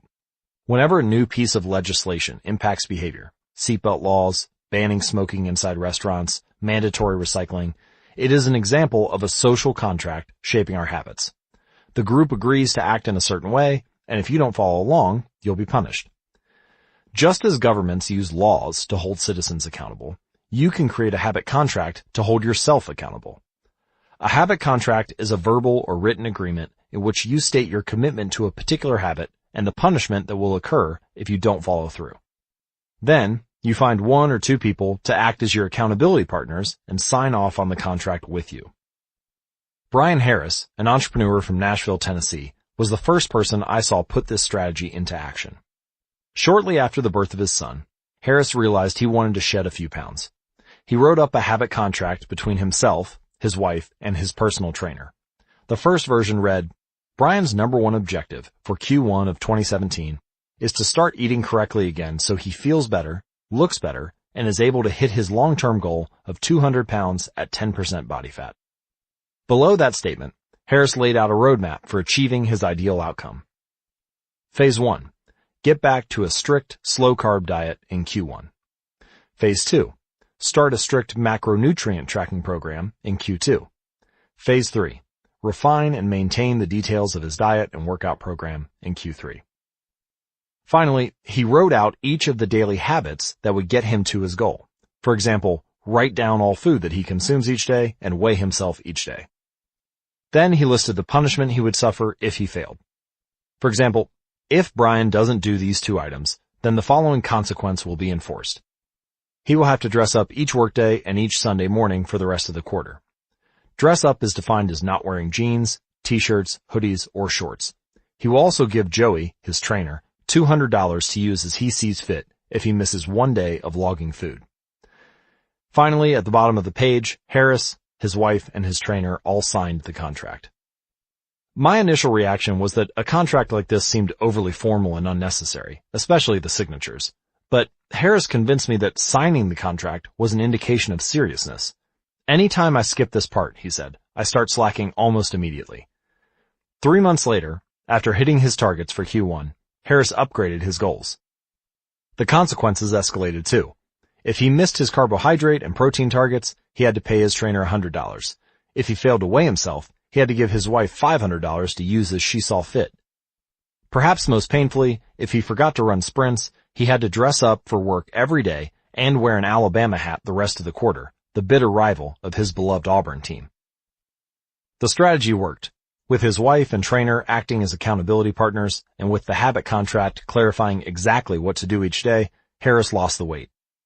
If you'd like to create your own habit contract or see the actual habit contracts used by Brian Harris, you can download a template and view them at atomichabits.com/contract. To make bad habits unsatisfying, your best option is to make them painful in the moment. Creating a habit contract is a straightforward way to do exactly that. Even if you don't want to create a full-blown habit contract, simply having an accountability partner is useful. The comedian, Margaret Cho, writes a joke or song every day. She does this song-a-day challenge with a friend, which helps them both stay accountable. Knowing that someone is watching can be a powerful motivator. You are less likely to procrastinate or give up because there is an immediate cost. If you don't follow through, perhaps they'll see you as untrustworthy or lazy. Suddenly, you are not only failing to uphold your promises to yourself, but also failing to uphold your promises to others. You can even automate this process. Thomas Frank, an entrepreneur in Boulder, Colorado, wakes up at 5:55 each morning. And if he doesn't, he has a tweet automatically scheduled that says, "It's 6:10 and I'm not up because I'm lazy. Reply to this for $5 via PayPal, limit 5, assuming my alarm didn't malfunction." We are always trying to present our best selves to the world. We comb our hair and brush our teeth and dress ourselves carefully because we know these habits are likely to get a positive reaction. We want to get good grades and graduate from top schools to impress potential employers and mates and our friends and family. We care about the opinions of those around us because it helps if others like us. This is precisely why getting an accountability partner or signing a habit contract can work so well. Chapter summary. The inversion of the fourth law of behavior change is make it unsatisfying. We are less likely to repeat a bad habit if it is painful or unsatisfying. An accountability partner can create an immediate cost to inaction. We care deeply about what others think of us, and we do not want others to have a lesser opinion of us. A habit contract can be used to add a social cost to any behavior. It makes the costs of violating your promises public and painful. Knowing that someone else is watching you can be a powerful motivator. As we wrap up the fourth law of behavior change, allow me to summarize the different applications we have gone over so far. How to create a good habit. The fourth law is make it satisfying. Application 4.1. Use reinforcement. Give yourself an immediate reward when you complete your habit. Application 4.2. Make doing nothing enjoyable. When avoiding a bad habit, design a way to see the benefits. Application 4.3. Use a habit tracker. Keep track of your habit streak and don't break the chain. Application 4.4. Never miss twice. When you forget to do a habit, make sure you get back on track immediately. And now, how to break a bad habit. The inversion of the fourth law of behavior change. Make it unsatisfying. Application 4.5. Get an accountability partner. Ask someone to watch your behavior. Application 4.6. Create a habit contract. Make the costs of your bad habits public and painful. To see a final version of the cheat sheets for how to create a good habit and how to break a bad habit, please visit atomichabits.com/cheat sheet. Advanced Tactics. How to go from being merely good to being truly great. Chapter 18. The Truth About Talent. When genes matter and when they don't. Many people are familiar with Michael Phelps, who is widely considered to be one of the greatest athletes in history. Phelps has won more Olympic medals not only than any swimmer, but also more than any Olympian in any sport. Fewer people know the name Hicham El Guerrouj, but he was a fantastic athlete in his own right. El Guerrouj is a Moroccan runner who holds 2 Olympic gold medals and is one of the greatest middle distance runners of all time. For many years, he held the world record in the mile, 1500-meter, and 2000-meter races. At the Olympic Games in Athens, Greece in 2004, he won gold in the 1500-meter and 5000-meter races. These two athletes are wildly different in many ways. For starters, one competed on land while the other in water. But most notably, they differ significantly in height. El Guerrouj is 5 feet 9 inches tall. Phelps is 6 feet 4 inches tall. Despite this 7-inch difference in height, the two men are identical in one respect. Michael Phelps and Hicham El Guerrouj wear the same length inseam on their pants. How is this possible? Phelps has relatively short legs for his height and a very long torso, the perfect build for swimming.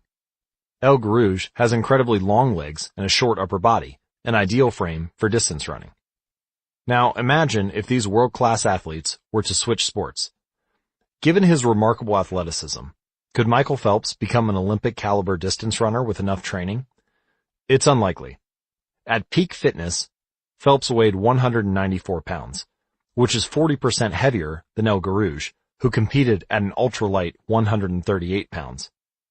Taller runners are heavier runners, and every extra pound is a curse when it comes to distance running.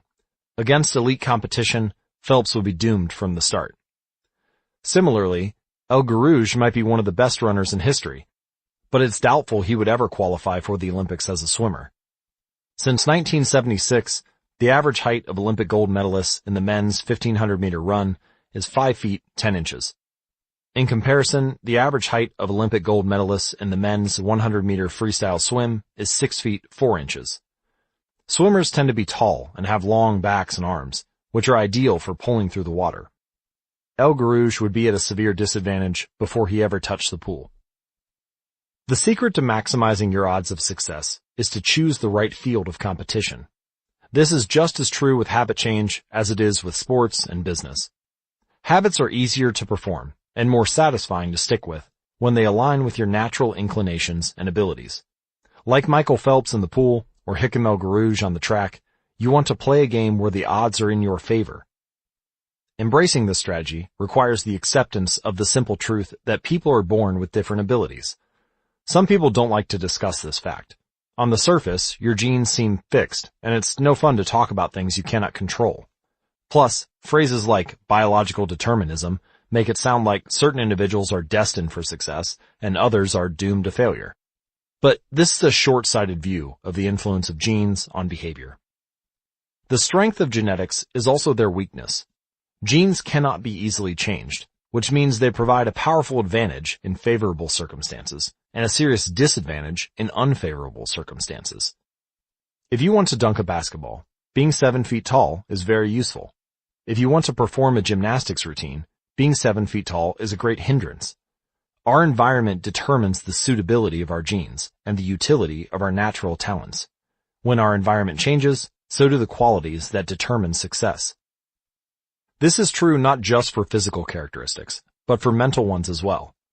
I'm smart if you ask me about habits and human behavior, not so much when it comes to knitting, rocket propulsion, or guitar chords. Competence is highly dependent on context. The people at the top of any competitive field are not only well-trained, they are also well-suited to the task. And this is why, if you want to be truly great, selecting the right place to focus is crucial. In short, genes do not determine your destiny. They determine your areas of opportunity. As the physician Gabor Mate notes, genes can predispose, but they don't predetermine. The areas where you are genetically predisposed to success are the areas where habits are more likely to be satisfying. The key is to direct your effort toward areas that both excite you and match your natural skills, to align your ambition with your ability. The obvious question is, how do I figure out where the odds are in my favor? How do I identify the opportunities and habits that are right for me? The first place we will look for an answer is by understanding your personality. How your personality influences your habits. Your genes are operating beneath the surface of every habit. Indeed, beneath the surface of every behavior. Genes have been shown to influence everything from the number of hours you spend watching television, to your likelihood to marry or divorce, to your tendency to get addicted to drugs, alcohol, or nicotine. There's a strong genetic component to how obedient or rebellious you are when facing authority, how vulnerable or resistant you are to stressful events, how proactive or reactive you tend to be, and even how captivated or bored you feel during sensory experiences like attending a concert. As Robert Plomin, a behavioral geneticist at King's College in London, told me, it is now at the point where we have stopped testing to see if traits have a genetic component because we literally can't find a single one that isn't influenced by our genes. Bundled together, your unique cluster of genetic traits predispose you to a particular personality. Your personality is the set of characteristics that is consistent from situation to situation. The most proven scientific analysis of personality traits is known as the Big Five, which breaks them down into 5 spectrums of behavior. 1. Openness to experience, from curious and inventive on one side of the spectrum to cautious and consistent on the other. 2. Conscientiousness, organized and efficient on one side to easygoing and spontaneous on the other. 3. Extroversion, outgoing and energetic to solitary and reserved. You likely know them as extroverts versus introverts. 4. Agreeableness, friendly and compassionate on one side to challenging and detached on the other. And 5. Neuroticism, anxious and sensitive on one end of the spectrum to confident, calm, and stable on the other. All 5 characteristics have biological underpinnings. Extroversion, for instance, can be tracked from birth. If scientists play a loud noise in the nursing ward, some babies will turn toward it while others turn away. When the researchers tracked these children through life, they found that the babies who turned toward the noise were more likely to grow up to be extroverts. Those who turned away were more likely to become introverts. People who are high in agreeableness are kind, considerate, and warm. They also tend to have higher natural oxytocin levels, a hormone that plays an important role in social bonding, increases feelings of trust, and can act as a natural antidepressant. You can easily imagine how someone with more oxytocin might be inclined to build habits like writing thank you notes or organizing social events. As a third example, consider neuroticism, which is a personality trait all people possess to various degrees. People who are high in neuroticism tend to be anxious and worry more than others. This trait has been linked to hypersensitivity of the amygdala, the portion of the brain responsible for noticing threats. In other words, people who are more sensitive to negative cues in their environment are more likely to score high in neuroticism. Now, our habits are not solely determined by our personalities, but there is no doubt that our genes nudge us in a certain direction. Our deeply rooted preferences make certain behaviors easier for some people than for others. You don't have to apologize for these differences or feel guilty about them, but you do have to work with them. A person who scores lower on conscientiousness, for example, will be less likely to be orderly by nature and may need to rely more heavily on environment design to stick with good habits. As a reminder for the less conscientious readers among us, environment design is a strategy we discussed in chapters 6 and 12. The takeaway is that you should build habits that work for your personality. If you're interested in taking a personality test, you can find links to the most reliable tests at atomichabits.com/personality. People can get ripped working out like a bodybuilder, but if you prefer rock climbing or cycling or rowing, then shape your exercise habits around your interests. If your friend follows a low-carb diet, but you find that low-fat works for you, then more power to you. If you want to read more, don't be embarrassed if you prefer steamy romance novels over nonfiction. Read whatever fascinates you. You don't have to build the habits everyone tells you to build. Choose the habit that best suits you, not the one that is most popular. There is a version of every habit that can bring you joy and satisfaction. Find it. Habits need to be enjoyable if they are going to stick. This is the core idea behind the fourth law.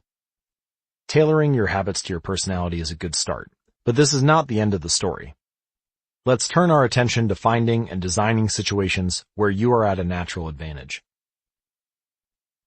How to find a game where the odds are in your favor. Learning to play a game where the odds are in your favor is critical for maintaining motivation and feeling successful. In theory, you can enjoy almost anything. In practice, you are more likely to enjoy the things that come easily to you. People who are talented in a particular area tend to be more competent at that task and are then praised for doing a good job. They stay energized because they are making progress where others have failed, and because they are rewarded with better pay and bigger opportunities, which not only makes them happier, but also propels them to produce even higher quality work. It is a virtuous cycle. Pick the right habit and progress is easy. Pick the wrong habit and life is a struggle. How do you pick the right habit? The first step is something we covered in the third law. Make it easy. In many cases, when people pick the wrong habit, it simply means they picked a habit that was too difficult. When a habit is easy, you are more likely to be successful. When you are successful, you are more likely to feel satisfied. However, there is another level to consider. In the long run, if you continue to advance and improve, any area can become challenging.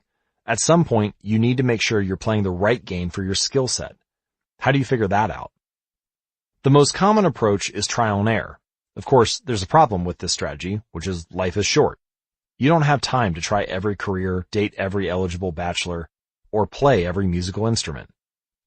Thankfully, there is an effective way to manage this conundrum, and it is known as the explore-exploit trade-off.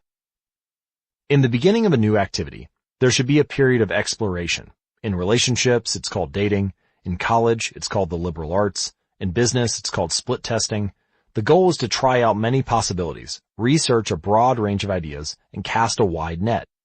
After this initial period of exploration, shift your focus to the best solution you have found, but keep experimenting occasionally. The proper balance depends on whether you're winning or losing. If you are currently winning, you should exploit. If you are currently losing, you should explore. In the long run, it is probably most effective to work on the strategy that seems to deliver the best results about 80 to 90% of the time, and keep exploring with the remaining 10 to 20%. Google famously asks employees to spend 80% of the work week on their official job and 20% on projects of their choice, which has led to the creation of blockbuster products like AdWords and Gmail. The optimal approach also depends on how much time you have. If you have a lot of time, like someone at the beginning of their career, it makes more sense to explore because once you've found the right thing, you still have a good amount of time left to exploit it. If you're pressed for time, say, as you come up on the deadline for a project, you should implement the best solution you've found so far and get some results. As you explore different options, there are a series of questions you can ask yourself to continually narrow in on the habits and areas that will be most satisfying to you.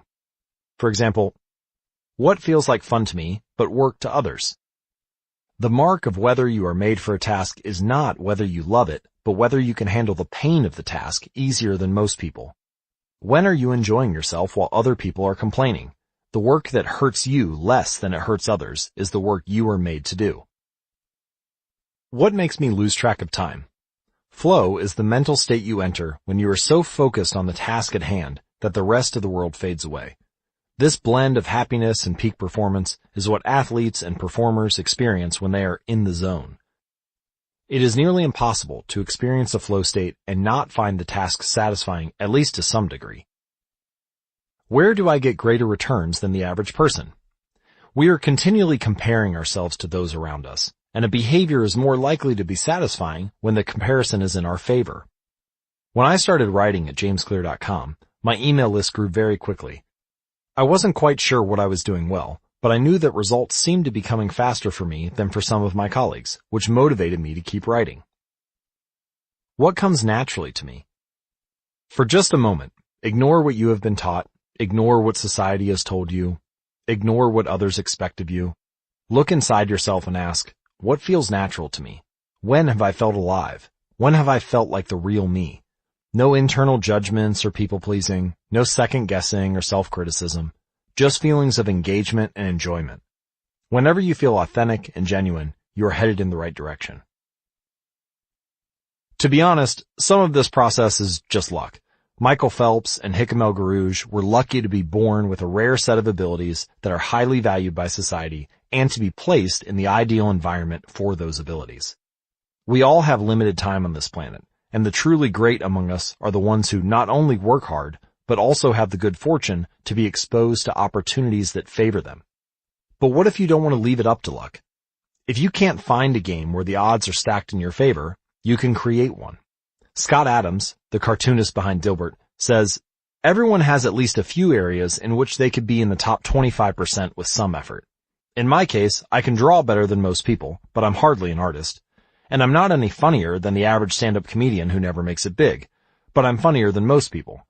The magic is that few people can draw well and write jokes. It's the combination of the two that makes what I do so rare.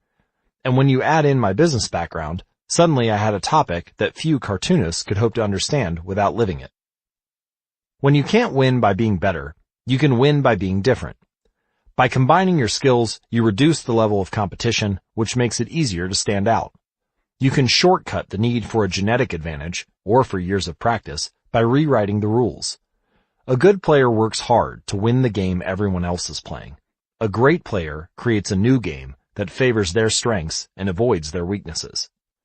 In college, I designed my own major, biomechanics, which was a combination of physics, chemistry, biology, and anatomy. I wasn't smart enough to stand out among the top physics or biology majors, so I created my own game. And because it suited me, I was only taking the courses I was interested in, studying felt like less of a chore.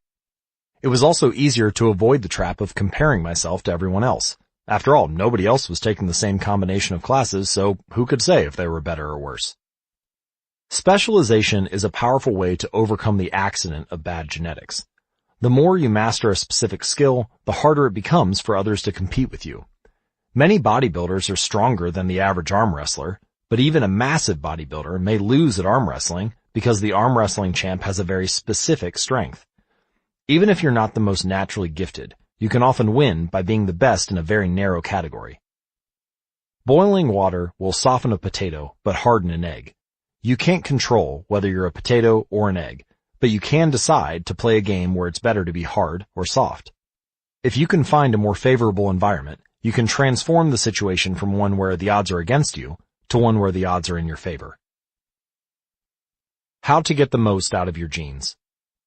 Our genes do not eliminate the need for hard work. They clarify it. They tell us what to work hard on. Once we realize our strengths, we know where to spend our time and energy. We know which type of opportunities to look for and which type of challenges to avoid. The better we understand our nature, the better our strategy can be. Look, biological differences matter, but even so, it's more productive to focus on whether you are fulfilling your own potential than comparing yourself to someone else. The fact that you have a natural limit to any specific ability has nothing to do with whether you are reaching the ceiling of your capabilities. People get so caught up in the fact that they have limits that they rarely exert the effort required to get close to them. Furthermore, genes can't make you successful if you're not doing the work.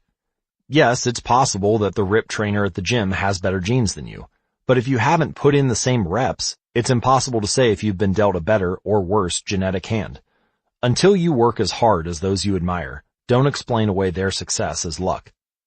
In summary, one of the best ways to ensure your habits remain satisfying over the long run is to pick behaviors that align with your personality and skills. Work hard on the things that come easy.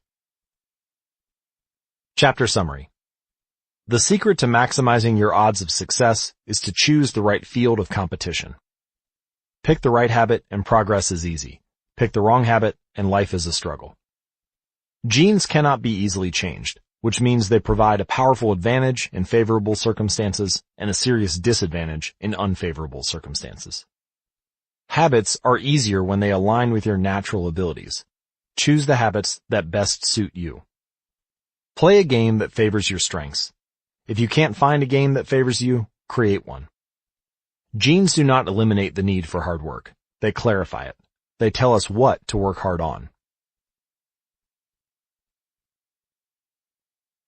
Chapter 19. The Goldilocks Rule. How to stay motivated in life and work. In 1955, Disneyland had just opened in Anaheim, California, when a 10-year-old boy walked in and asked for a job. Labor laws were loose back then, and the boy managed to land a position selling guidebooks for 50 cents apiece. Within a year, he had transitioned to Disney's magic shop, where he learned tricks from the older employees. He experimented with jokes and tried out simple routines on visitors. Soon he discovered that what he loved was not performing magic, but performing in general. He set his sights on becoming a comedian. Beginning in his teenage years, he started performing in little clubs around Los Angeles. The crowds were small, and his act was short. He was rarely on stage for more than 5 minutes. Most of the people in the crowd were too busy drinking or talking with friends to pay attention. One night, he literally delivered his stand-up routine to an empty club. It wasn't glamorous work, but there was no doubt he was getting better. His first routines would only last 1 or 2 minutes. By high school, his material had expanded into a 5-minute act, and a few years later, a 10-minute show. At 19, he was performing weekly for 20 minutes at a time.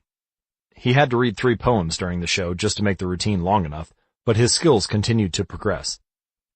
He spent another decade experimenting, adjusting, and practicing.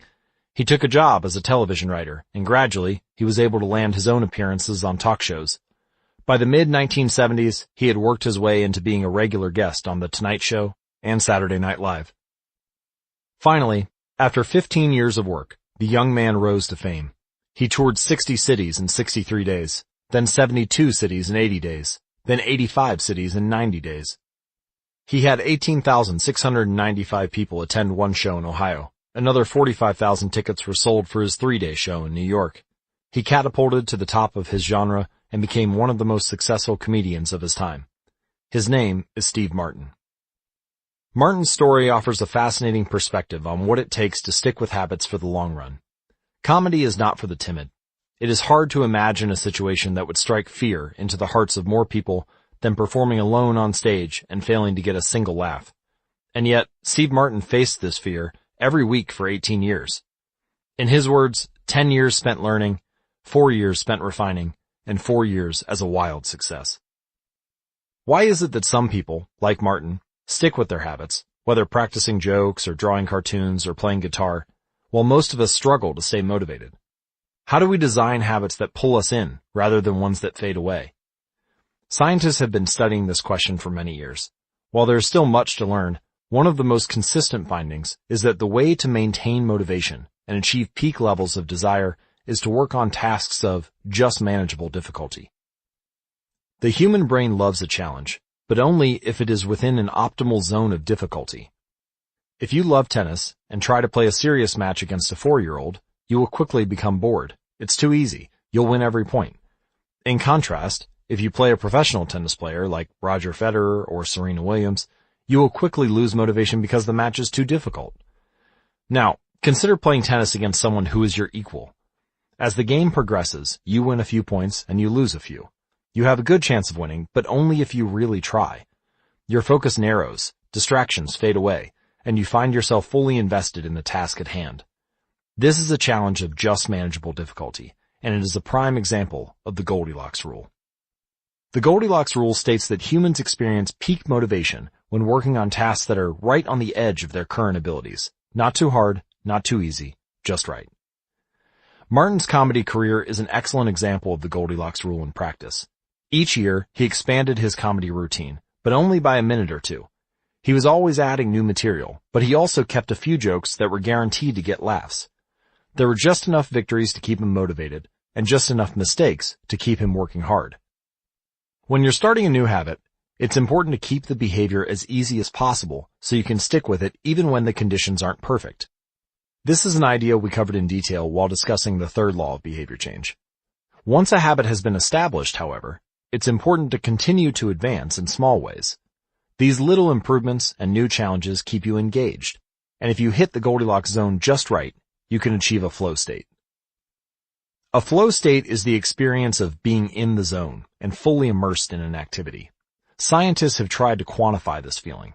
They found that to achieve a state of flow, a task must be roughly 4% beyond your current ability. In real life, it's typically not feasible to quantify the difficulty of an action in this way, but the core idea of the Goldilocks rule remains. Working on challenges of just manageable difficulty, something on the perimeter of your ability, seems crucial for maintaining motivation. Improvement requires a delicate balance. You need to regularly search for challenges that push you to your edge while continuing to make enough progress to stay motivated. Behaviors need to remain novel in order for them to stay attractive and satisfying. Without variety, we get bored, and boredom is perhaps the greatest villain on the quest for self-improvement. How to stay focused when you get bored working on your goals. After my baseball career ended, I was looking for a new sport. I joined a weightlifting team, and one day, an elite coach visited our gym. He had worked with thousands of athletes during his long career, including a few Olympians. I introduced myself, and we began talking about the process of improvement. What's the difference between the best athletes and everyone else? I asked. What do the really successful people do that most don't? He mentioned the factors you might expect: genetics, luck, talent. But then he said something I wasn't expecting. At some point, it comes down to who can handle the boredom of training every day, doing the same lifts over and over and over. His answer surprised me because it's a different way of thinking about work ethic. People talk about getting amped up to work on their goals. Whether it's business or sports or art, you hear people say things like, "It all comes down to passion," or "You have to really want it." As a result, many of us get depressed when we lose focus or motivation because we think that successful people have some bottomless reserve of passion. But this coach was saying that really successful people feel the same lack of motivation as everyone else. The difference is that they still find a way to show up despite the feelings of boredom. Mastery requires practice, but the more you practice something, the more boring and routine it becomes. Once the beginner gains have been made, and we learn what to expect, our interest starts to fade. Sometimes it happens even faster than that. All you have to do is hit the gym a few days in a row, or publish a couple of blog posts on time, and letting one day slip doesn't feel like much. Things are going well. It's easy to rationalize taking a day off because you're in a good place. The greatest threat to success is not failure, but boredom. We get bored with habits because they stop delighting us. The outcome becomes expected. And as our habits become ordinary, we start derailing our progress to seek novelty. Perhaps this is why we get caught up in a never-ending cycle, jumping from one workout to the next, one diet to the next, one business idea to the next. As soon as we experience the slightest dip in motivation, we begin seeking a new strategy, even if the old one was still working. As Machiavelli noted, men desire novelty to such an extent that those who are doing well wish for a change as much as those who are doing badly. Perhaps this is why many of the most habit-forming products are those that provide continuous forms of novelty. Video games provide visual novelty, porn provides sexual novelty, junk foods provide culinary novelty. Each of these experiences offer continual elements of surprise. In psychology, this is known as a variable reward. Slot machines are the most common real-world example. A gambler hits the jackpot every now and then, but not at any predictable interval. The pace of the reward varies. This variance leads to the greatest spike of dopamine, enhances memory recall, and accelerates habit formation. Variable rewards won't create a craving. That is, you can't take a reward someone is uninterested in, give it to them at a variable interval, and hope it will change their mind. But they are a powerful way to amplify the cravings we already experience because they reduce boredom. The sweet spot of desire occurs at a 50-50 split between success and failure. Half of the time you get what you want, half of the time you don't. You need just enough winning to experience satisfaction and just enough wanting to experience desire. This is one of the benefits of following the Goldilocks rule. If you're already interested in a habit, working on challenges of just manageable difficulty is a good way to keep things interesting. Of course, not all habits have a variable reward component, and you wouldn't want them to. If Google only delivered a useful search result some of the time, I would switch to a competitor pretty quickly. If Uber only picked up half of my trips, I doubt I'd use the service much longer. And if I flossed my teeth each night, but only sometimes ended up with a clean mouth, I think I'd skip it. Variable rewards or not, no habit will stay interesting forever. At some point, everyone faces the same challenge on the journey of self-improvement. You have to fall in love with boredom. We all have goals that we would like to achieve and dreams that we would like to fulfill. But it doesn't matter what you are trying to become better at. If you only do the work when it's convenient or exciting, then you'll never be consistent enough to achieve remarkable results. I can guarantee that if you manage to start a habit and keep sticking to it, there will be days when you feel like quitting. When you start a business, there will be days when you don't feel like showing up. When you're at the gym, there will be sets that you don't feel like finishing. When it's time to write, there will be days when you don't feel like typing. But stepping up when it's annoying or painful or draining or boring, that's what makes the difference between a professional and an amateur. Professionals stick to the schedule. Amateurs let life get in the way. Professionals know what is important to them and work toward it with purpose. Amateurs get pulled off course by the urgencies of life. David Kane, an author and meditation teacher, encourages his students to avoid being fair-weather meditators. Similarly, you don't want to be a fair-weather athlete or a fair-weather writer or a fair-weather anything. When a habit is truly important to you, you have to be willing to stick with it in any mood. Professionals take action even when the mood isn't right. They might not enjoy it, but they find a way to put the reps in. There have been a lot of sets I haven't felt like finishing, but I've never regretted doing the workout. There have been a lot of articles I haven't felt like writing, but I've never regretted publishing on schedule.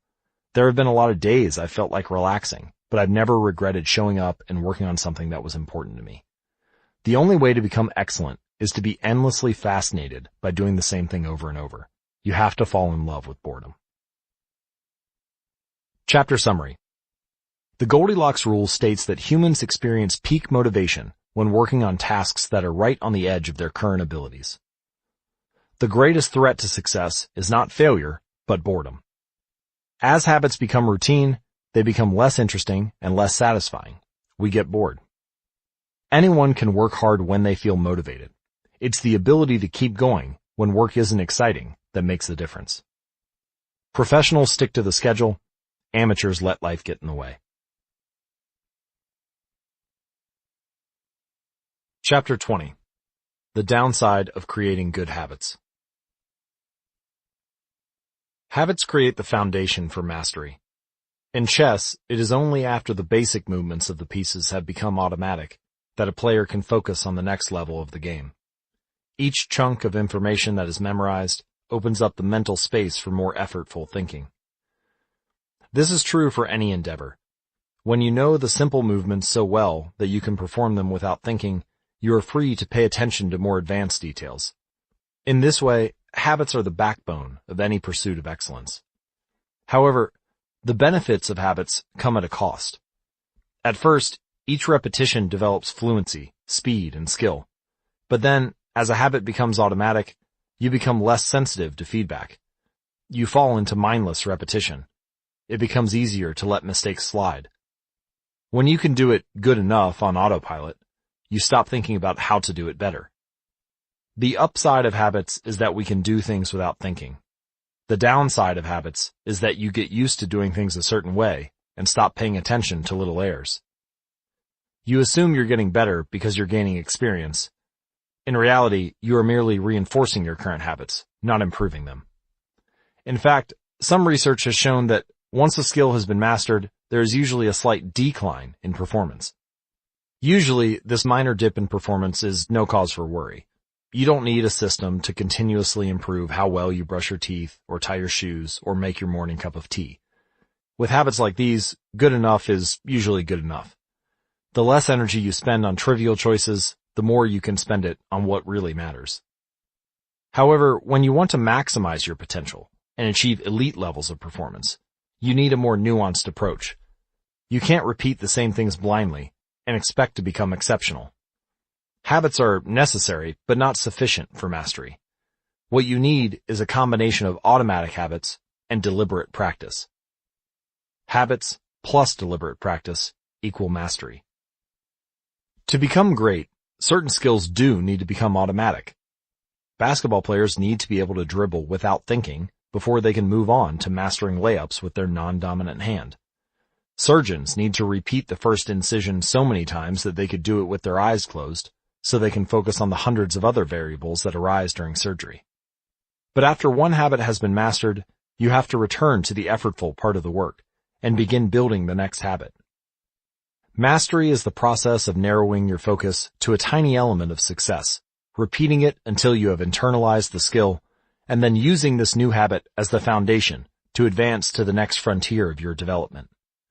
Old tasks become easier the second time around, but it doesn't get any easier overall, because now you're pouring your energy into the next challenge. Each habit unlocks the next level of performance. It is an endless cycle. Although habits are powerful, what you need is a way to remain conscious of your performance over time, so you can continue to refine and improve. It is precisely at the moment when you begin to feel like you have mastered a skill, right when things are starting to feel automatic and you are becoming comfortable, that you must avoid slipping into the trap of complacency. The solution? Establish a system for reflection and review. How to review your habits and make adjustments.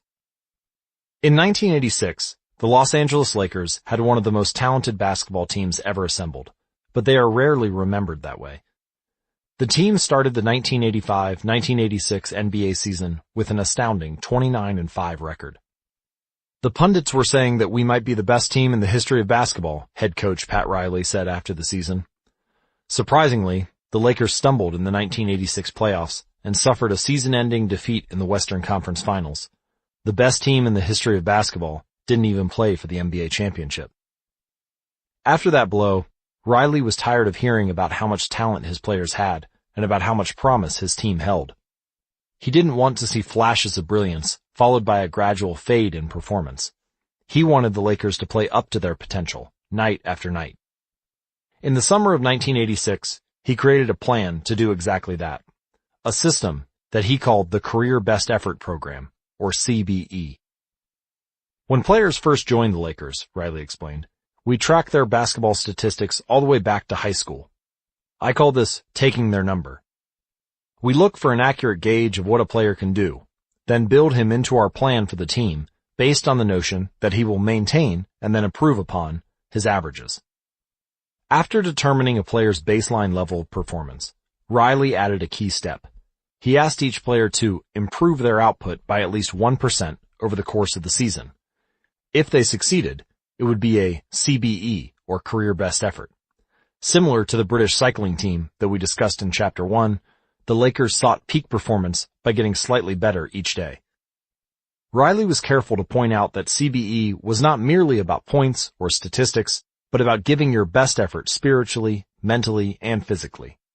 Players got credit for allowing an opponent to run into you when you know that a foul will be called against him, diving for loose balls, going after rebounds whether you are likely to get them or not, helping a teammate when the player he's guarding has surged past him, and other unsung hero deeds. The CBE number was calculated for all of a player's games, and it was the average CBE that a player was asked to improve by 1% over the season. Riley compared each player's current CBE to not only their past performances, but also those of other players in the league. As Riley put it, we ranked team members alongside league opponents who played the same position and have similar role definitions. Sports writer Jackie McMullen noted, Riley trumpeted the top performers in the league in bold lettering on the blackboard each week and measured them against the corresponding players on his own roster. Solid, reliable players generally rated a score in the 600s, while elite players scored at least 800. Magic Johnson, who submitted 138 triple-doubles in his career, often scored over 1,000. The Lakers also emphasized year-over-year progress by making historical comparisons of CBE data. Riley said, we stacked the month of November 1986 next to November 1985 and showed the players whether they were doing better or worse than at the same point last season. Then, we showed them how their performance figures for December 1986 stacked up against November's. The Lakers rolled out the CBE program in October 1986. 8 months later, they were NBA champions. The following year, Pat Riley led his team to another title, as the Lakers became the first team in 20 years to win back-to-back NBA championships. Afterward, he said, "Sustaining an effort is the most important thing for any enterprise. The way to be successful is to learn how to do things right, then do them the same way every time." The CBE program is a prime example of the power of reflection and review. The Lakers were already talented. CBE helped them get the most out of what they had, and made sure their habits improved rather than declined. Reflection and review enables the long-term improvement of all habits, because it makes you aware of your mistakes and helps you consider possible paths for improvement. Without reflection, we can make excuses, create rationalizations, and lie to ourselves. We have no process for determining whether we are performing better or worse compared to yesterday. Top performers in all fields engage in various types of reflection and review, and the process doesn't have to be complex. Kenyan runner Eliud Kipchoge is one of the greatest marathon runners of all time and an Olympic gold medalist. He still takes notes after every practice in which he reviews his training for the day and searches for areas that can be improved. Similarly, gold medal swimmer Katie Ledecky records her wellness on a scale of 1 to 10 and includes notes on her nutrition and how well she slept. She also records the times posted by other swimmers. At the end of each week, her coach goes over her notes and adds his thoughts. It's not just athletes either. When comedian Chris Rock is preparing fresh material, he will first appear at small nightclubs dozens of times and test hundreds of jokes. He brings a notepad on stage and records which bits go over well and where he needs to make adjustments. The few killer lines that survive will form the backbone of his new show. I know of executives and investors who keep a decision journal in which they record the major decisions they make each week, why they made them, and what they expect the outcome to be. They review their choices at the end of each month or year to see where they were correct and where they went wrong. If you're interested in keeping your own decision journal, I created a template for doing so. You can find it included as part of the Habit Journal, available at atomichabits.com/journal. Improvement is not just about learning habits, it's also about fine-tuning them. Reflection and review ensures that you spend your time on the right things and make course corrections whenever necessary, like Pat Riley adjusting the effort of his players on a nightly basis.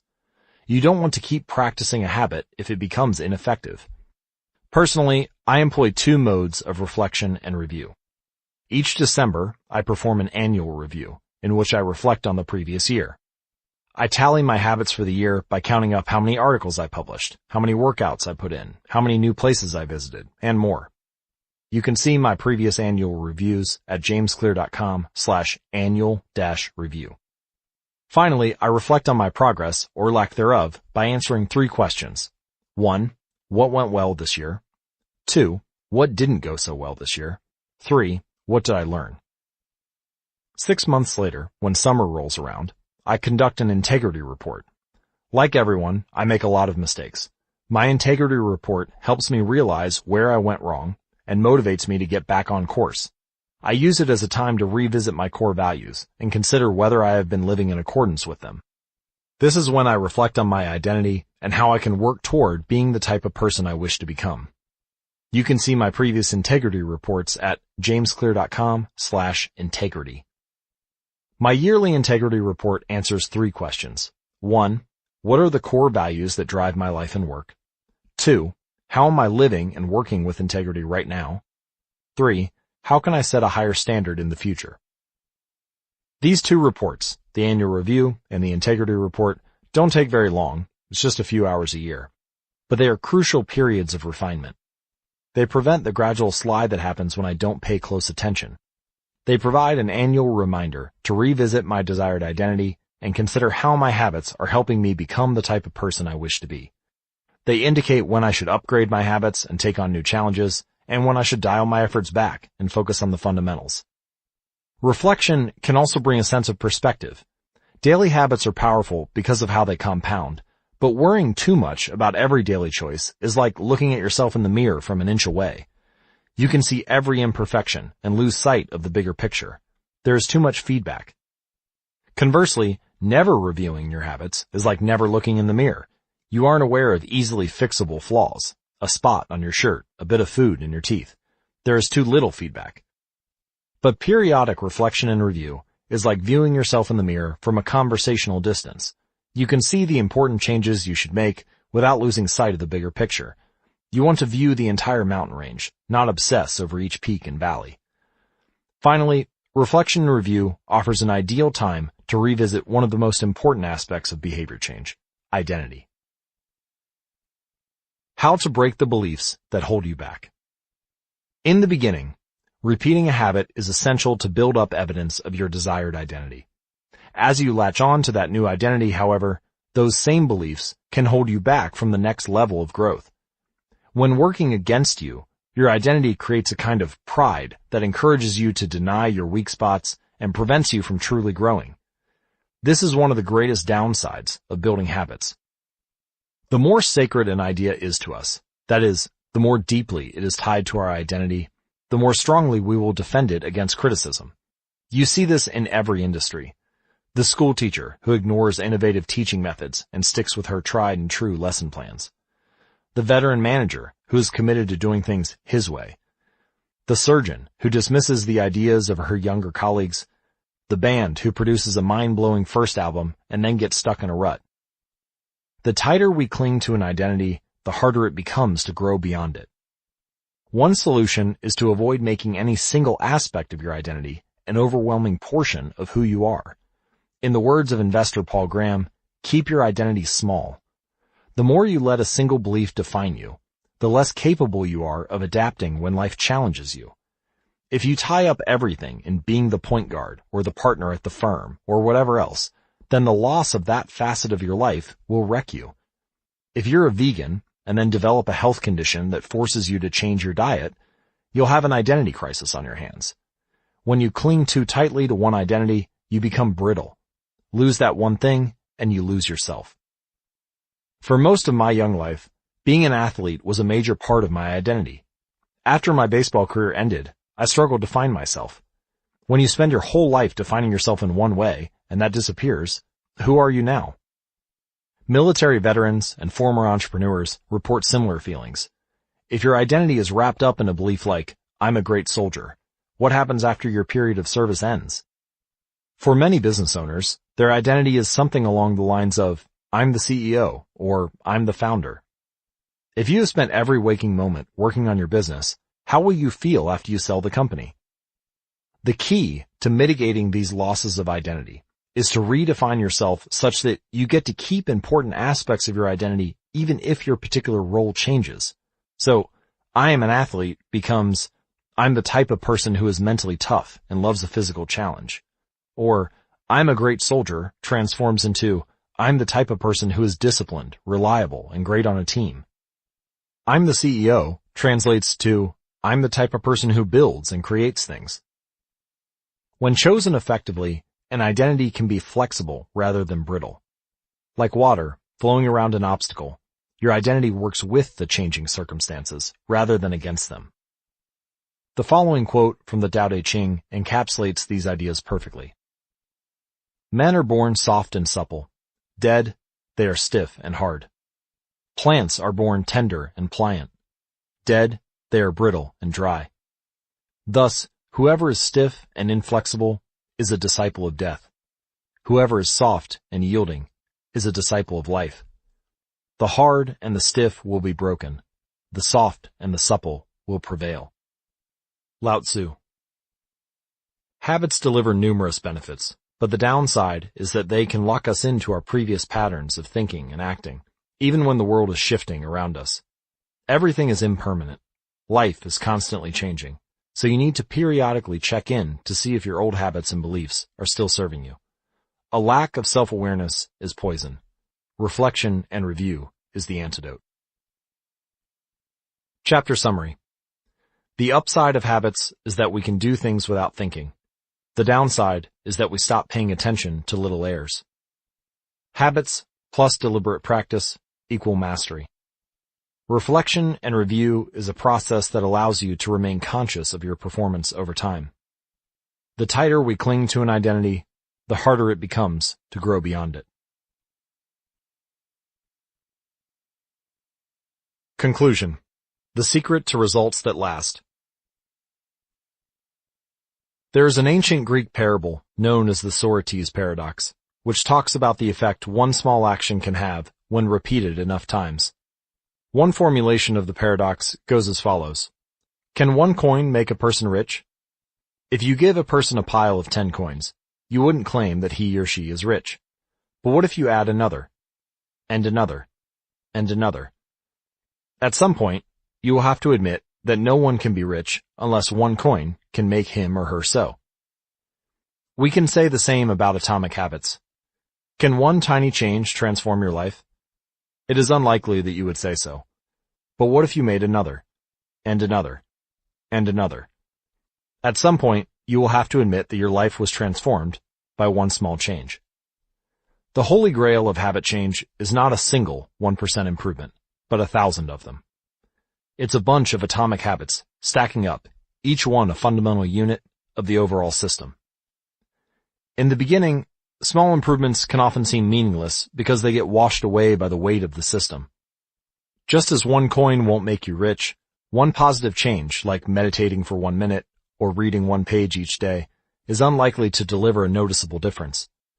Gradually, though, as you continue to layer small changes on top of one another, the scales of life start to move.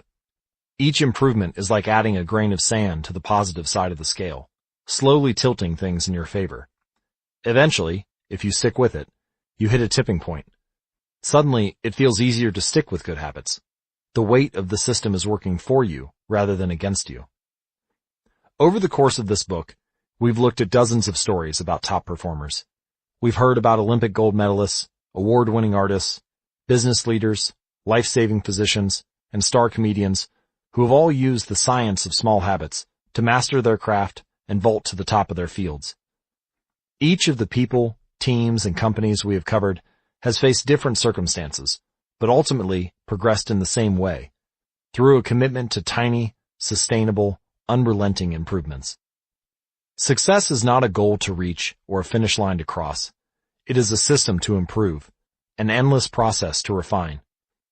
In Chapter 1, I said, if you're having trouble changing your habits, the problem isn't you. The problem is your system. Bad habits repeat themselves again and again, not because you don't want to change, but because you have the wrong system for change. As this book draws to a close, I hope the opposite is true.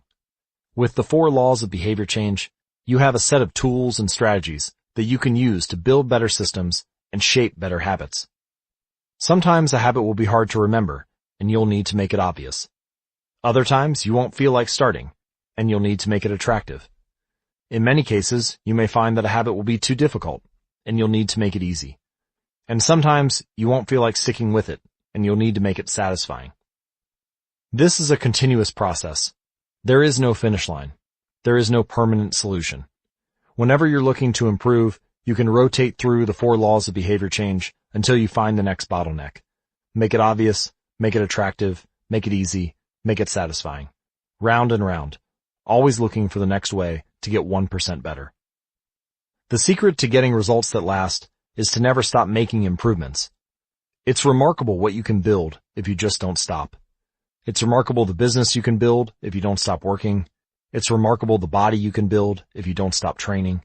It's remarkable the knowledge you can build if you don't stop learning. It's remarkable the fortune you can build if you don't stop saving. It's remarkable the friendships you can build if you don't stop caring. Small habits don't add up. They compound. That's the power of atomic habits. Tiny changes, remarkable results. Appendix and additional resources. What should you listen to next?